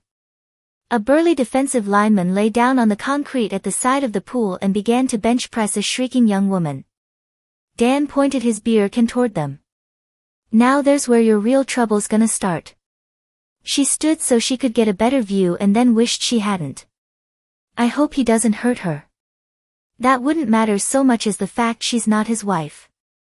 At that moment a tiny fireball with a shining mane of Diana Ross hair charged from the rear of the patio toward Webster Greer, a 294-pound all-pro defensive tackle. Dan chuckled. Watch and learn, Phoebe. The Spitfire screeched to a stop on a pair of stiletto heels. Webster Greer, you put that girl down right this minute or your ass is gonna be grass. Ah, honey, he dropped the redhead onto a chaise lounge. Don't you honey me, the Spitfire shrieked. You want to find yourself sleeping in that bowling alley you built for yourself in our basement, that's just fine with me, 'cause you sure as hell won't be sleeping with me. Ah, honey, and don't you come crying on my shoulder after I haul your ass to divorce court and take you for every penny you got. Crystal, honey, I was just foolin' around. Foolin' around. I'll show you foolin' around. Drawing back her arm, she punched Tackle in the stomach with all her might. He frowned. Now, honey, why'd you have to go and do that? Last time you hit me, you hurt your hand. Sure enough, Crystal was cradling her hand, but that didn't stop her sassy mouth. Don't you worry about my hand. You worry about your ass. And whether or not I'm ever gonna let you see your kids again. Come on, honey. Let's go put some ice on it. Go put some ice on your dick. With a dramatic flip of her hair, she stalked away from him and headed directly toward Phoebe and Dan. Phoebe wasn't certain she wanted a confrontation with this pint-sized termagant, but Dan didn't look all that unhappy about it. As the woman came to a stop in front of him, he wrapped her injured hand around his beer can. It's still cold, Chris. Maybe it'll keep the swelling down. Thanks. You've got to stop hitting him, honey. One of these days you're going to break your hand. He's got to stop making me mad, she retorted. That female's probably been after him all night. You know Webster's the last man on the team who'd fool around with another woman. That's 'cause I understand how to keep him in line. Her tone was so smug that Phoebe couldn't hold back a bubble of laughter. Instead of being offended, Crystal smiled back at her. Don't ever let a man know he's got the upper hand if you want a happy marriage. I'll remember that. Dan shook his head, then turned to Phoebe. The scary thing is, Webster and Crystal have one of the best marriages on the team. I guess I'd better go settle him down before he picks a fight with somebody. Crystal rolled the beer can in her injured hand. Mind if I take this along as an ice pack? Help yourself. She smiled at Phoebe and then rose on tiptoe to plant a kiss on the corner of Dan's jaw. Thanks, pal. Stop by the house sometime and I'll fry you up a hamburger. I'll do that. As Crystal returned to her husband, Dan lowered himself to the bench. Phoebe sat next to him, keeping as much space between them as she could manage. Have you known Crystal for long? Webster and I were teammates right before I retired, and all of us got to be pretty good friends. Neither of them liked much about my ex-wife except her politics, and Crystal used to show up at my door with milk and cookies when I was going through my divorce. We haven't been able to see a lot of each other socially since I joined the Stars. Why is that? I'm Webster's coach now. Does that make a difference? Rosters have to be cut, players traded. There has to be some distance. A strange way to conduct friendships. That's just the way it is. Everybody understands. Although the others were in sight, the bench was tucked far enough into the shadows of the japonica bushes that she had begun to feel as if they were alone, and she was so aware of him that her skin prickled. She welcomed the distraction of a female squeal, and, looking through a break in the hedges, saw a woman whip off the top of her bikini. The accompanying hoots and squeals were so loud she hoped they didn't awaken Molly and frighten her. The party's getting a little wild. Not really. Everybody's on their good behavior because the chaperones are here. What chaperones? You and me. The boys aren't going to let their hair down with the owner and head coach hanging around, especially since we lost today. I remember a few parties during my playing days that lasted right through till Tuesday. You sound nostalgic. I had some fun. Getting tossed in swimming pools and judging wet t-shirt contests. Don't tell me you've got something against wet t-shirt contests. That's the closest most football players ever come to a cultural event. She laughed. But then her laughter faded as she saw the way he was looking at her. Through the lenses of his glasses, his sea-green eyes were enigmatic, yet something seemed to crackle between them, an electricity that shouldn't have been there. She was thrilled, frightened. Dipping her head, she took a quick sip of wine. He spoke softly. For somebody who flirts with everything in pants, you sure are nervous with me. I am not. You're a liar, darlin'. I make you nervous as hell. Despite the wine, her mouth felt dry. She forced her lips into a fox's smile. Only in your dreams, lover. Leaning close enough to inhale his aftershave, she said huskily, I devour men like you for breakfast and still eat a 5-course lunch. He gave a snort of laughter. Damn, Phoebe, I wish we liked each other better, 'cause if we did, we could have ourselves a real good time. She smiled, then tried to say something sexy and flippant only to discover that she couldn't think of a thing. In her mind the springs on the brass bed had begun to creak, only this time she was lying on it instead of young Elizabeth. She was the one in the lacy slip with the strap falling off her shoulder.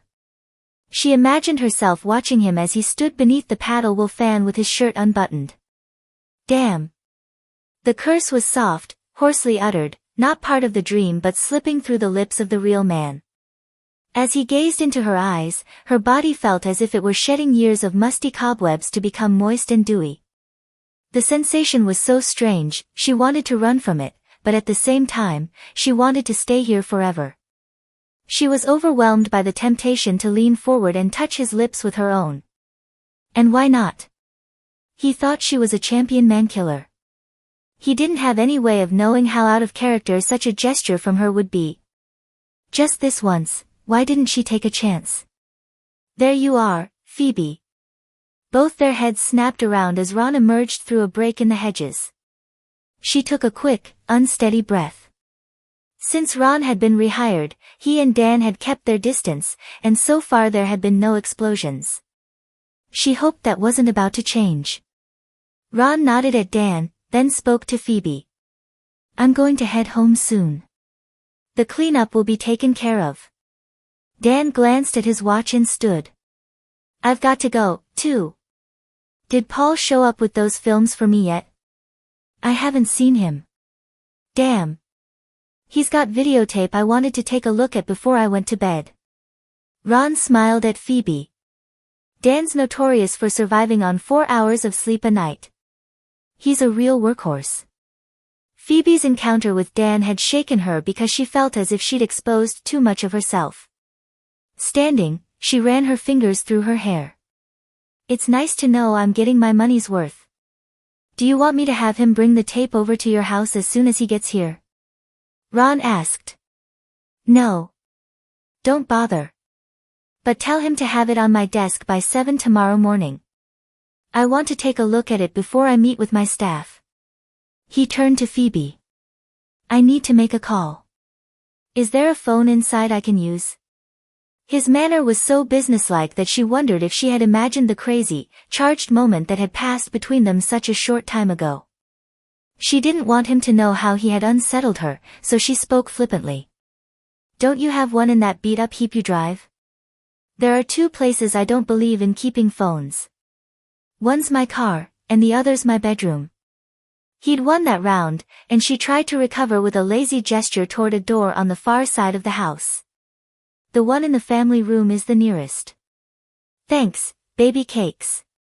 As he walked away, Ron frowned at her. You shouldn't let him address you so disrespectfully. A team owner, exactly how am I supposed to make him stop? She retorted, turning her frustration onto Ron. And I don't want to hear about what Al Davis would do or Eddie whatever. Edward DeBartolo, Jr., he said patiently. The owner of the San Francisco 49ers.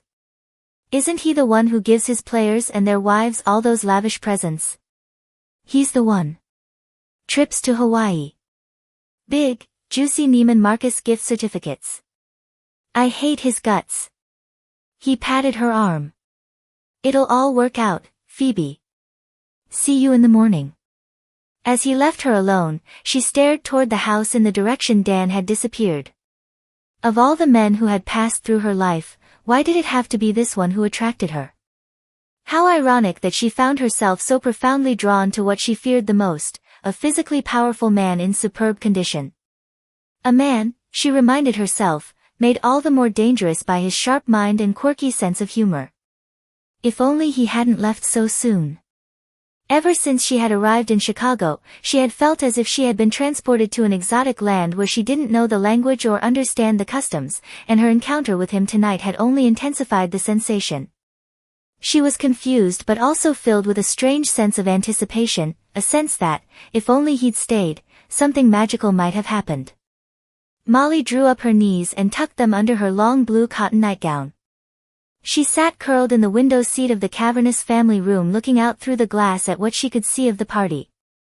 Peg, the housekeeper, had sent her to bed an hour ago, but the noise had kept her from sleeping. She was also worried about Wednesday, when she would start public high school and all the kids would hate her. Something cold and wet brushed against her bare leg. Hello, Pooh. As Molly reached down to stroke the dog's soft topknot, Pooh reared up and placed her front paws on the teenager's thigh. Molly lifted the dog into her lap and bent her head to croon soft baby talk to her. You're a good girl, aren't you, Pooh? A good, sweet doggy girl.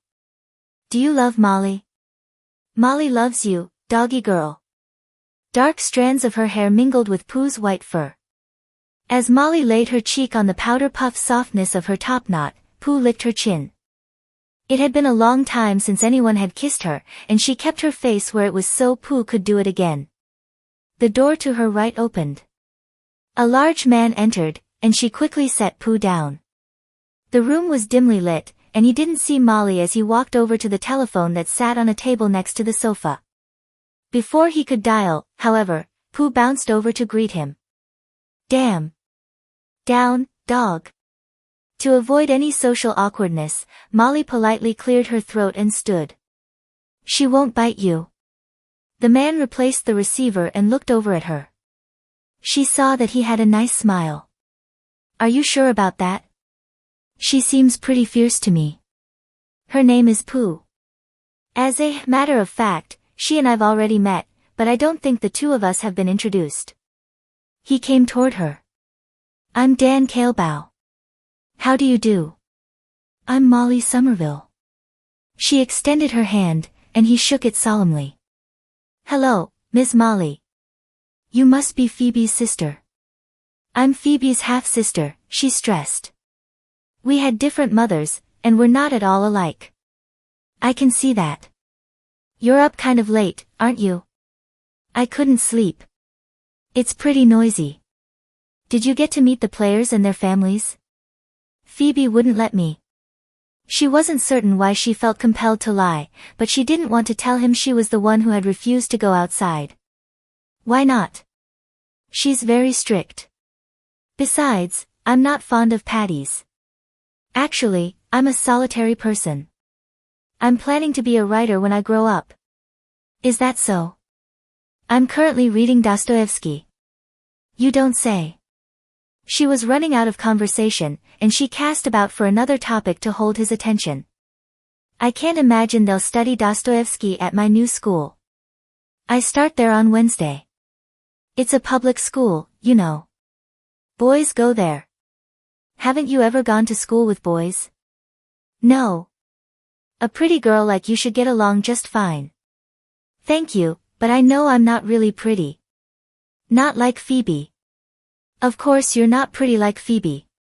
You're pretty in your own way. That's the best thing about women. Each one has her own way about her. He'd called her a woman.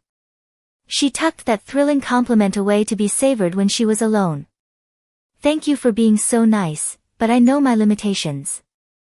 I'm pretty much an expert on the subject of females, Ms. Molly. You should listen to me. She wanted to believe him, but she couldn't. Are you a football player, Mr. Kaleba? I used to be, but I'm the head coach of the Stars now. I'm afraid I don't know anything about football. That seems to run on the female side of your family. He crossed his arms. Didn't your sister bring you to the game this afternoon?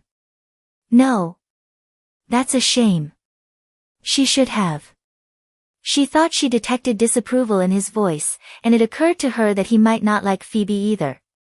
She decided to test the waters. My half-sister doesn't want to bother with me. She got stuck with me, you see, because both my parents are dead. But she doesn't really want me. That, at least, was true. She had his complete attention now, and since she didn't want to lose it, she began to fabricate. She won't let me go back to my old school and she hides the letters I get from all my girlfriends. Why would she do something like that? Molly's active imagination took over. A streak of cruelty, perhaps. Some people are born with it, you know. She never lets me leave the house, and if she doesn't like what I've done, she feeds me bread and water. Inspiration struck. And sometimes she slaps me. What? She was afraid she had gone too far, so she quickly added, it doesn't hurt. It's hard to imagine your sister doing something like that. She didn't like to hear him defending Phoebe. You're a potent man, so her physical appearance has affected your judgment. He made a funny choking sound. Do you want to explain that?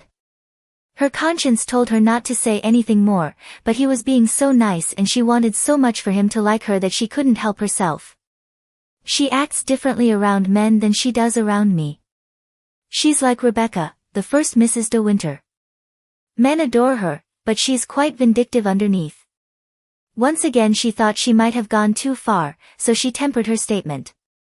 Not that she's entirely evil, of course. Just mildly twisted. He rubbed his chin. I'll tell you what, Molly.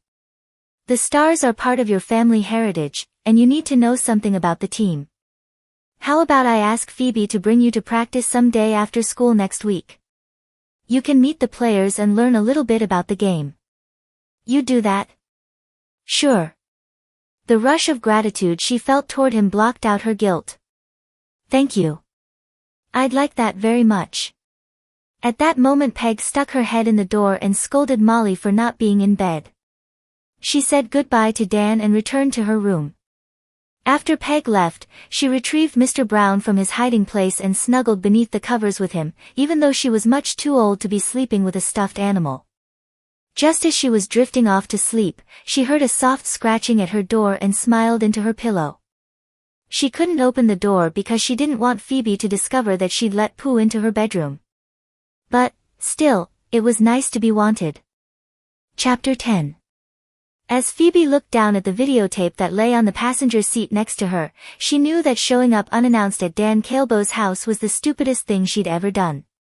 But instead of turning Bert's Cadillac around and going back home, she peered through the glare of the headlights toward the side of the road trying to find the wooden mailbox that Crystal Greer had told her to watch for. As she looked, she rehearsed what she would say when she got there. She would be very casual, tell Dan that Paul had shown up with the videotape not long after he'd left the party. She'd known Dan wanted to see the tape before he went to bed, and she'd decided to deliver it since it was such a beautiful night for a drive. No trouble, really. She frowned. It was 1 o'clock in the morning, so maybe she shouldn't say anything about it being a beautiful night for a drive. Maybe she'd simply say she hadn't been sleepy and had felt like taking a drive to relax. The truth was, she wanted to see him again before she lost her nerve. She had been deeply shaken by that moment when she'd felt such an overpowering urge to kiss him. Now she needed to see him alone, where they wouldn't be interrupted, to try to discover what those feelings meant. She could come up with a million reasons she shouldn't be attracted to him, but none of those reasons explained the way he had made her feel tonight, as if her body were slowly coming alive. The sensation was both terrifying and exhilarating. He hadn't made any secret of the fact that he disliked her, but at the same time, she sensed he was attracted to her. Without warning, she felt tears gathering in her eyes. For years she hadn't even let herself dream that something like this could happen. Was she being a fool, or was there a chance she might be ready to reclaim her womanhood? Her headlights picked up the wooden mailbox, and she blinked her eyes. There was no name on it, but the number was right, and she braked as she turned into the narrow, graveled country lane.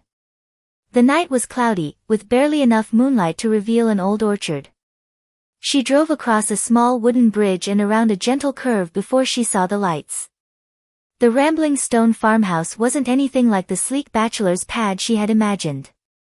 Built of wood and stone, it had 3 chimneys and a wing off to one side. Steps led up to an old-fashioned front porch that was surrounded by a spindled railing. In the welcoming light that glowed through the front windows, she saw that the shutters and front door were painted a pearly gray. Her tires crunched in the gravel as she pulled up to the house and turned off the ignition. Abruptly, the exterior lights went out, followed by the interior ones. She hesitated. She must have caught him just as he was going to bed. Still, he wasn't asleep yet. Snatching the videotape up from the seat before she lost her nerve, she opened the car door and stepped out. An owl hooted in the distance, an eerie sound that made her even more uneasy. As she walked cautiously toward the front porch, she wished it weren't so dark.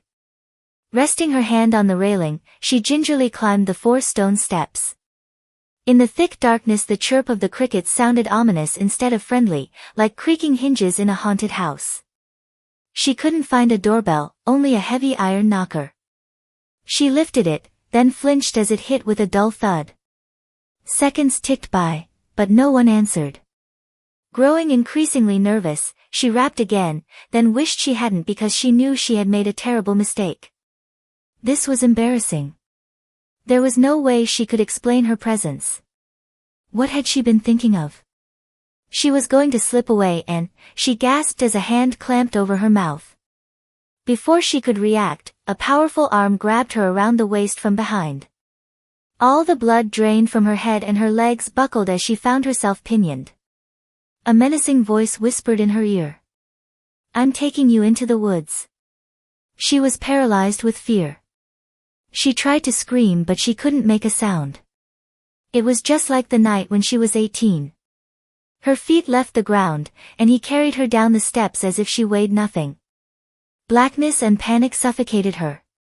He dragged her toward the trees with his mouth pressed against her ear. "Fight me," he whispered. "Fight hard, even though you know it won't do you any good." The sound of that familiar accent penetrated her panic, and she realized it was Dan holding her captive. Her mind reeled. It was happening again.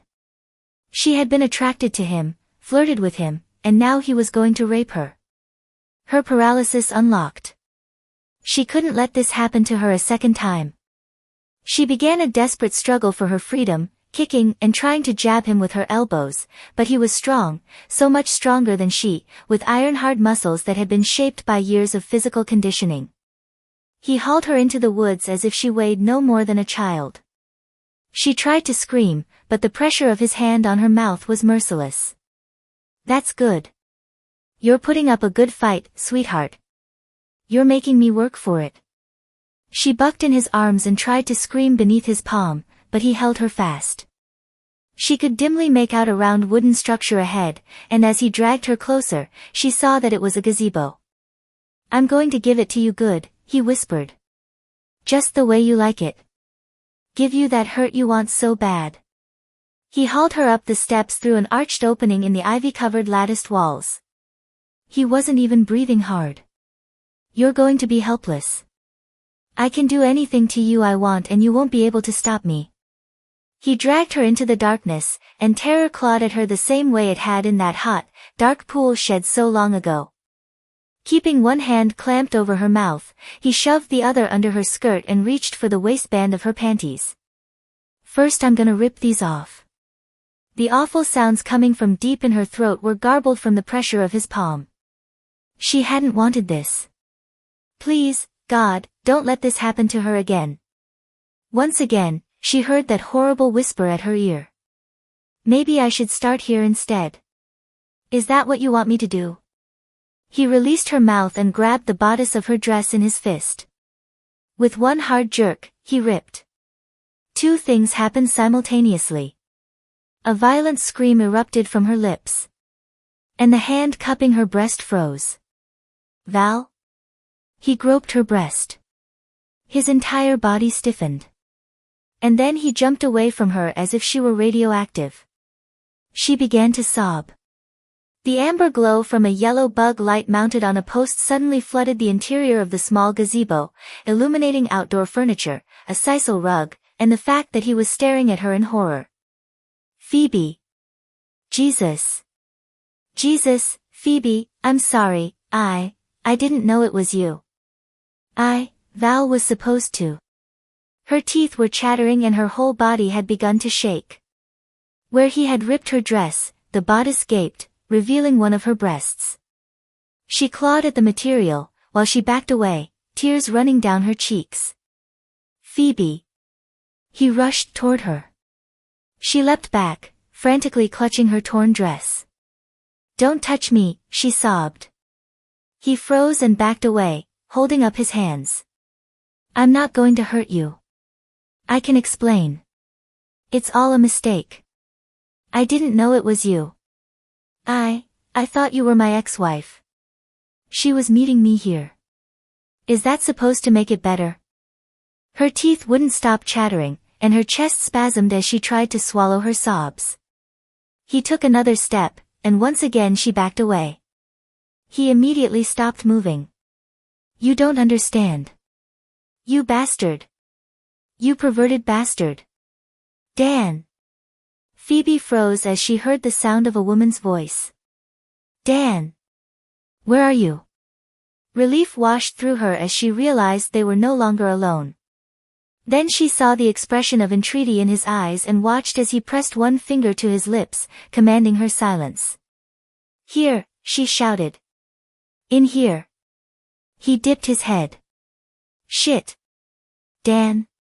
A slim, attractive woman wearing a simple floral cotton dress stepped into the gazebo.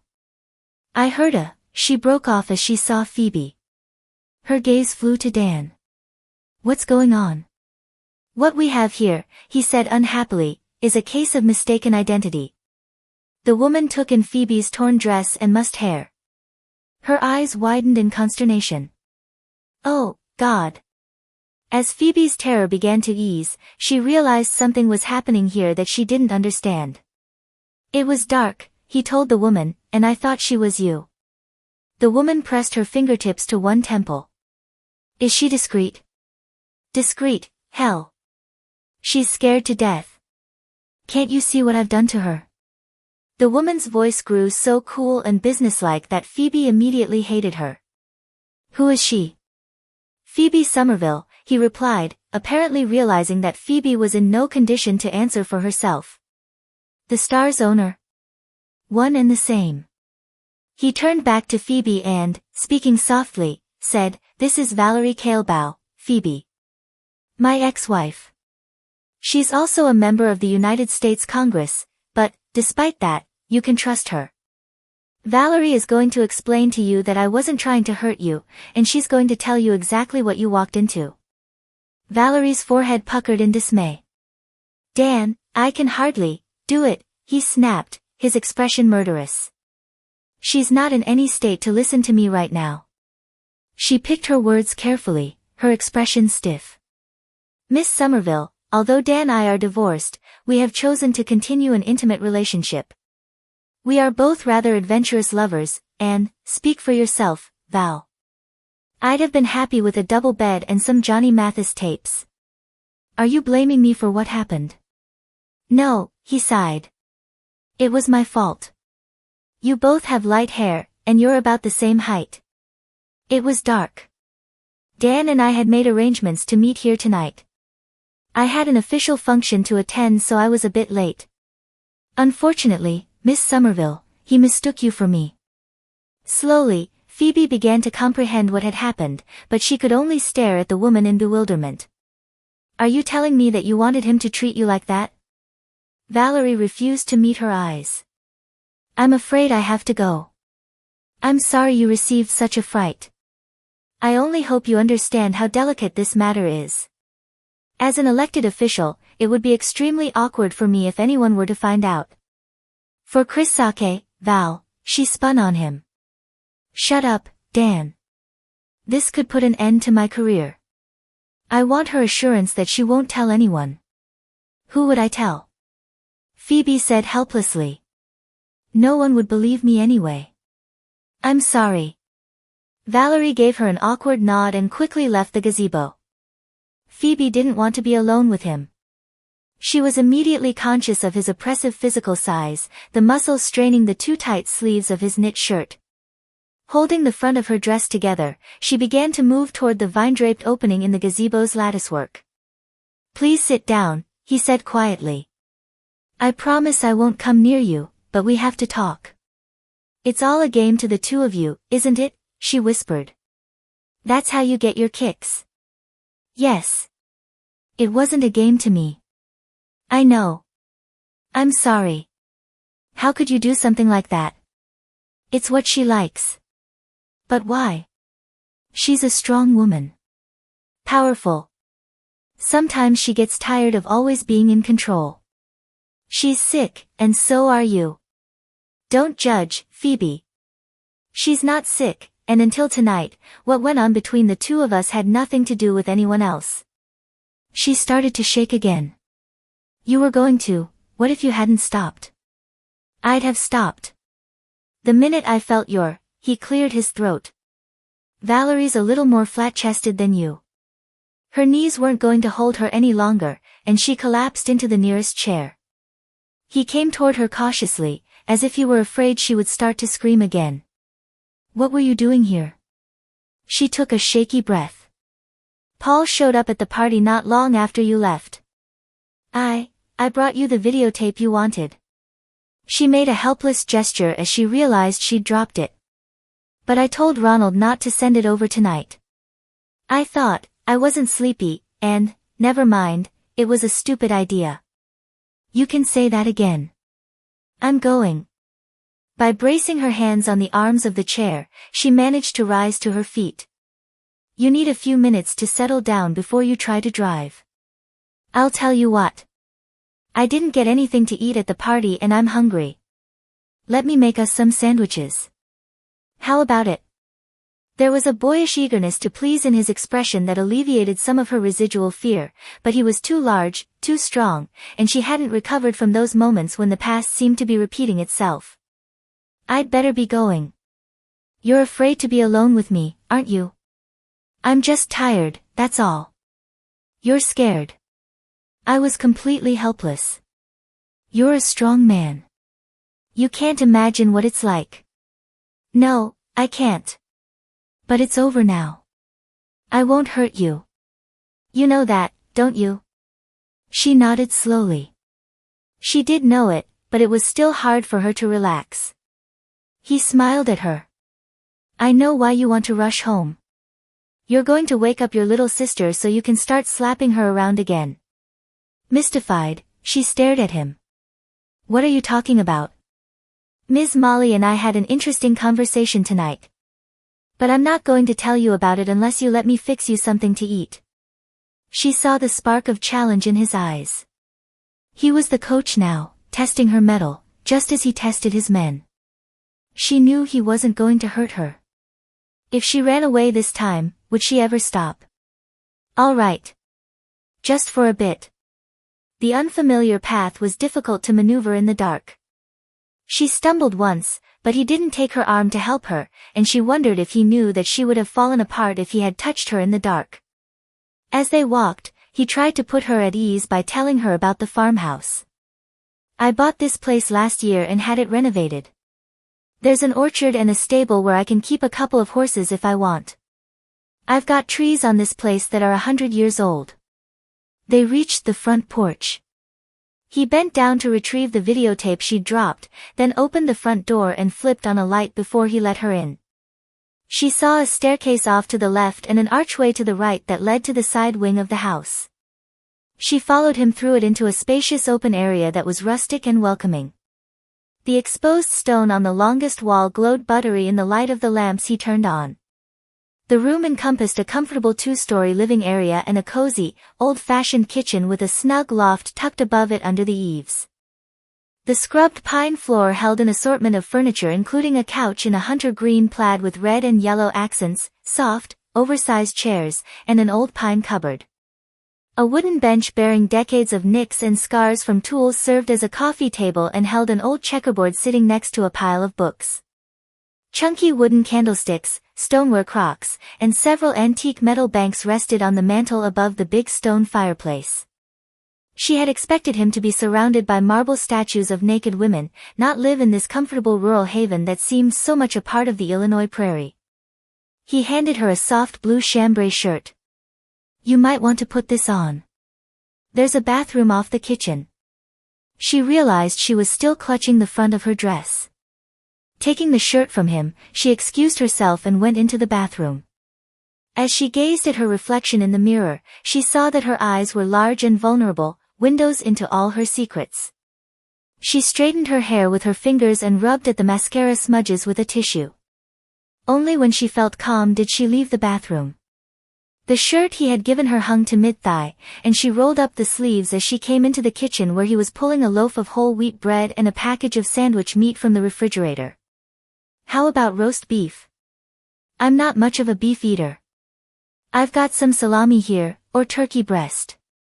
"Plain cheese would be fine." "Grilled cheese?" "I'm real good at that." He was so eager to please, she couldn't help smiling. "All right. Do you want wine or a beer?" "I've also got some iced tea." "Iced tea, please." She took a seat at an old butternut drop leaf table. He poured both of them a glass and then began fixing the sandwiches. A copy of Stephen Hawking's A Brief History of Time lay open on the table. She used it as an opportunity to restore some semblance of normality between them. "Pretty heavy reading for a jock. If I sound out all the words, it's not too bad." She smiled. He tossed the sandwiches into an iron skillet. "It's an interesting book. Gives you a lot to think about, quarks, gravity waves, black holes. I always liked science when I was in school. I think I'll wait for the movie." Taking a sip of iced tea, she pushed the book aside. "Tell me what happened with Molly." He braced his hip against the edge of the stove. "That kid's a crackerjack.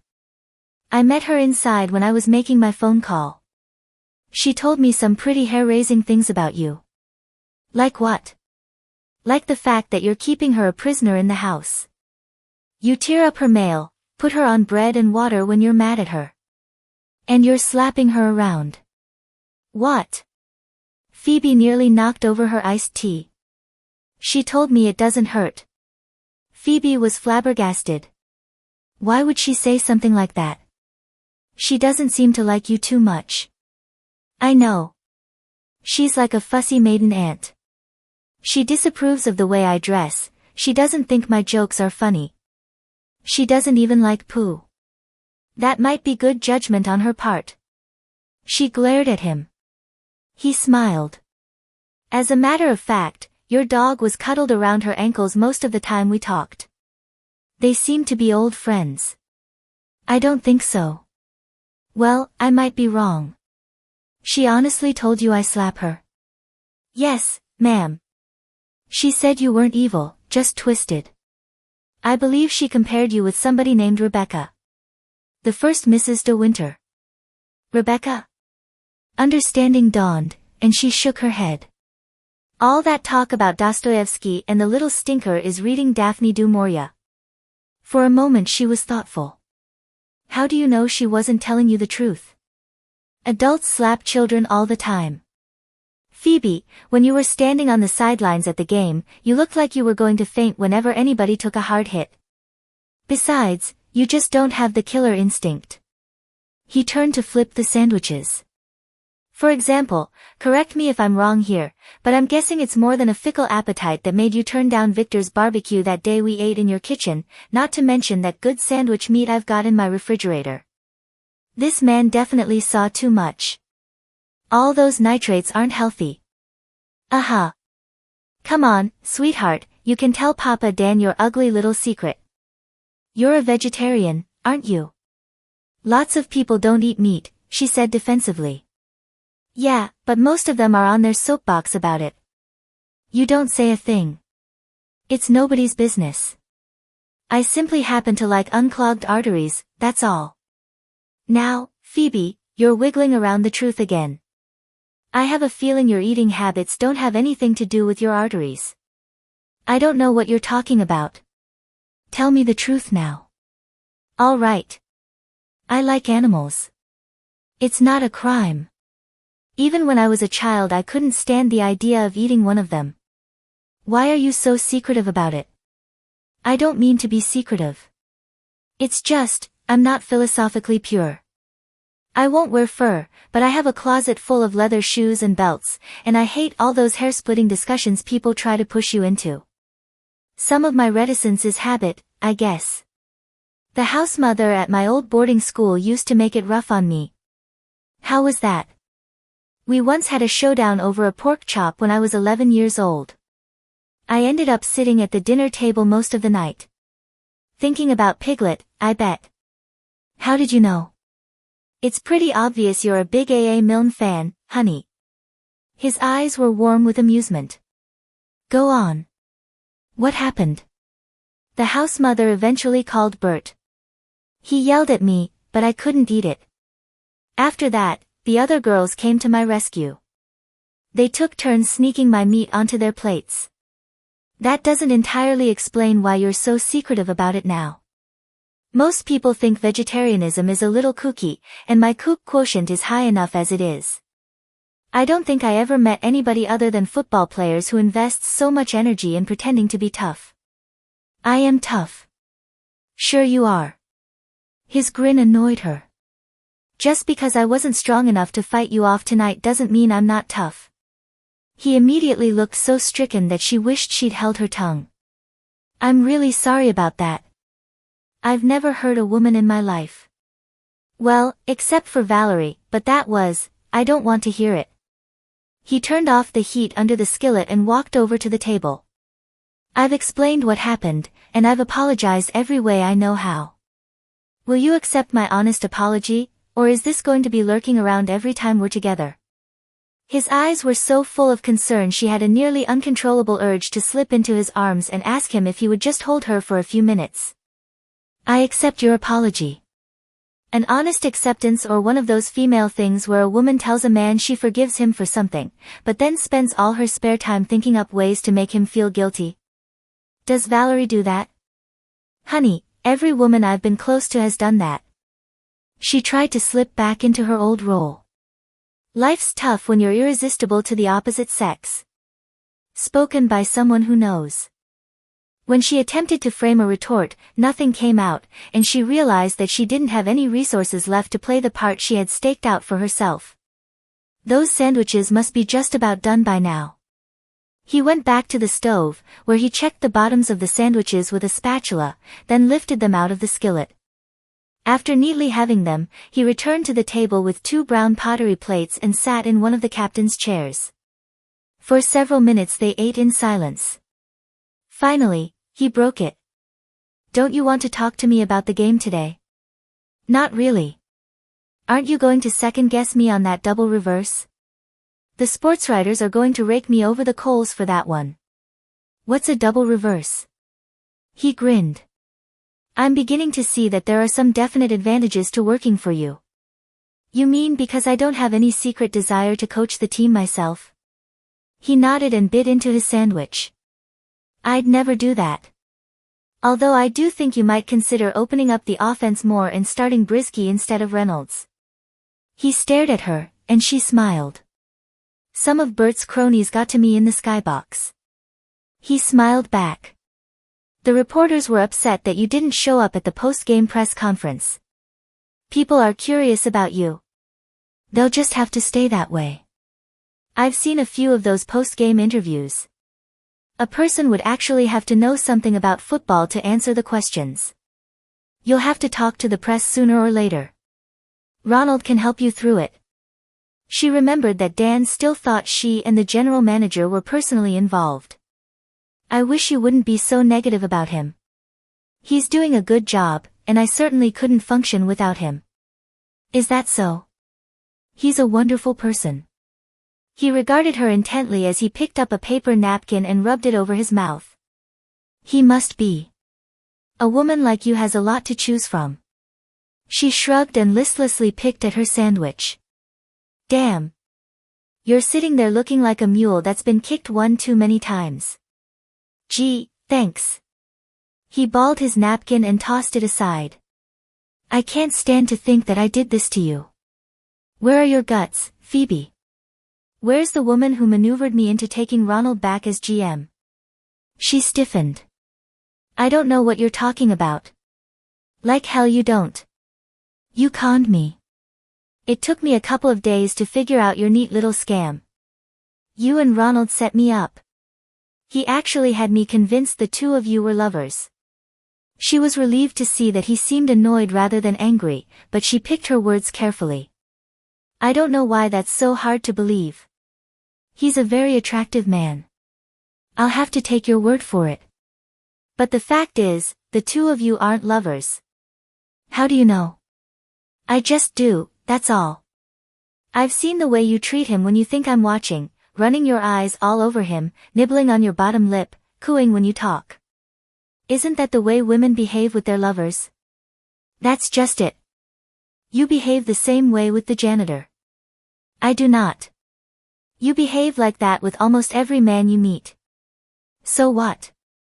Everybody but me. He watched her push away her uneaten sandwich. You try to tantalize me with that man-eater body of yours, but you can't pull it off very long, and the next thing I know, you're staring at your feet or foolin' around with your fingernails. He leaned back in his chair. It hasn't escaped my notice that you stick your chest out for everybody in pants, but lately it seems I can hardly exchange 2 sentences with you before you're hunching your shoulders. Now, why is that? You have an overactive imagination. I don't think so. She stood. It's late. I have to go. He rose, too, and came around the end of the table to touch her for the first time since the incident in the gazebo.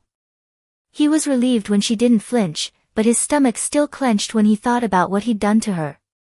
As she stood before him in his old blue shirt, she looked both beautiful and fragile, and he couldn't remember ever meeting a woman so full of contradictions. He didn't want to like her, but it was getting increasingly difficult not to. He closed his hand over her shoulder. Are you still afraid of me? Of course not. She might not be afraid, but she was skittish, and his conscience couldn't tolerate that. Lowering his hand, he began very gently to rub her arm through the soft cotton sleeve. I think you are.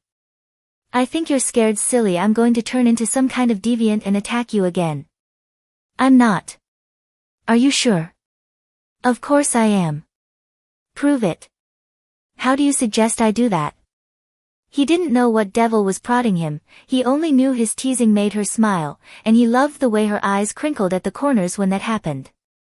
With a mischievous smile of his own, he pointed to his jaw. Give me a kiss. Right here. A friendly little smacker like one friend gives to another. Don't be ridiculous. Her eyes were crinkling, and he couldn't resist teasing her a bit more, although it wasn't exactly teasing since he kept thinking about how that incredible body would feel pressed up against his own, which, considering their earlier encounter, wasn't the best reflection on his character. Come on. I dare you. We're not talking about one of those unsanitary soul jobs. Just a friendly little peck on the cheek. I don't want to kiss you. He noticed that she'd waited a few seconds too long to protest, and those golden brown eyes of hers were as soft as her lips. He was no longer in the mood to tease, and his voice sounded husky. Liar. All this heat can't be coming just from me. He dipped his head, and the next thing he knew, he was nuzzling the side of her neck, finding a soft spot just below her ear. He didn't draw her into his arms, but the tips of her breasts brushed his chest. He heard her sigh. We don't like each other. We don't have to like each other, honey. This isn't a permanent partnership. It's animal attraction. He kissed that alluring mole at the corner of her eye. And it feels good. You feel good. She moaned and leaned against him. He gently cupped her arms, and his kisses moved lower until he found her mouth. Her lips were soft, neither parted nor sealed, just soft and right. She tasted good, smelled good, like baby powder and flowers. He felt like a randy 16-year-old, and as he slid his tongue over the plump curve of her bottom lip, he reminded himself that he'd outgrown her type of woman years ago. Unfortunately, his body seemed to have forgotten that fact. He deepened the kiss, telling himself that he might be starting to like her, but he didn't respect her, he didn't trust her, and if he couldn't touch those breasts of hers soon, he was going to explode. Except after what had happened in the gazebo, he needed to move slow, but, God, she was driving him crazy. She pressed against him and made a soft moaning sound that was like a shot of whiskey straight to his veins. He forgot about moving slow. He forgot about everything except this hot little, soft little, eat-me-up baby with the come-to-papa body. Her lips parted and he plunged inside her warm mouth, but he wanted more. He caught her hard in his arms, felt those cream-whipped breasts spread against his chest while rockets shot off in his head. And then he had one hand on the sweetest curve of beautiful ass he'd ever touched in his life, and he deepened the thrust of his tongue, but even that wasn't good enough because he wanted to curl it around her nipples and slide it between her legs and lick the sugar right off her. He was hard and crazy and his hands were all over her, his lunacy fed by the throaty moans she was making and the frenzy of her movements against him. He wanted her to touch him. He wanted her on her knees, on her back, straddled, spread, any way he could get at her, right here where the heat from their bodies would bum up the floorboards and send them plunging straight down to the fiery center of the earth. He could feel her wildness matching his, her maniac hands digging into his arms, her hips pushing and thrusting against him, grinding. She was crazy as he was, and just as needy. And those sounds, almost like fear, almost like... He went rigid as he realized that she was trying to get away from him, and he was holding her against her will. God damn! He pushed himself away, knocking over a chair in his haste. Her mouth was swollen and bruised from his kisses. Her breasts heaved and her hair was tousled, as if he'd plunged his hands through it, which maybe he had because he sure as hell didn't know what he was doing anymore. As he looked into her stricken eyes, he felt sick. He'd been with a lot of women, and this was the first time he'd ever had any trouble sorting out no from yes. The accusation in those tilty-up eyes made him feel like a criminal, and that wasn't right because they'd gone into this together. I'm not apologizing again, God damn it, he shouted. If you didn't want me to kiss you, all you had to do was say no. Instead of arguing with him, she lifted her hand in a small, helpless gesture that made him feel like the world's biggest bully. I'm sorry, she whispered. Phoebe. She grabbed her purse and ran from the kitchen, from his house, from the dangerous heat of two bodies on fire. Chapter 11. Phoebe felt muzzy and depressed as she sipped her first cup of morning coffee. Slowly swiveling in her chair, she looked out through her office windows onto the empty practice fields. It was Monday, Bumps and Bruises Day, when the players picked up the grade they had been given by the coaches for their performance during the game, had physical checkups, and looked at films. They didn't practice again until Wednesday, and she was grateful she wouldn't have to spend the day watching Dan run up and down the sidelines in a t-shirt and shorts, yelling and screaming and throwing clipboards as if he could propel his team to football glory through the sheer force of his will. Why had she let him kiss her last night when she'd known that she wasn't woman enough to see it through? She couldn't blame him for his anger, both of them knew she had gone into his arms willingly. But when she had heard the hot rasp in his breathing, felt his strength, and known she couldn't control him, she had panicked. She looked down at the body that made up the lie of who she was. If her outside matched her inside, she would be flat-chested, scrawny, brittle from lack of moisture. What good were curvy hips and full breasts if she couldn't let a man caress them, if they would never bring a baby into the world or nurture its new life? She didn't want to be this way anymore. She wanted to go back to those moments before her fear had taken over, when Dan's kiss had sent fresh new blood pulsing through her body. She wanted to go back to those moments when she had felt young again and infinitely female. She heard a knock and the door of her office opened. Now, Phoebe, don't get upset. Ron crossed the carpet toward her, a stack of newspapers in his hands.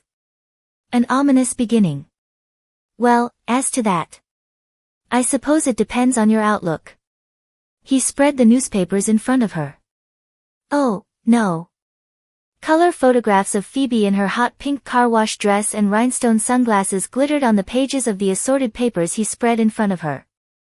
In one of the photographs, she had her knuckles pressed to her mouth. In another, her hand was resting on her waist and her breasts were outthrust so that she looked like a World War II pinup. Most of them, however, showed her kissing Bobby Tom Denton. That headline is my particular favorite. Ron pointed toward one of the papers. Star's owner completes forward pass, although this one has a certain poetic quality. Bobby Bus's bombshell boss Phoebe groaned. They've made me look like a fool. That's one way to interpret it. On the other hand, it's good for ticket sales. She no longer had any trouble reading his mind. He took a seat across from her. Phoebe, I'm not certain you understand how dismal our financial picture is right now. This sort of publicity is going to fill seats, and we need to do everything possible to generate revenue immediately. With that brutal stadium contract we have, you keep mentioning our stadium contract. Maybe you'd better fill me in. I suppose I should start at the beginning. He looked thoughtful. You're aware that the days of the purely family-owned football team have just about disappeared? How many are left? Only 2. The Pittsburgh Steelers, owned by the Rooney family, and the Phoenix Cardinals, owned by the Bidwells. Football has simply gotten too expensive for single-family ownership. Tim Mara sold off his half of the Giants in the late 80s, the McCaskies got rid of a piece of the Bears, and, of course, Bert sold off 15% of the Stars to some of his cronies. Those are the men who keep leaving me the phone messages I'm not returning. The same. For now, corporate ownership violates league rules, but that's probably where we're eventually headed. How can the Green Bay Packers, for example, which is a publicly owned team, compete with all the land barons, oil and gas men, and automobile fortunes that are pumping money into the Chiefs and the Cowboys, the Lions, the Saints, all the rest? He shook his head. Teams have astronomical expenses and only limited ways of generating revenue: network television contracts, ticket sales, licensing agreements, and, for some of the teams, their stadium contracts. We don't get a penny from any food or liquor sold at the Dome. We don't receive a cut from any of the advertising that's displayed, our rent is astronomical, and we have to pay for our own security as well as our cleanup. How could Bert allow something like that to happen? He let his heart rule his head, I'm afraid. In the early 80s when the Stars franchise became available, Bert wanted to buy it so badly that he didn't hang tough enough with the consortium of businessmen behind the sports dome. He also expected eventually to renegotiate the contract by making some threats and showing a little muscle. Apparently he thought wrong. The consortium that owns the stadium is headed by Jason Keane. He's a tough businessman. I've heard of him. He shows up at a lot of Manhattan clubs. Don't let his reputation as a playboy fool you. Keane's smart, and he had no intention of losing his sweetheart deal with the Stars. The contract comes up for renewal this December, and so far we've made no progress at all improving the terms. Resting her elbow on her desk, she plowed one hand through her hair and swept it back from her cheek. The Stars had lost their final 3 exhibition games as well as their season opener, so there was little possibility of the teams qualifying for the AFC Championship game. All the sportswriters were predicting that the Portland Sabres would make it to the Super Bowl again this year, and she hadn't failed to note that the Sabres had won their opener against the Buffalo Bills 25-10. The stadium contract was going to be Reed's problem, and there was no reason for her to waste time thinking about it except for an inescapable need to accomplish something her father hadn't been able to do. But how could she expect to remedy a situation Bert couldn't fix when she knew nothing at all about such things? Reed had called her several times since the night he'd come to visit her. He'd even sent her flowers before the opener. Each time they'd spoken he'd been unfailingly polite, although he wasn't happy about the 2-year contract she'd signed with Ron. She knew he was afraid that she was going to destroy the team before he could take it over. He would never understand that her need to be more than the figurehead her father had envisioned outweighed any desire she might have to get back at him for his childhood bullying.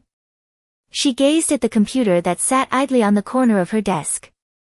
Could you set me up with someone who can teach me how to use this thing? You want to learn how to operate a computer? Why not? I'm willing to try anything that's non-fattening. Besides, it might be fun to use my brain again. I'll send someone over. Ron got up to leave. Phoebe, are you sure you don't want to move into Bert's office? I feel guilty having all that space to myself. You need it more than I do. After Ron left, she looked around at the blue-gray walls, steel-cased desk, and football artwork. She'd decided she wasn't going to be here long enough to bother personalizing Ron's former office with her own belongings. The utilitarian furnishings provided a marked contrast to the luxurious condo she and Molly were moving into. One of Bert's mistresses had obviously been blessed with good taste in decorating, if not in men. Peg Kowalski, Bert's former housekeeper, was spending the day supervising the transfer of Phoebe's and Molly's clothing and personal possessions.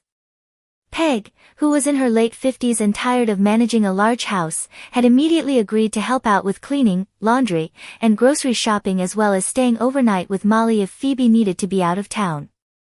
Molly had shown little interest in the move. She'd also turned down Phoebe's invitation to a shopping expedition so they could update her hopelessly drab wardrobe before she started school on Wednesday. Phoebe had decided there was no point in confronting Molly with the lies she had told Dan. It would only make a bad situation worse. She had reports to read, phone calls to return, but, instead, she once again swiveled her chair so she could stare out the window. She had been playing games with men for so long she had no idea how to let one know she was honestly attracted to him. Mixed with her feelings of embarrassment and sadness was regret. If only she had been woman enough to let Dan Kaleba make love to her, maybe she could have been healed. Dan saw that Valerie was regarding him suspiciously as he entered the office she kept in one of Oak Brook's granite and glass commercial buildings. She gestured toward the nubby, rose-colored chairs that sat around the small conference table. Do you want coffee? No, thanks. He sat down, pushing the chair back on its wheels so he could stretch his legs out. As she rose from behind her desk and walked over to him, he took in her conservative navy business suit and white silk blouse buttoned to the neck. Knowing Valerie, she probably had on a G-string underneath. I heard you lost again on Sunday, she said, as she sat next to him. I'm sorry. Stuff happens. He'd wanted to do this right, so he told her they needed to talk and asked her to meet him downtown for dinner at Gordon, which was her favorite restaurant. When she'd refused and told him to come to her office instead, he'd figured she knew what was on his mind and just wanted to get it over with. She snatched a pack of cigarettes from the middle of the conference table. That incident at your house last night was appalling. I hope she keeps her mouth shut. She probably will. Valerie gave a cynical laugh. My entire life flashed in front of me when I realized what had happened. I imagine hers flashed in front of her, too, when I was dragging her into the woods. Unlike you, she didn't know I wasn't really going to hurt her. You did manage to calm her down. We talked some. She inhaled deeply on the cigarette she had just lit and made her first not-so-delicate probe. It's going to put a damper on any seduction plans you have for her. Believe me, Val, the only plans I have for Phoebe are to stay as far away from her as I can. He meant it, too. He was furious with himself for letting things go so far with Phoebe. He should never have kissed her, and he promised himself he wouldn't ever get carried away like that again. Finally, he had his priorities straight. Val regarded him warily. Then what's this about? He knew she wasn't going to like what he had to say, and he spoke softly. I've met someone. She was cool, he'd give her that, and if he hadn't known her better, he would have believed she was unaffected by his news. Anyone I know? No. She's a nursery school teacher. Val wouldn't understand if he told her he hadn't yet asked Sharon out for a formal date, but after last night's incident, he knew he couldn't indulge in any more sex games with his ex-wife, not when he was getting ready to launch a serious courtship.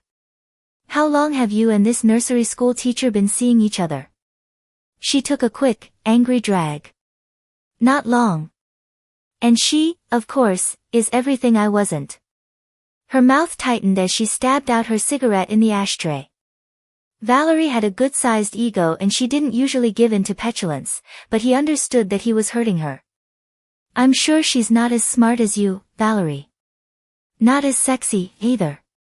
But the thing of it is, she's real good with kids. I see. She's passed your Mother Goose audition. She gave him a bright, hard smile. Actually, Dan, I'm glad this came up because I've been wanting to talk to you about the same thing. What do you mean? Our arrangement isn't working for me. He feigned surprise. You want to break it off? I'm sorry, but, yes. I just didn't know how to bring it up without hurting you. He jumped up from his chair and gave her a little of the outrage he knew she needed to hear. Who is he? Have you got another man, Val? It was inevitable, Dan. So let's not have any scenes. He looked down. Shoved his foot around in the carpet pile for a little bit. Damn, Valerie, you sure know how to cut a man down to size. I don't know why I even try to have the last word with you. Here I came over to break it off with you, and all the time you were getting ready to dump me. She regarded him suspiciously, trying to see if he was putting her on, but he kept the same sincere expression on his face he'd used in Sunday's post-game interviews when he talked about how well the Broncos had played and how friggin' much they deserved to win. She gave the conference table a brisk thump with her fingertips and stood. Well, then, I guess there isn't anything more to say. I guess not. As he looked down at her, the good times came back instead of the bad. Most of them had taken place in bed, but he supposed that was more than a lot of divorced couples could say. He wasn't sure who moved first, but the next thing he knew they had their arms around each other. Take care of yourself, why here, he said. Have a good life, she whispered back. 20 minutes later as he pulled into the parking lot at the Sunny Days Nursery School, he was no longer thinking about Valerie. Instead, he was frowning into his rear-view mirror. The gray van that had been following him looked like the same one he'd seen behind him a couple of times last week. It had a crumpled right fender. If he had a reporter on his tail, why the cloak and dagger stuff? He tried to see the driver as the van passed by the nursery school entrance, but the windows were tinted. Shrugging off the incident, he parked his Ferrari and walked into the low brick building, smiling as he heard the various noises of the school, squeals of laughter, off-key singing, chairs scraping. He was due in Wheaton in half an hour to speak at a Rotary luncheon, but he couldn't resist stopping off for a few minutes. Maybe it would clear out his confusion over what had happened with Phoebe last night. The doorway to Sharon's classroom was open, and as he looked inside, his chest swelled. They were baking cookies. Right then, he was ready to drop down on his knees and propose marriage. What he wouldn't have given when he was a kid to have baked cookies with his mother. Unfortunately, she had been too busy getting drunk. Not that he blamed her. Chapter 12. Phoebe ran into Bobby Tom Denton in the hotel lobby at 8:30 on Saturday evening. Although she had just arrived in Portland on a commercial flight from O'Hare, the Stars had been there since noon because NFL rules stated that visiting teams had to be in the city in which they were playing 24 hours before kickoff. She knew from an earlier glance at the schedule that the players had been in a meeting until 8 p.m. and were now free until their 11 o'clock curfew. Hey there, Miss Somerville. Her $8 million man gave her a grin that was nearly as wide as the black Stetson on his head. His stylishly frayed and faded jeans molded to his runner's legs, and his snakeskin cowboy boots had been perfectly broken in so that they were neither too new nor too run down. Victor would have been impressed. Bobby Tom said, I was worried you might not be here. I told you I'd come. He pushed the brim of his hat back with his thumb. You're going to be on the sidelines during the first quarter tomorrow, aren't you? She nibbled the corner of her lip. Actually, Bobby Tom, I'm having some second thoughts. Hold on, now. I can see you and me need to have a serious conversation. One of his nimble, receiver's hands clasped her arm and gently steered her toward the bar. She could have protested, but she wasn't looking forward to an evening in a strange hotel room without even Pooh to keep her company. The hotel bar was quiet and dark, and they settled in a small banquette in the corner, where Bobby Tom ordered a beer. "You look like the white wine type," he said. "How about one of those fancy Chardonnays?" Phoebe would have loved a Chardonnay, but she wasn't sure she liked being classified as a white wine type, so she requested a margarita. The waitress, who'd been gazing at Bobby Tom with hungry eyes, went off to fill their orders. "Are you allowed to drink the night before a game?" "We're allowed to do just about anything as long as we give the team all we've got the next day. Drinkin' and curfew are the only two things the coach isn't real strict about. We're supposed to be in our rooms by 11, but Coach was pretty much a hellraiser in his playing days, and he knows we all have our own ways of blowin' off steam." Bobby Tom chuckled. "He's sort of a legend." Phoebe told herself not to ask, but when it came to Dan Kaleba, her curiosity seemed to have no bounds. "What do you mean? What kind of legend?" "Well, some of the stories about him aren't fit for female ears, but I guess everybody knows how much he hated curfews.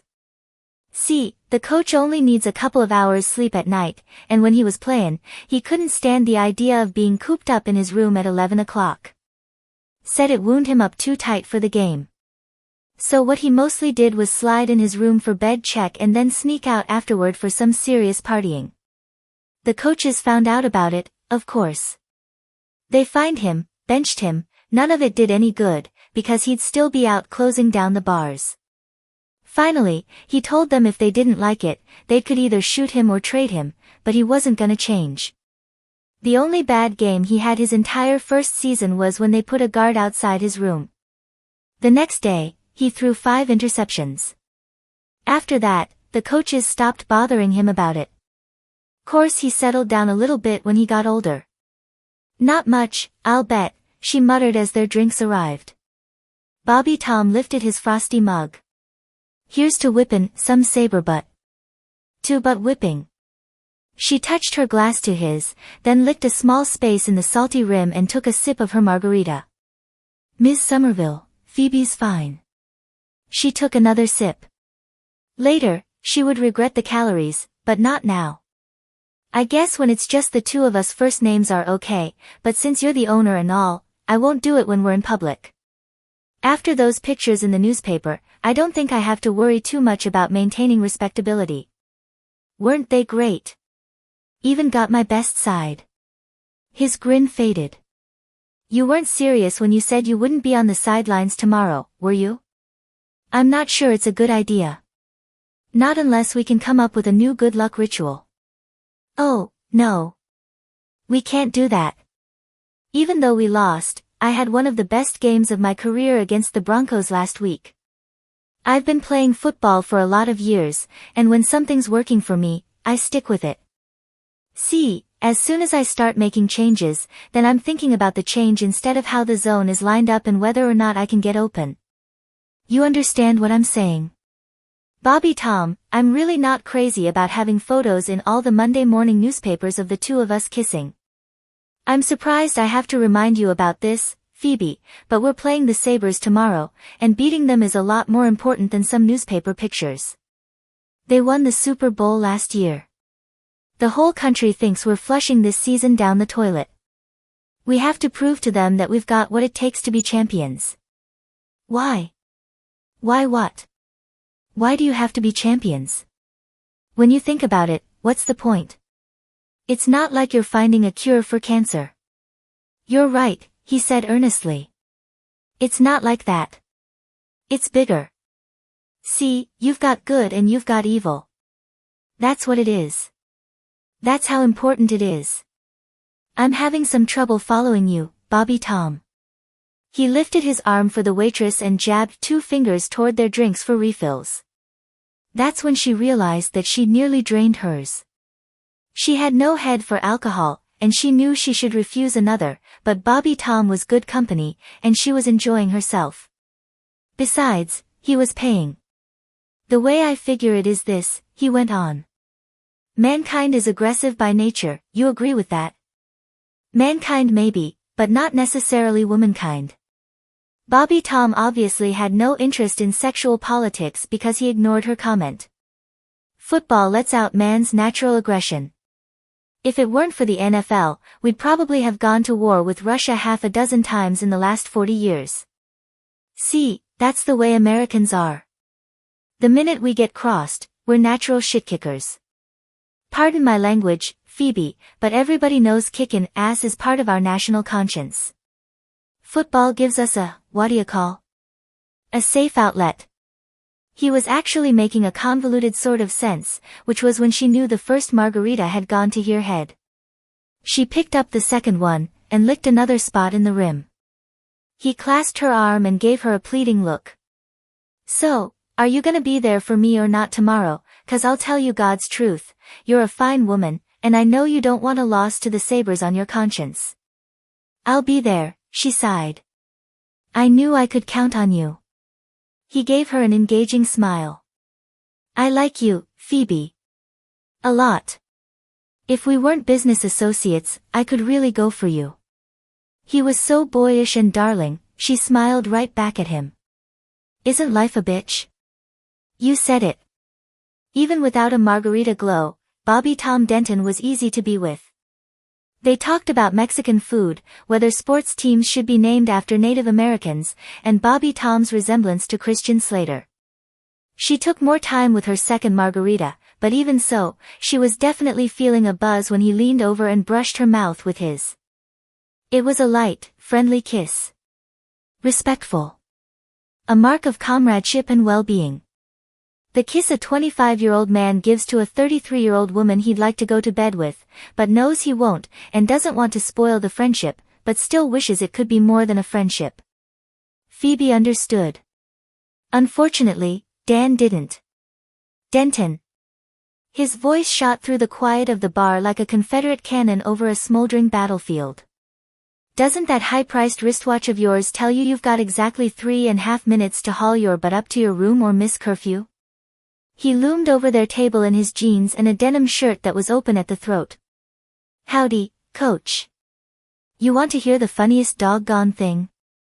I was just explaining to Phoebe here how you've always been a little bit flexible about curfew.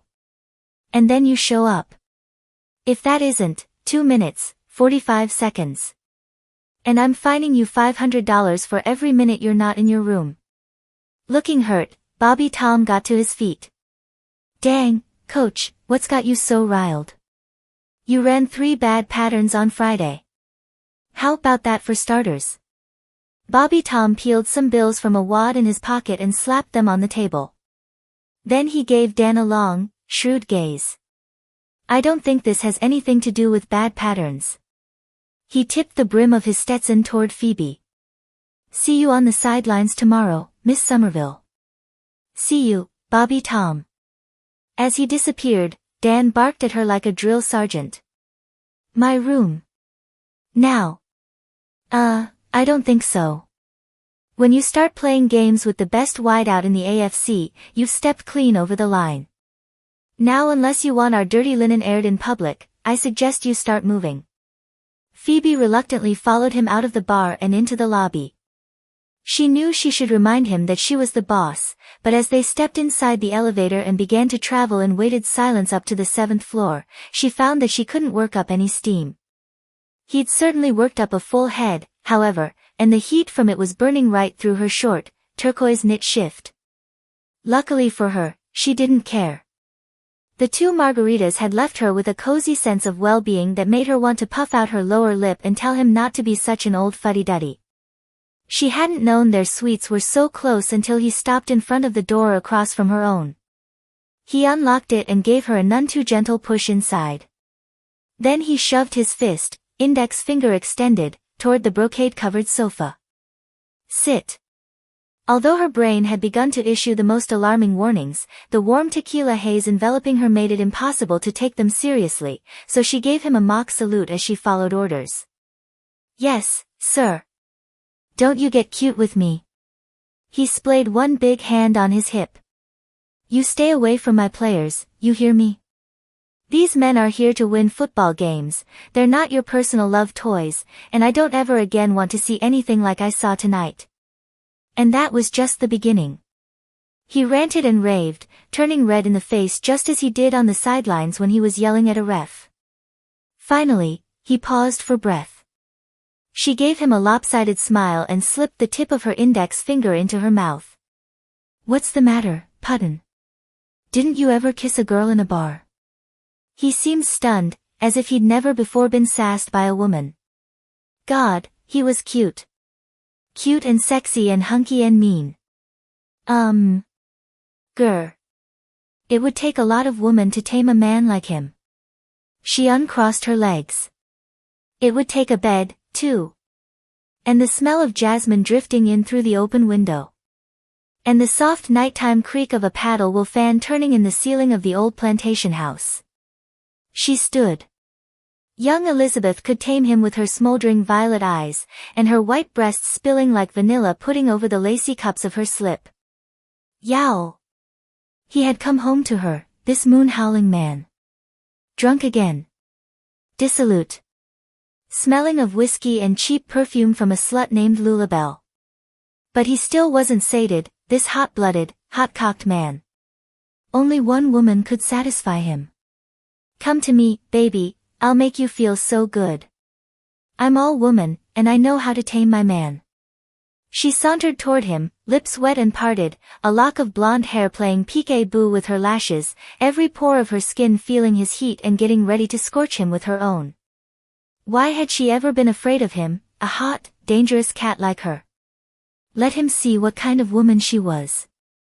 Let him feel her sizzle. Phoebe. She stopped in front of him and cupped those hard fists hanging at his sides into the soft palms of her own hands. She gazed into his sea-green eyes and realized there was no need to be afraid of his strength when her own power was so much greater than his.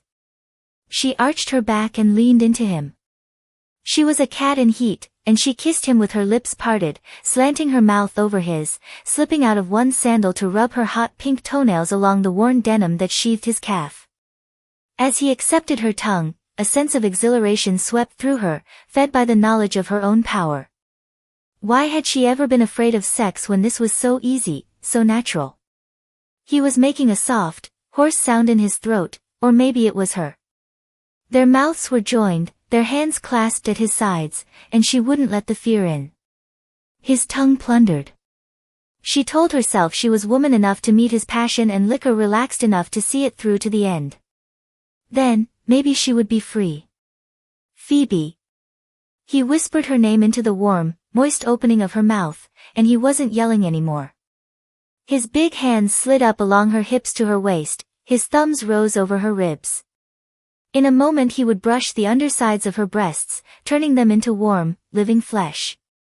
They were already tingling, waiting. Don't stop, she pleaded against his lips. No matter what I say, don't stop.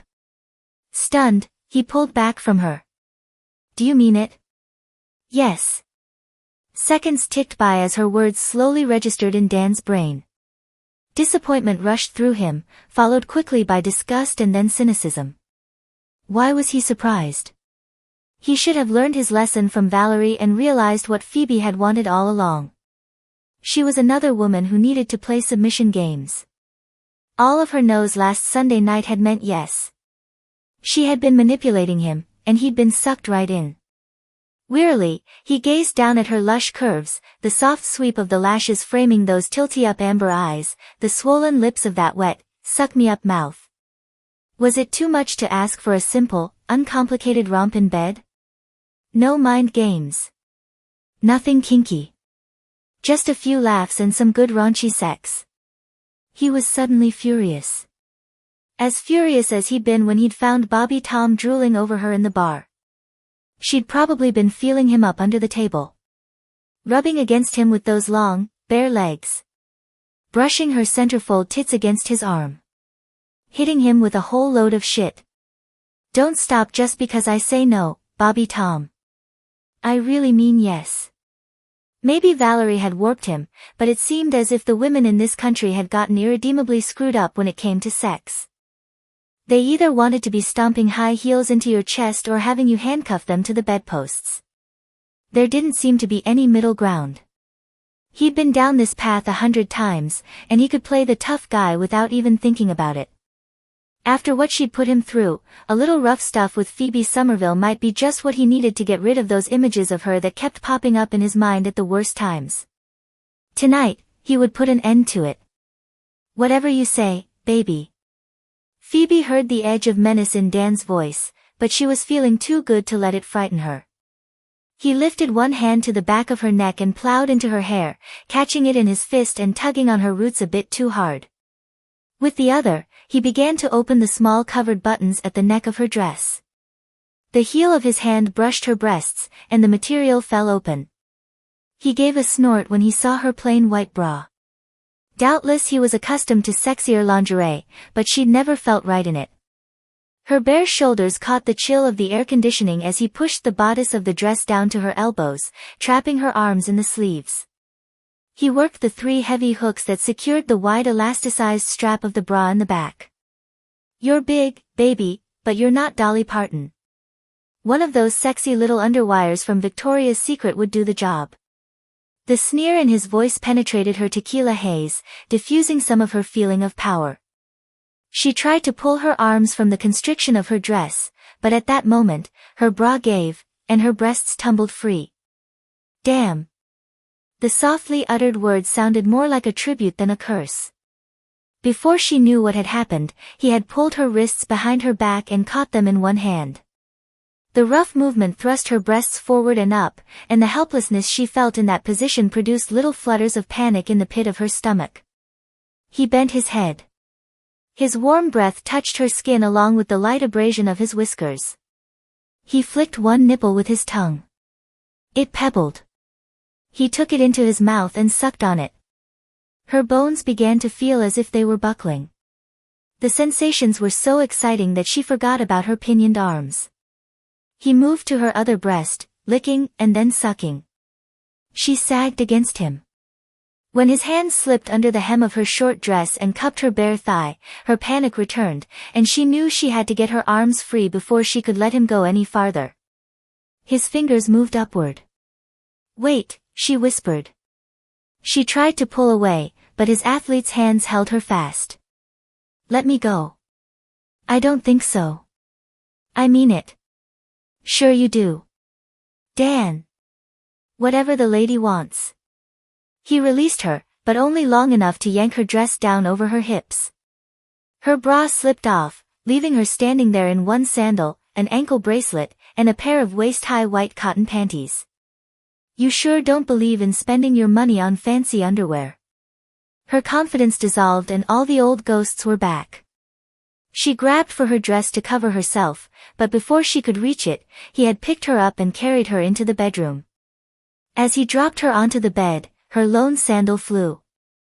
He loomed over her, and he was no longer a fantasy figure, but a real man stripping off his denim shirt, revealing an alarmingly well-developed chest with bulging pectorals, mountainous biceps, and veins standing out like ropes on his arms.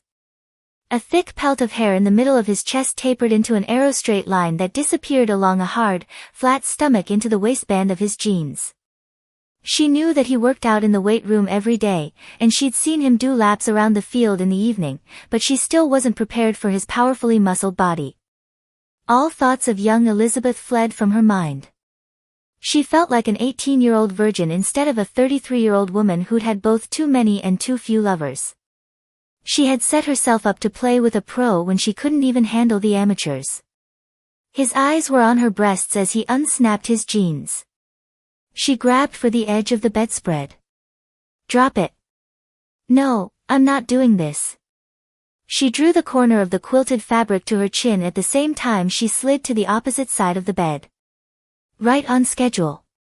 Reaching down, he snared her ankle and sent her sprawling back against the pillows. She let out a soft, strangled exclamation. The deadly sense of purpose in those ice-green eyes sent fear rushing through her. She remembered his strength when he dragged her to the gazebo, and she clutched at the bedspread as her only protection. Please, Dan. Her voice sounded helpless instead of strong, and she knew she had lost all control. You were the one who wanted fun and games. I didn't. Shut up. He unzipped his jeans. Now show me those tits again. His rough vulgarity galvanized her. She spun away from him toward the opposite side of the bed, thrusting her legs out from under the twisted spread.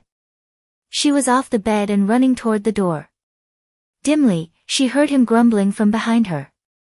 "I'm getting too old for this." She snatched up a damp towel he'd tossed on a chair after his shower and frantically raced into the living room for the door. Just as she yanked it open, he slapped it shut again with the palm of his hand. "You're even crazier than Val." He swung her around by her upper arm. "You don't have any clothes on. Do you want everybody to see you?" "I don't care," she cried, her heart pounding. "I told you to stop. You also told me not to listen, and that's just what I'm doing."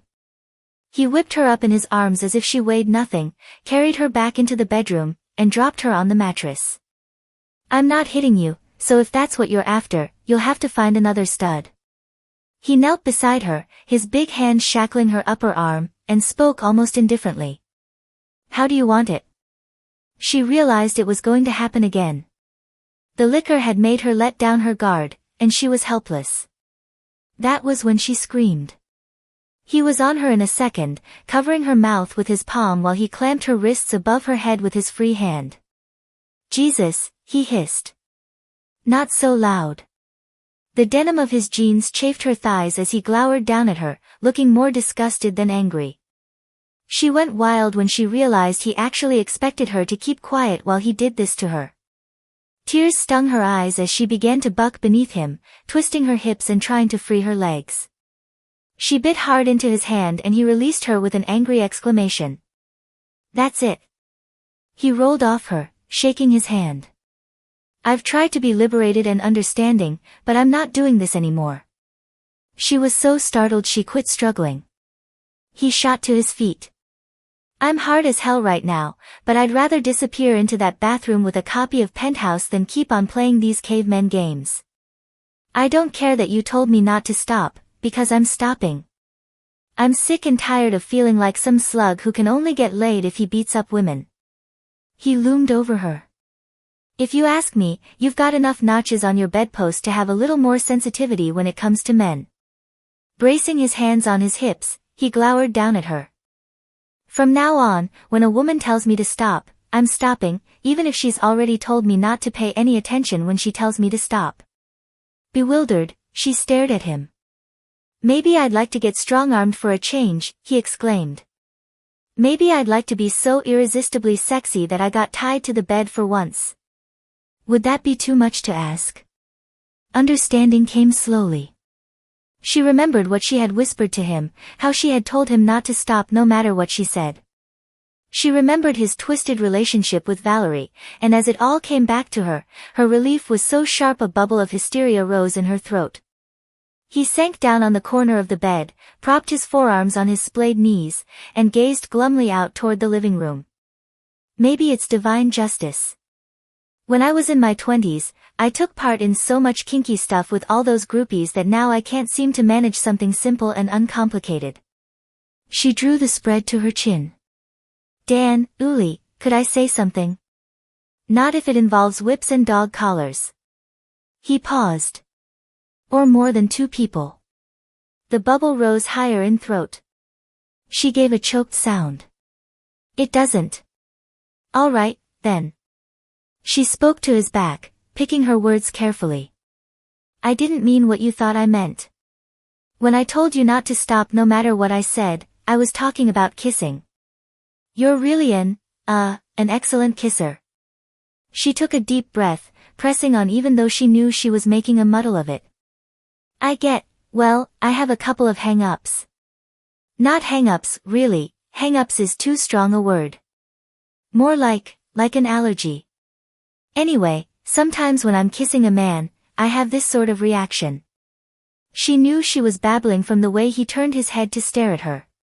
His chest distracted her. Cast in bronze and sitting in the front window at her old gallery, it would have made them a fortune. She swallowed hard. "I was just trying to tell you that if I had it, this reaction, you could sort of ignore it. Right. But the other, when we weren't kissing. When you were touching me." The bubble dissolved. "When I said stop, I meant stop." His eyes darkened with regret. Phoebe. If I ever say stop to you, I mean stop. Always. She drew a deep breath. No questions. No second guessing. I'm not your ex-wife, and sexual violence isn't a game I play. With me, stop means stop. I understand, and I'm sorry. She knew she would burst into tears if she had to listen to another basket load of regrets from him that would only make her feel even more inept. About this kissing allergy. He rubbed his chin, and she thought she detected amusement in his eyes. What if the two of us decide to kiss each other again? And you have this allergic reaction, and you say stop. Am I supposed to stop then? She looked down at the bedspread. Even then, I guess. I'm not going to send out any more mixed signals. Reaching forward, he brushed her cheek with the back of his knuckles. Promise? Promise. She had intended to get up and put on her clothes, but now as he touched her so gently, she couldn't move. She felt his warmth as he came closer and knew he was going to kiss her again. She was no longer afraid. Instead, the slow heat of desire rekindled inside her, not a raging fire, but a small, cozy flame. You don't like my underwear, she whispered against his mouth. No. He nibbled at her bottom lip. But I like what's inside it a whole lot. His fingertips trailed along the bumps of her spine as his mouth settled over hers. The kiss was both gentle and passionate, full of sizzle and sweetness. At that moment she wanted to make love with him more than she'd ever wanted anything. His tongue invaded her mouth. Her hands slipped to his arms, but then she wished she hadn't touched him there because she didn't want to be reminded of his strength, only his gentleness. How did she know he would stay gentle? Dan? I know you said you didn't want any kinky stuff. She could feel him stiffen, and she almost lost courage as he drew away. Sinking back against the pillows that bunched at the headboard, the spread still clutched to her chest, she spoke in a rush. This isn't all that kinky. Really, it's not. Maybe I'd better be the judge of that. And I'm warning you, I'm getting more conservative every day. Her courage left her. Forget it. We've gone this far, you might as well get it off your chest. Never mind. Phoebe, if things keep progressing at their current rate, it's about 80% guaranteed we're going to be intimate before this night's over, so you'd better tell me what's on your mind. Otherwise, the whole time we're going at it, I'll be waiting for you to bark like a dog or tell me to call you Howard. She gave him an unsteady smile. I'm not that imaginative. I wanted to ask, would you mind very much if she got stuck and tried again? If we pretend I'm a lion tamer? Prison guard? A virgin, she whispered and felt her cheeks flush with embarrassment. He gazed at her. A virgin? She dropped her eyes, mortified at what she'd revealed. Forget it. Forget I said anything. Let's just do it. Phoebe, darlin', what's going on here? He brushed his index finger over her lips. There's nothing going on. You can tell me. I'm sort of like a bedroom priest, I've pretty much heard it all. Have you ground out so many miles between the bedposts that you want to turn back the odometer a little? Something like that, she murmured. I don't have a whole lot of experience with virgins to draw on. Matter of fact, I don't recall that I have any. Still, suppose I could use my imagination. And then his eyes narrowed. I don't have to pretend that you're 16 or anything, do I, because that kiddie stuff turns me off. 33, she whispered. That old? He was teasing her, and she knew it, so she tried to sound offhand. Why not? Maybe one of those dried-up women who's secretly afraid of men. Somebody like that. Now this is getting kinda interesting. His thumb brushed along the very top of her breasts, just above the edge of the bedspread. I don't suppose a woman like you would let me have another look at what you've got hidden under here. As long as you don't say anything nasty about them. I wouldn't do that. You did. You told me to show you he pressed his finger over her lips. That wasn't me. Only a real jerk would talk like that. She loosened her grip on the spread.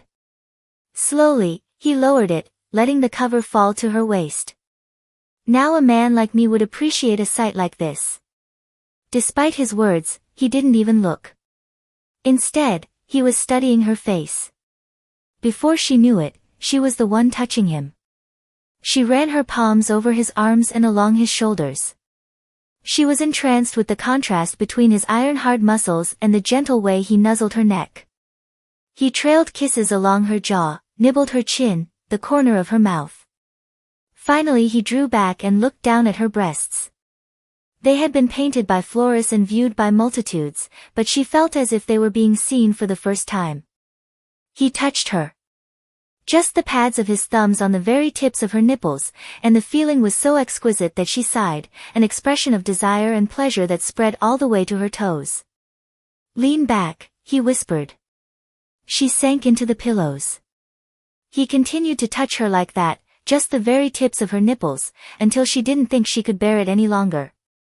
She had never experienced desire like this, so warm and liquid with no place for fear. He slipped his hand farther into her panties. "Stop." He immediately withdrew. She smiled. "I want to see you." Going up on her knees, she reached for his zipper, then found the courage to slide it down over the heavy bulge that strained the denim. "Hold on a minute, darlin', . He stilled her hands before she could go further and got up from the bed to disappear into the bathroom. He reappeared a moment later. Her lips curved as he tossed a handful of foil-wrapped condoms on the table at the side of the bed. "What an ego. How would a maiden lady like you even know what those are?" Public television. Now he was the one with the grin, and she realized this was the first time she had ever laughed in bed with a man. Until this moment, she had never imagined that laughter and sex could go together. Where were we? She was amazed at her own boldness as she reached for the open V of his jeans. "Right here, as I remember." She couldn't believe how urgent her need was to see him. Instead of being afraid, she was experiencing a heady mixture of curiosity and lust. "Don't faint on me." "I'll try not to." She pushed the denim away and then swallowed hard as he sprang free from a pair of white cotton briefs. "Oh, my." Her gasp wasn't feigned. He chuckled. "Take deep breaths. Maybe it's just because your hips are so narrow. The contrast. That's one way of looking at it." He smiled as he pulled off what was left of his clothing and stood naked before her. She couldn't take her eyes off him. His shoulders were broad and powerful, his hips narrow with an almost concave abdomen. One of his knees was scarred, as was his opposite calf. "This peep show works two ways, you know." He nodded toward the part of her still hidden beneath the spread that had settled in her lap. "I'm too shy," she replied, sinking back on her heels. "I guess I can understand that. Considering your inexperience and everything." The mattress sagged as he settled down on the edge. "What I'm going to suggest is this. Since you're a maiden lady, you might be less embarrassed if you just reached under the cover, slipped off what you've got left, and handed it out."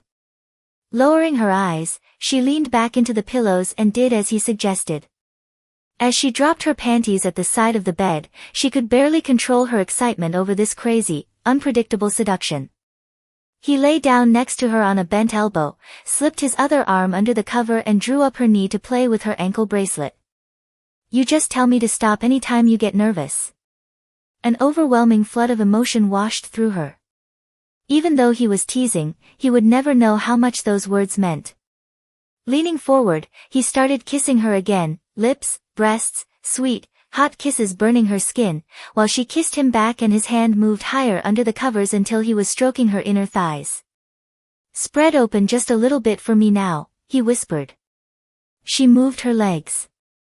The cover fell away except for a small corner between her thighs. He brushed it aside. She waited for him to make some crack about her being a natural blonde, but he didn't say anything.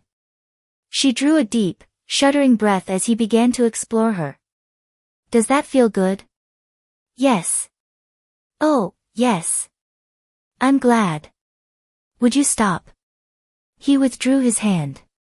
Joy and lust swirled inside her when she realized he had done as she'd asked. His compliance gave her courage.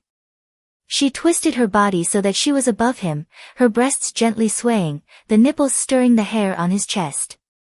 She watched his expression as she began her own sensual mission, trailing her hand down over his chest to his belly, which was covered with a thin sheen of perspiration. She slipped lower and touched him. He caught his breath. She felt him rigid and pulsing in her hand, straining for release, and once again, fear mingled with desire. This time, however, desire was stronger. "We're getting close to the point of no return," he whispered hoarsely. She shook her head. Fondled him.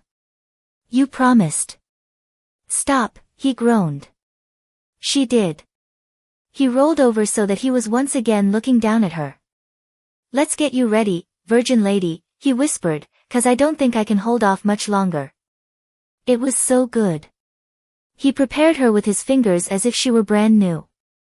Emotions she couldn't name filled her heart while his deep stroking sent waves of fire surging through her. His breathing was heavy, his skin flushed. He stopped to reach for one of the foil packets and sheathed himself before he returned to his caresses. "You're so tight," he whispered, as he shifted his hips and poised himself to enter her.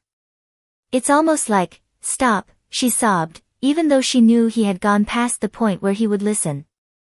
But he rolled off. Fell back. Sweat beaded his forehead. "You're killing me," he gasped, his chest heaving. She couldn't believe he'd kept his promise, and in those moments she loved him.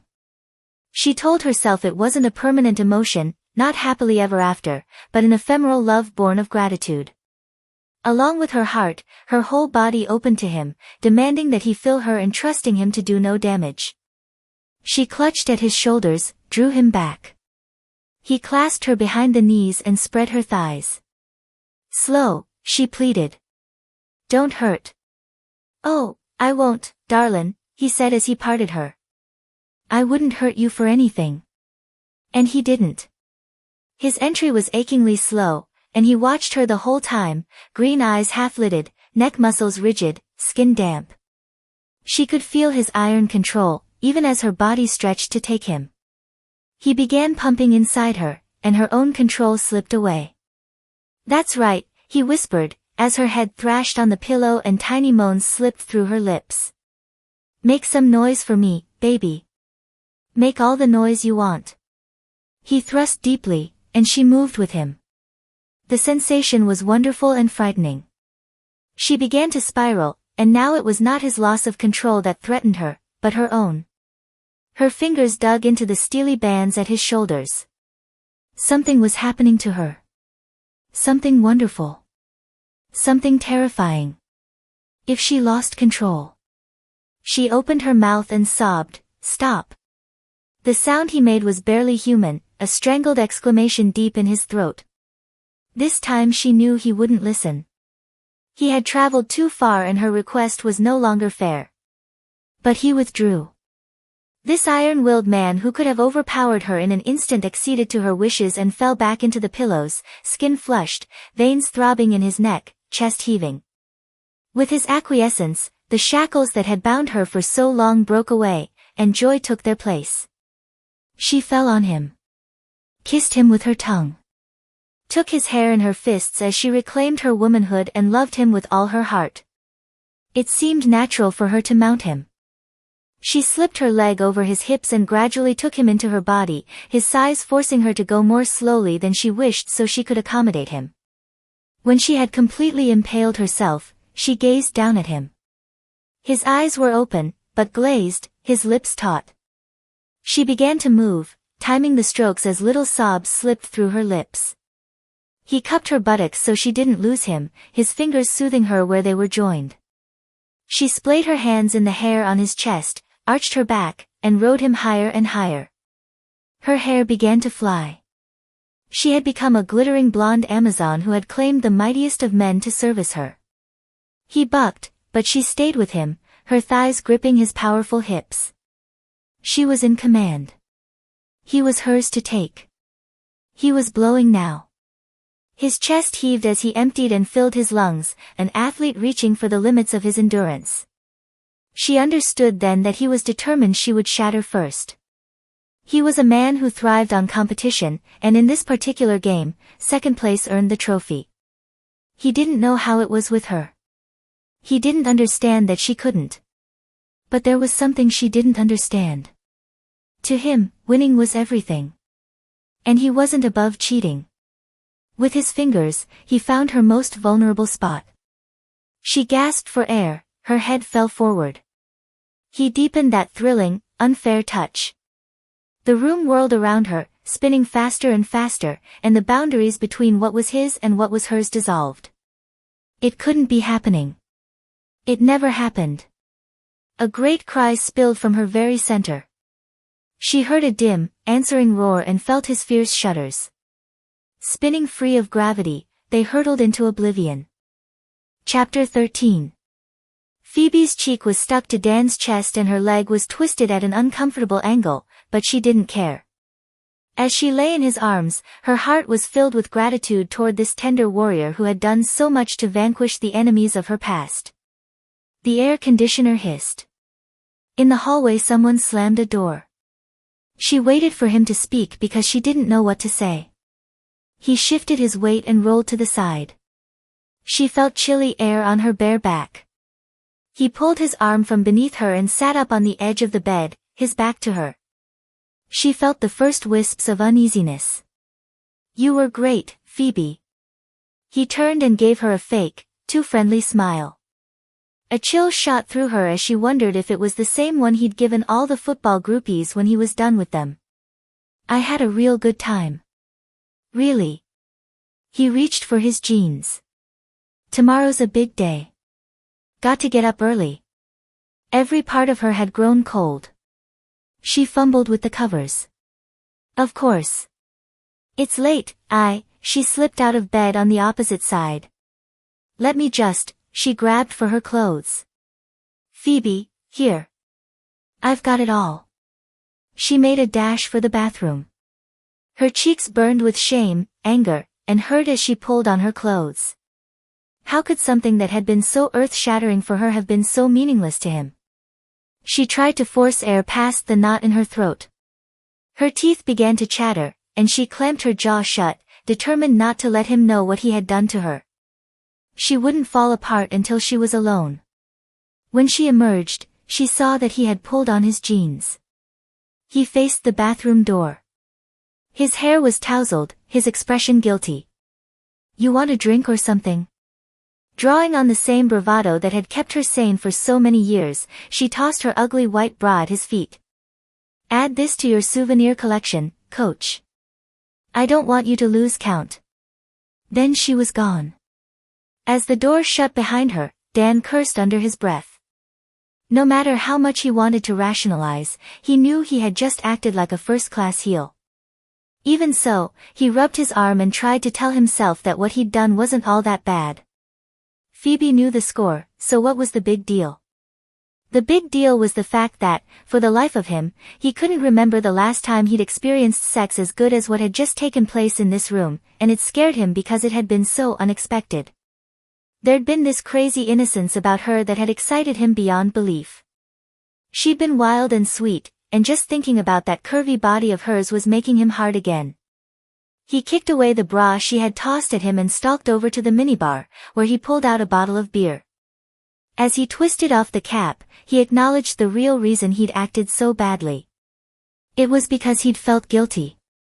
From the time he'd seen Phoebe kissing Bobby Tom in the bar to the moment that beautiful blonde had shown him the stars in a million different colors, he'd forgotten all about Sharon Anderson. Damn it. He'd told himself he wasn't going to do this kind of thing anymore. He hadn't been with another woman since he'd met Valerie, and that had been almost 5 years ago. The first time should have been with Sharon, not with Phoebe.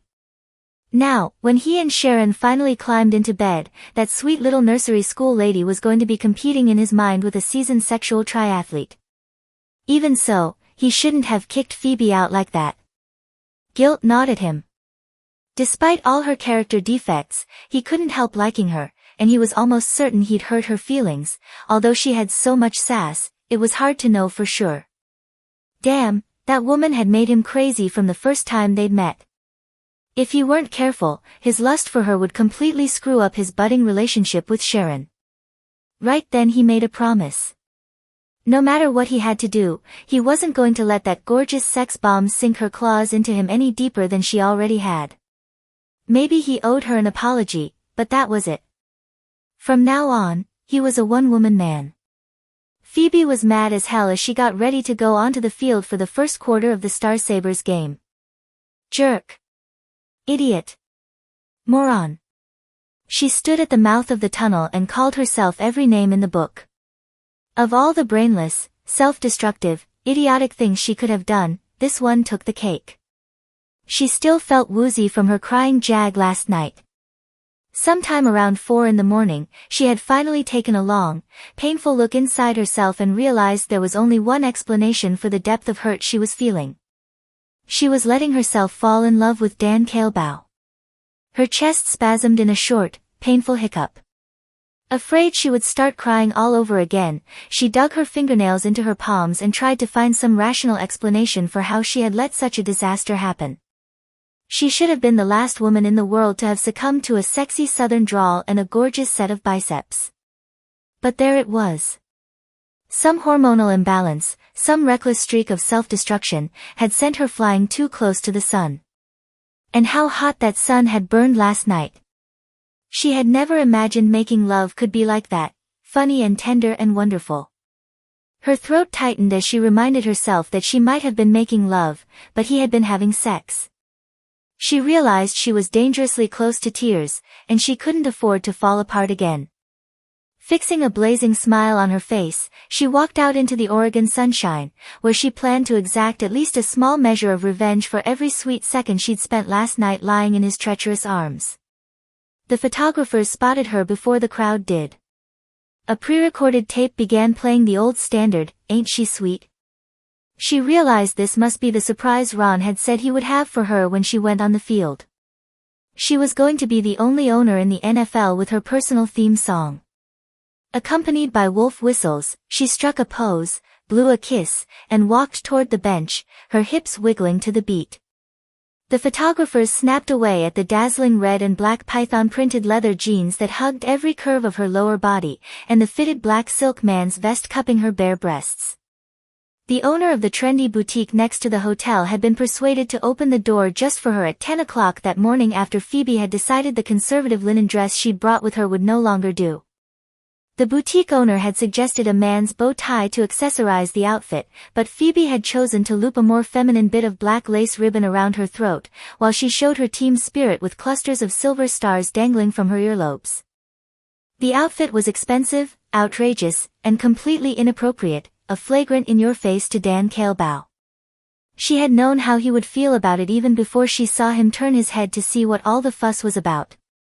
At first he looked stunned, then murderous. For a moment their eyes locked. She wanted to blast him with her most smoldering gaze, but she couldn't manage it. Before he could sense her misery, she turned her attention to the photographers, who were calling her name.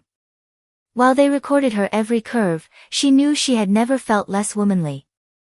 Why had she ever thought a man like Dan could look at her as anything more than a body? Bobby Tom came trotting up. "I got a feeling you're going to bring me luck today." "I'll do my best."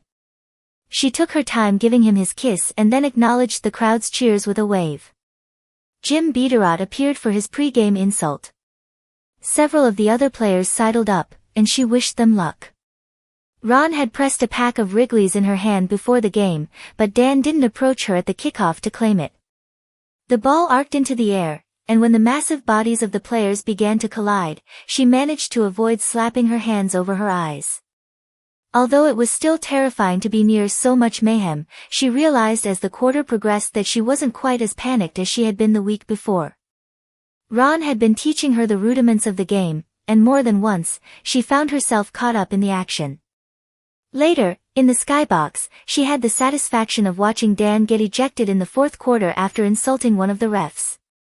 Inspired by her good luck kiss, Bobby Tom had caught 5 passes for 118 yards, but it wasn't enough to make up for his teammates' fumbles, especially against a powerhouse like the Sabres. With 6 turnovers, the Sabres beat the Stars by 18 points. She and Ron returned with the team on the charter flight back to O'Hare. She had changed from her python jeans into comfortable slacks and a red cotton sweater that hung to mid-thigh. As she approached Dan, who was sitting in the front row of first class and scowling over next week's game plan with Gary Hewitt, the offensive coordinator, she wished she could slip past him before he noticed her.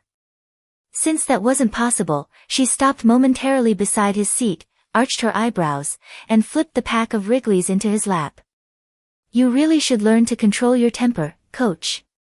He gave her a glare that could have scorched concrete. She quickly moved on.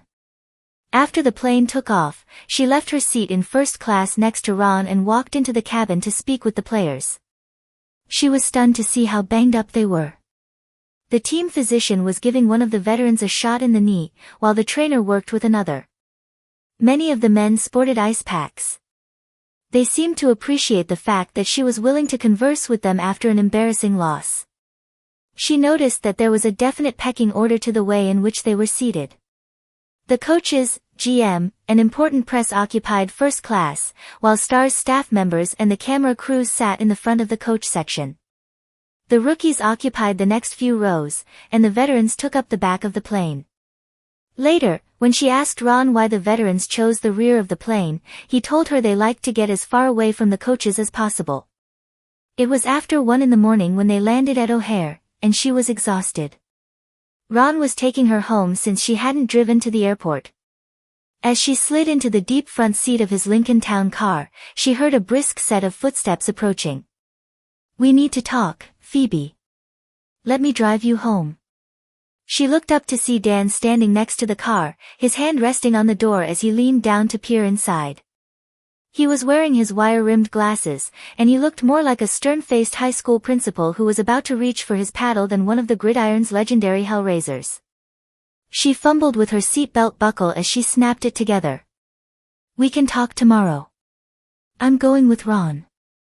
Ron, who was standing on the driver's side, had just finished placing their carry-on bags in the rear seat. He looked up as Dan came around the front of the car. "I have some business I need to discuss with Phoebe, Ronald. I'll drive her home. We can trade cars at work tomorrow." He tossed over a set of keys and, ignoring her exclamation of protest, slid behind the wheel. While Dan adjusted the seat to accommodate his taller framer, Ron stared down at the keys in his hand. "You're letting me drive your Ferrari. Don't put any drool marks on the leather." Ron snatched his carry-on bag from the back and handed over his own keys, so pleased at the prospect of driving Ice 11 that he dashed off without telling Phoebe goodbye. She sat in stony silence as Dan pulled out of the parking lot. Within minutes, they were heading south on the tri-state. In the gaudy lights of billboards advertising radio stations and beer, she could see that he was doing a slow burn, as if he were the wronged party instead of her. She made up her mind that she wasn't going to let him realize how much he'd hurt her. "I suppose you know you disgraced yourself at the game today by showing up in that snake charmer outfit." "I disgraced myself. Unless my memory's faulty, you were the one who got evicted." "I got ejected, not evicted. That was a football game, not a damn landlord's convention." He glanced over at her. "What were you trying to prove, anyway? Don't you know that when you wear clothes like that, you might as well have a for sale sign plastered on your chest?" "Of course I know it," she cooed. "Why do you think I do it?" His hands tightened on the wheel. "You're really pushing me, aren't you? My clothing isn't any of your concern. It is when it reflects on the team. Don't you think those infantile temper tantrums you throw on the sidelines reflect on the team? That's different. It's part of the game." She hoped her refusal to respond told him exactly what she thought of his logic. They drove for several miles in silence. Phoebe's misery settled in deeper. She was so tired of playing a part all the time, but she didn't know any other way to behave. Maybe if they'd met under different circumstances, they would have had a chance.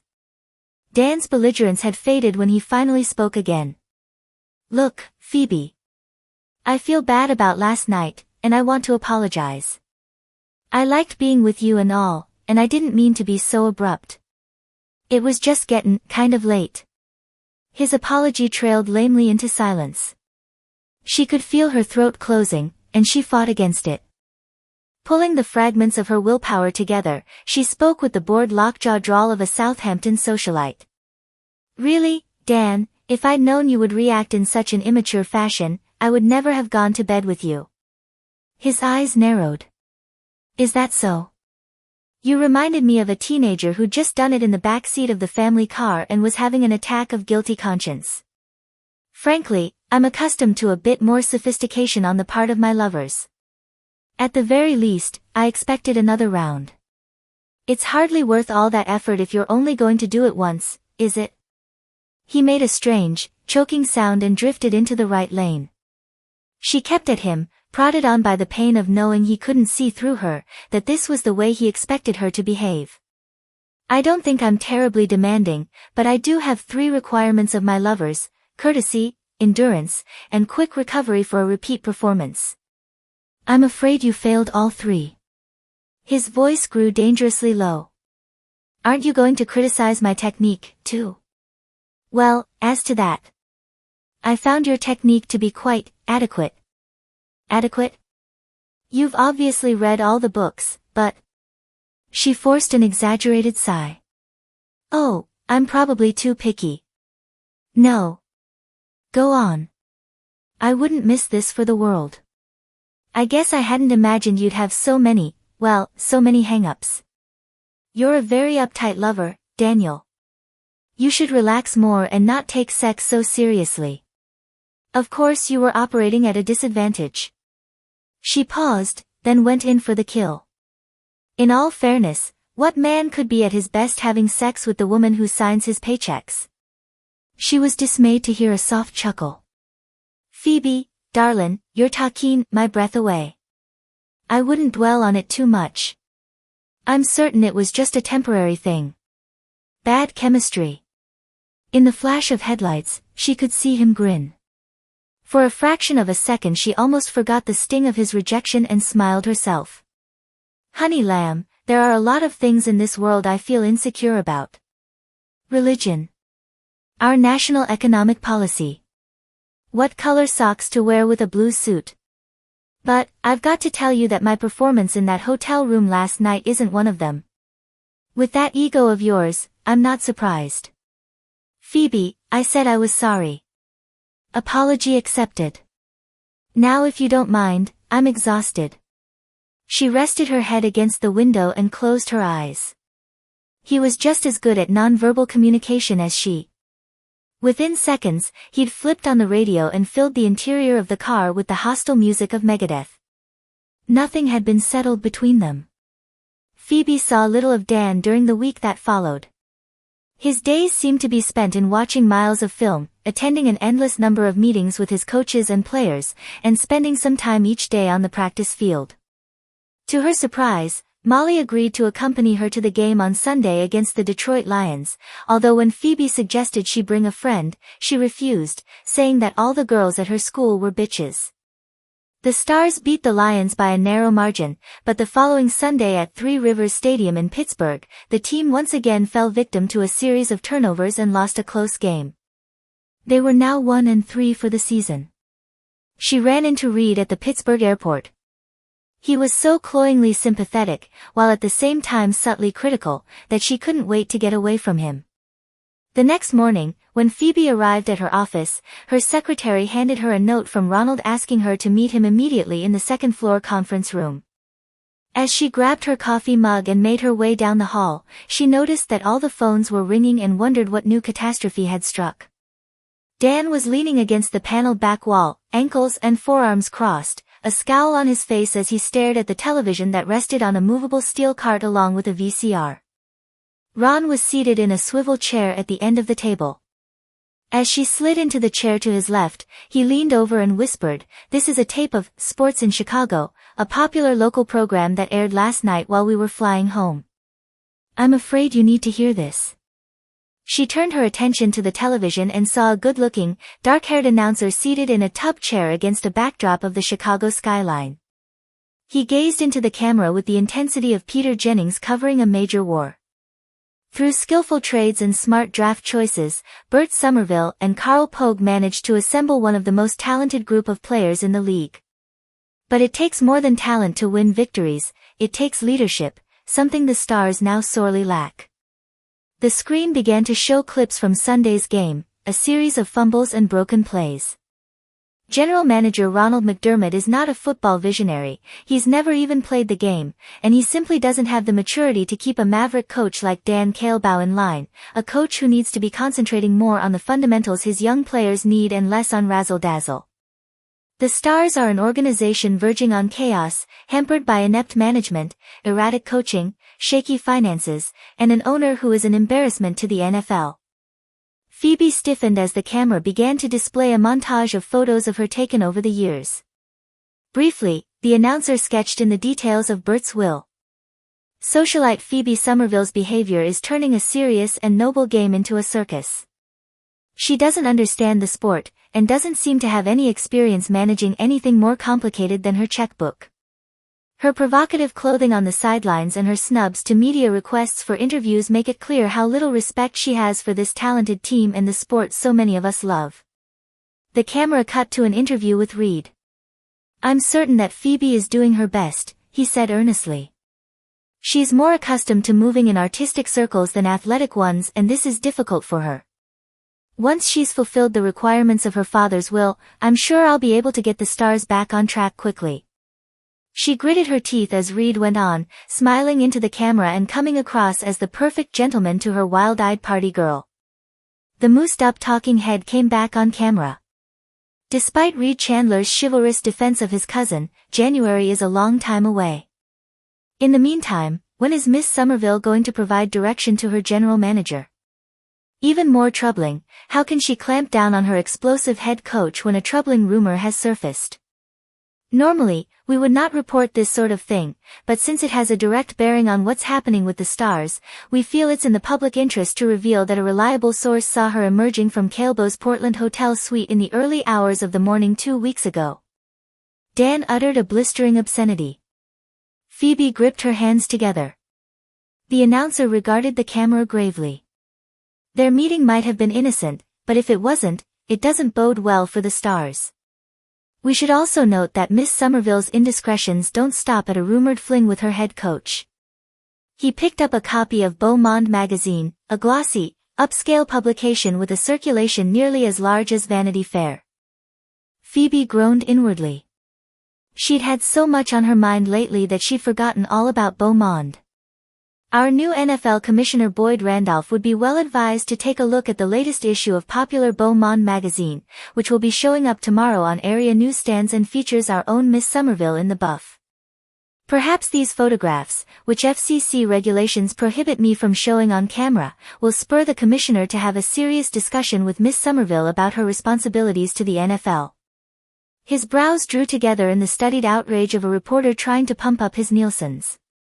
Professional football has worked hard at cleaning up its image after the drug and gambling scandals of the past. But now a young woman with no interest in the game wants to drag it right through the dirt again. Let's hope that Commissioner Randolph won't let that happen. Dan pointed his finger toward the announcer. "Isn't that weasel one of Reed's buddies?" "I believe so." The broadcast had come to an end, and Ron hit the switch on the remote control. "Chandler's a real prince," Dan muttered in disgust. He snatched up the manila envelope that lay on the table, and Phoebe's outrage gave way to a sinking sense of dread. "My secretary just gave it to me," Ron said. "I haven't had a chance to look at it yet." Dan whipped out the magazine. Phoebe wanted to take it away from him, but she knew that would only postpone the inevitable. A page ripped as he began thumbing through it, searching for the offending photographs. "Why bother?" she sighed. "You've already seen everything I've got." Ron winced. "It's true then. You really were together in his hotel room." Dan turned on her. "Why don't you just hire the Goodyear blimp so you can announce it to the whole world?" Her fingers trembled as she cupped her now cold coffee mug. It's not going to happen again, Ron, but you need to know the truth. He looked at her like a worried father confronting a well-loved, but ill-behaved child. I blame myself. It never occurred to me to talk to you about the impropriety of fraternizing with Dan. I should have realized, this, coupled with the photographs, is going to be a public relations nightmare. Didn't you realize that posing nude for a magazine, even a respectable one like Beau Monde, would embarrass the team? I posed for those photographs in June, a month before I inherited the stars. With everything that's happened, I'd forgotten about them. Dan still hadn't found the photographs. He gritted his teeth. I'm telling you this, Ronald. If we get any calls from Playboy, you'd better tie her down and gag her, because she'll be buck naked and airbrushed before you know it. Abruptly, he stopped flipping and stared. Then he began to curse. Phoebe hated the need she felt to defend herself. Those photographs were done by Asha Belchoir, one of the most respected photographers in the world. She also happens to be a friend of mine. Dan whapped the page with the back of his hand. You're painted. Ron reached out. May I? Dan tossed the magazine on the table as if it were a piece of garbage. It landed open, revealing a double-page spread of Phoebe reclining in front of Floris's, nude number 28, a surrealistic portrait he had done of her not long before his death. Superimposed on Phoebe's naked body was an exact reproduction of the section of the painting that her reclining form covered. The effect was beautiful, eerie, and erotic. Ron turned the page to reveal an enlarged photograph of Phoebe's breast, its nipple puckered beneath a coating of chalk white paint. Her skin had become a surrealistic canvas for miniature blue silhouettes of other breasts executed in Floris's characteristic style. The final photograph was a full-length vertical nude taken from the rear. She was lifting her hair, knee bent, one hip slightly outthrust. Her unpainted skin formed a canvas for black and crimson handprints on her shoulder, the dip of her waist, the curve of her buttock, the back of her thigh. Dan jabbed at the magazine photo with his index finger. Some man must have had a good time doing that to you. Phoebe didn't take time to consider that his anger seemed out of proportion for someone who was trying so hard to distance himself from her. Men, darling. One for each color. It was a lie. The body artist had been a pudgy, middle-aged woman, but he didn't have to know that. Ron picked up his pen and tapped it on the tabletop. Phoebe, I've scheduled a press conference for both of us at 1 o'clock. Wally Hampton in PR will brief you. Dan, I want you to stay out of sight until tomorrow. When the press finally catches up with you, don't comment on anything except the game. You know how to handle it. And unless you want the story to end up on the front page, keep your fists in your pockets if any reporter has the nerve to bring up the hotel room incident to your face. She rose from her chair. No press conference, Ron. I told you from the beginning that I won't do interviews. Dan's lips twisted. If you give her permission to strip first, I bet she'll do it. That's enough, Dan. Ron turned to Phoebe. I apologize for the press conference. Dan gave a snort of disgust. That's tellin' her, Ronald. You sure do know how to crack the old whip. Ron seemed not to have heard. Unfortunately, you can't continue to snub the press without looking as if you have something to hide. I don't think there's much left that everybody hasn't already seen, Dan sneered. Phoebe caught her breath. Ron rose slowly from the table and turned to face the coach. Your comments are uncalled for. You owe Phoebe an apology. Dan's expression was rigid with anger. She's not going to get one. You're hardly innocent in all this. There were apparently 2 people in that hotel room. And if you hadn't lost so many games, we wouldn't be under attack. Instead of insulting Phoebe, perhaps you should consider doing something about all those turnovers. Dan seemed to be having trouble believing what he was hearing. Are you criticizing my coaching? Ron's Adam's apple bobbled as he swallowed hard before he spoke. I believe I've made my point. You're being rude, belligerent, and insulting to Phoebe. Not only is she the owner of this team and your employer, but she is also a person deserving of respect. Phoebe didn't have time to feel grateful for Ron's gallant defense. She was too alarmed by the vicious lines that had formed on each side of Dan's mouth. Too late, she remembered that this was a man who had been trained to meet all attacks with fierce counteraggression. Now listen here, you little pipsqueak. How I treat Phoebe isn't any of your business, and you know what you can do with your fucking etiquette lessons. Stop right there, Ron warned. But Dan was running on adrenaline and emotions he had no way to express except through anger. I'll stop when I decide to stop. Unless you want to bring down an outhouse full of shit on your head, remember that I'm the one coaching this team. Looks to me like you've got more than you can handle just taking care of bimbo control. A heavy silence fell over the room. All the blood drained from Phoebe's head. She felt sick and humiliated. Dan's eyes dropped. His hand moved to his side in an ineffectual, almost helpless, gesture. I'm suspending you for 1 week, Ron said quietly. Dan's head shot up and his lips tightened into a sneer. You can't suspend me. I'm the coach, not one of the players. Nevertheless, you're suspended. Alarmed, Phoebe took a quick step forward. Ron. He put up his hand and said softly, please don't involve yourself in this, Phoebe. I have a job to do, and I need to do it my own way. Dan closed the distance between them, hovering over the general manager in a manner that was so physically menacing Phoebe cringed. He spoke in a low, venomous drawl. I'm going to have your ass. Ron's skin had assumed a faint greenish tone, but he kept his voice almost steady. I want you to leave the building immediately. You're not to contact any of the other coaches or players until your suspension is up after the game next Sunday. I'll leave the building when I damn well please. For Phoebe's sake, please don't make this any worse. Seconds ticked by as Dan regarded him with tight-lipped fury. You're going to regret this. I'm sure you're right. Nevertheless, I have to do what I think is best. Dan gave him a long, hard glare and stalked from the room. Phoebe pressed her hand to her mouth. Ron gave her arm a gentle squeeze. The press conference will take place on the practice field at 1 o'clock. I'll come to your office to get you. Ron, I really don't, excuse me, Phoebe, but I'm afraid I'm going to be sick. Releasing her arm, he dashed from the room, while she stared after him in dismay. Dan's feet slammed the stair treads as he stormed down to the first floor. When he hit the landing, he drew back his foot and kicked the metal door open.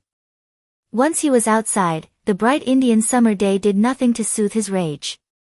As he stalked toward his car, he plotted what he would do next. He was going to snap that little weasel's neck. Kick his weasel ass inside out. Any kind of suspension was in direct violation of his contract, and his lawyers were going to make mincemeat out of Phoebe and her GM. He didn't have to take shit like that. He was going to stop acting like an ass. He braced one hand on the roof of his car and took a deep, unsteady breath. He was embarrassed and furious, not at Phoebe but at himself. How could he have insulted her like that? He'd never in his life treated a woman so badly, not even Valerie. And Phoebe hadn't deserved it. She made him crazy, but she didn't have a mean bone in her body. She was funny and sexy and sweet in her own particular way. He hated losing control like this, but when he'd heard that smug reporter telling the world that Phoebe had been in his hotel room, he'd been so full of rage at the violation of their privacy that he'd wanted to kick in the television screen. He knew enough about the press to realize that Phoebe would end up taking the heat for something that had been his fault. If only he'd talked to her about it instead of insulting her. He knew he would have handled the whole thing a lot better if it hadn't been for those photographs. The idea of strangers looking at her body infuriated him. His reaction was completely illogical, considering the fact that her body had been on display in most of the major museums of the world, but he couldn't help it. Besides, abstract paintings were different from brightly lit photographs. The photographs he'd seen in Beau Monde were works of art, but the world was filled with millions of horny assholes who weren't going to know that. Thinking about the way they would be drooling over those pages had made his temper snap. His damned temper. When was he going to grow up and get it under control? It didn't take a degree in psychology to understand why he had such a hard time with it. Even when he was a little kid, 4 or 5 years old, his old man had beaten him up if he cried or complained because he was hurt or scared. He could still hear his old man's drunken abuse. "Fetch my belt so I can give you something real to cry about, little girlie." As he grew up, he discovered that the one emotion he could safely express around his old man was anger, whether on the football field or with his fists. Hell of a thing. A man 37 years old still behaving like a playground bully. Except this time the bully had gotten what was coming to him. This time the bully had been cut down to size by the short little kid who couldn't even make the team. Once again the anger came back to him, but now he was honest enough to admit it was a camouflage for shame. Shame that Ronald was the one who defended Phoebe. Shame that Ronald had been defending her against him. If he hadn't been so mad at himself, he might have been able to enjoy the fact that Ronald McDermott had finally shown some gumption. If he hadn't been so mad at himself, he might have believed there was actually some hope for the team after all.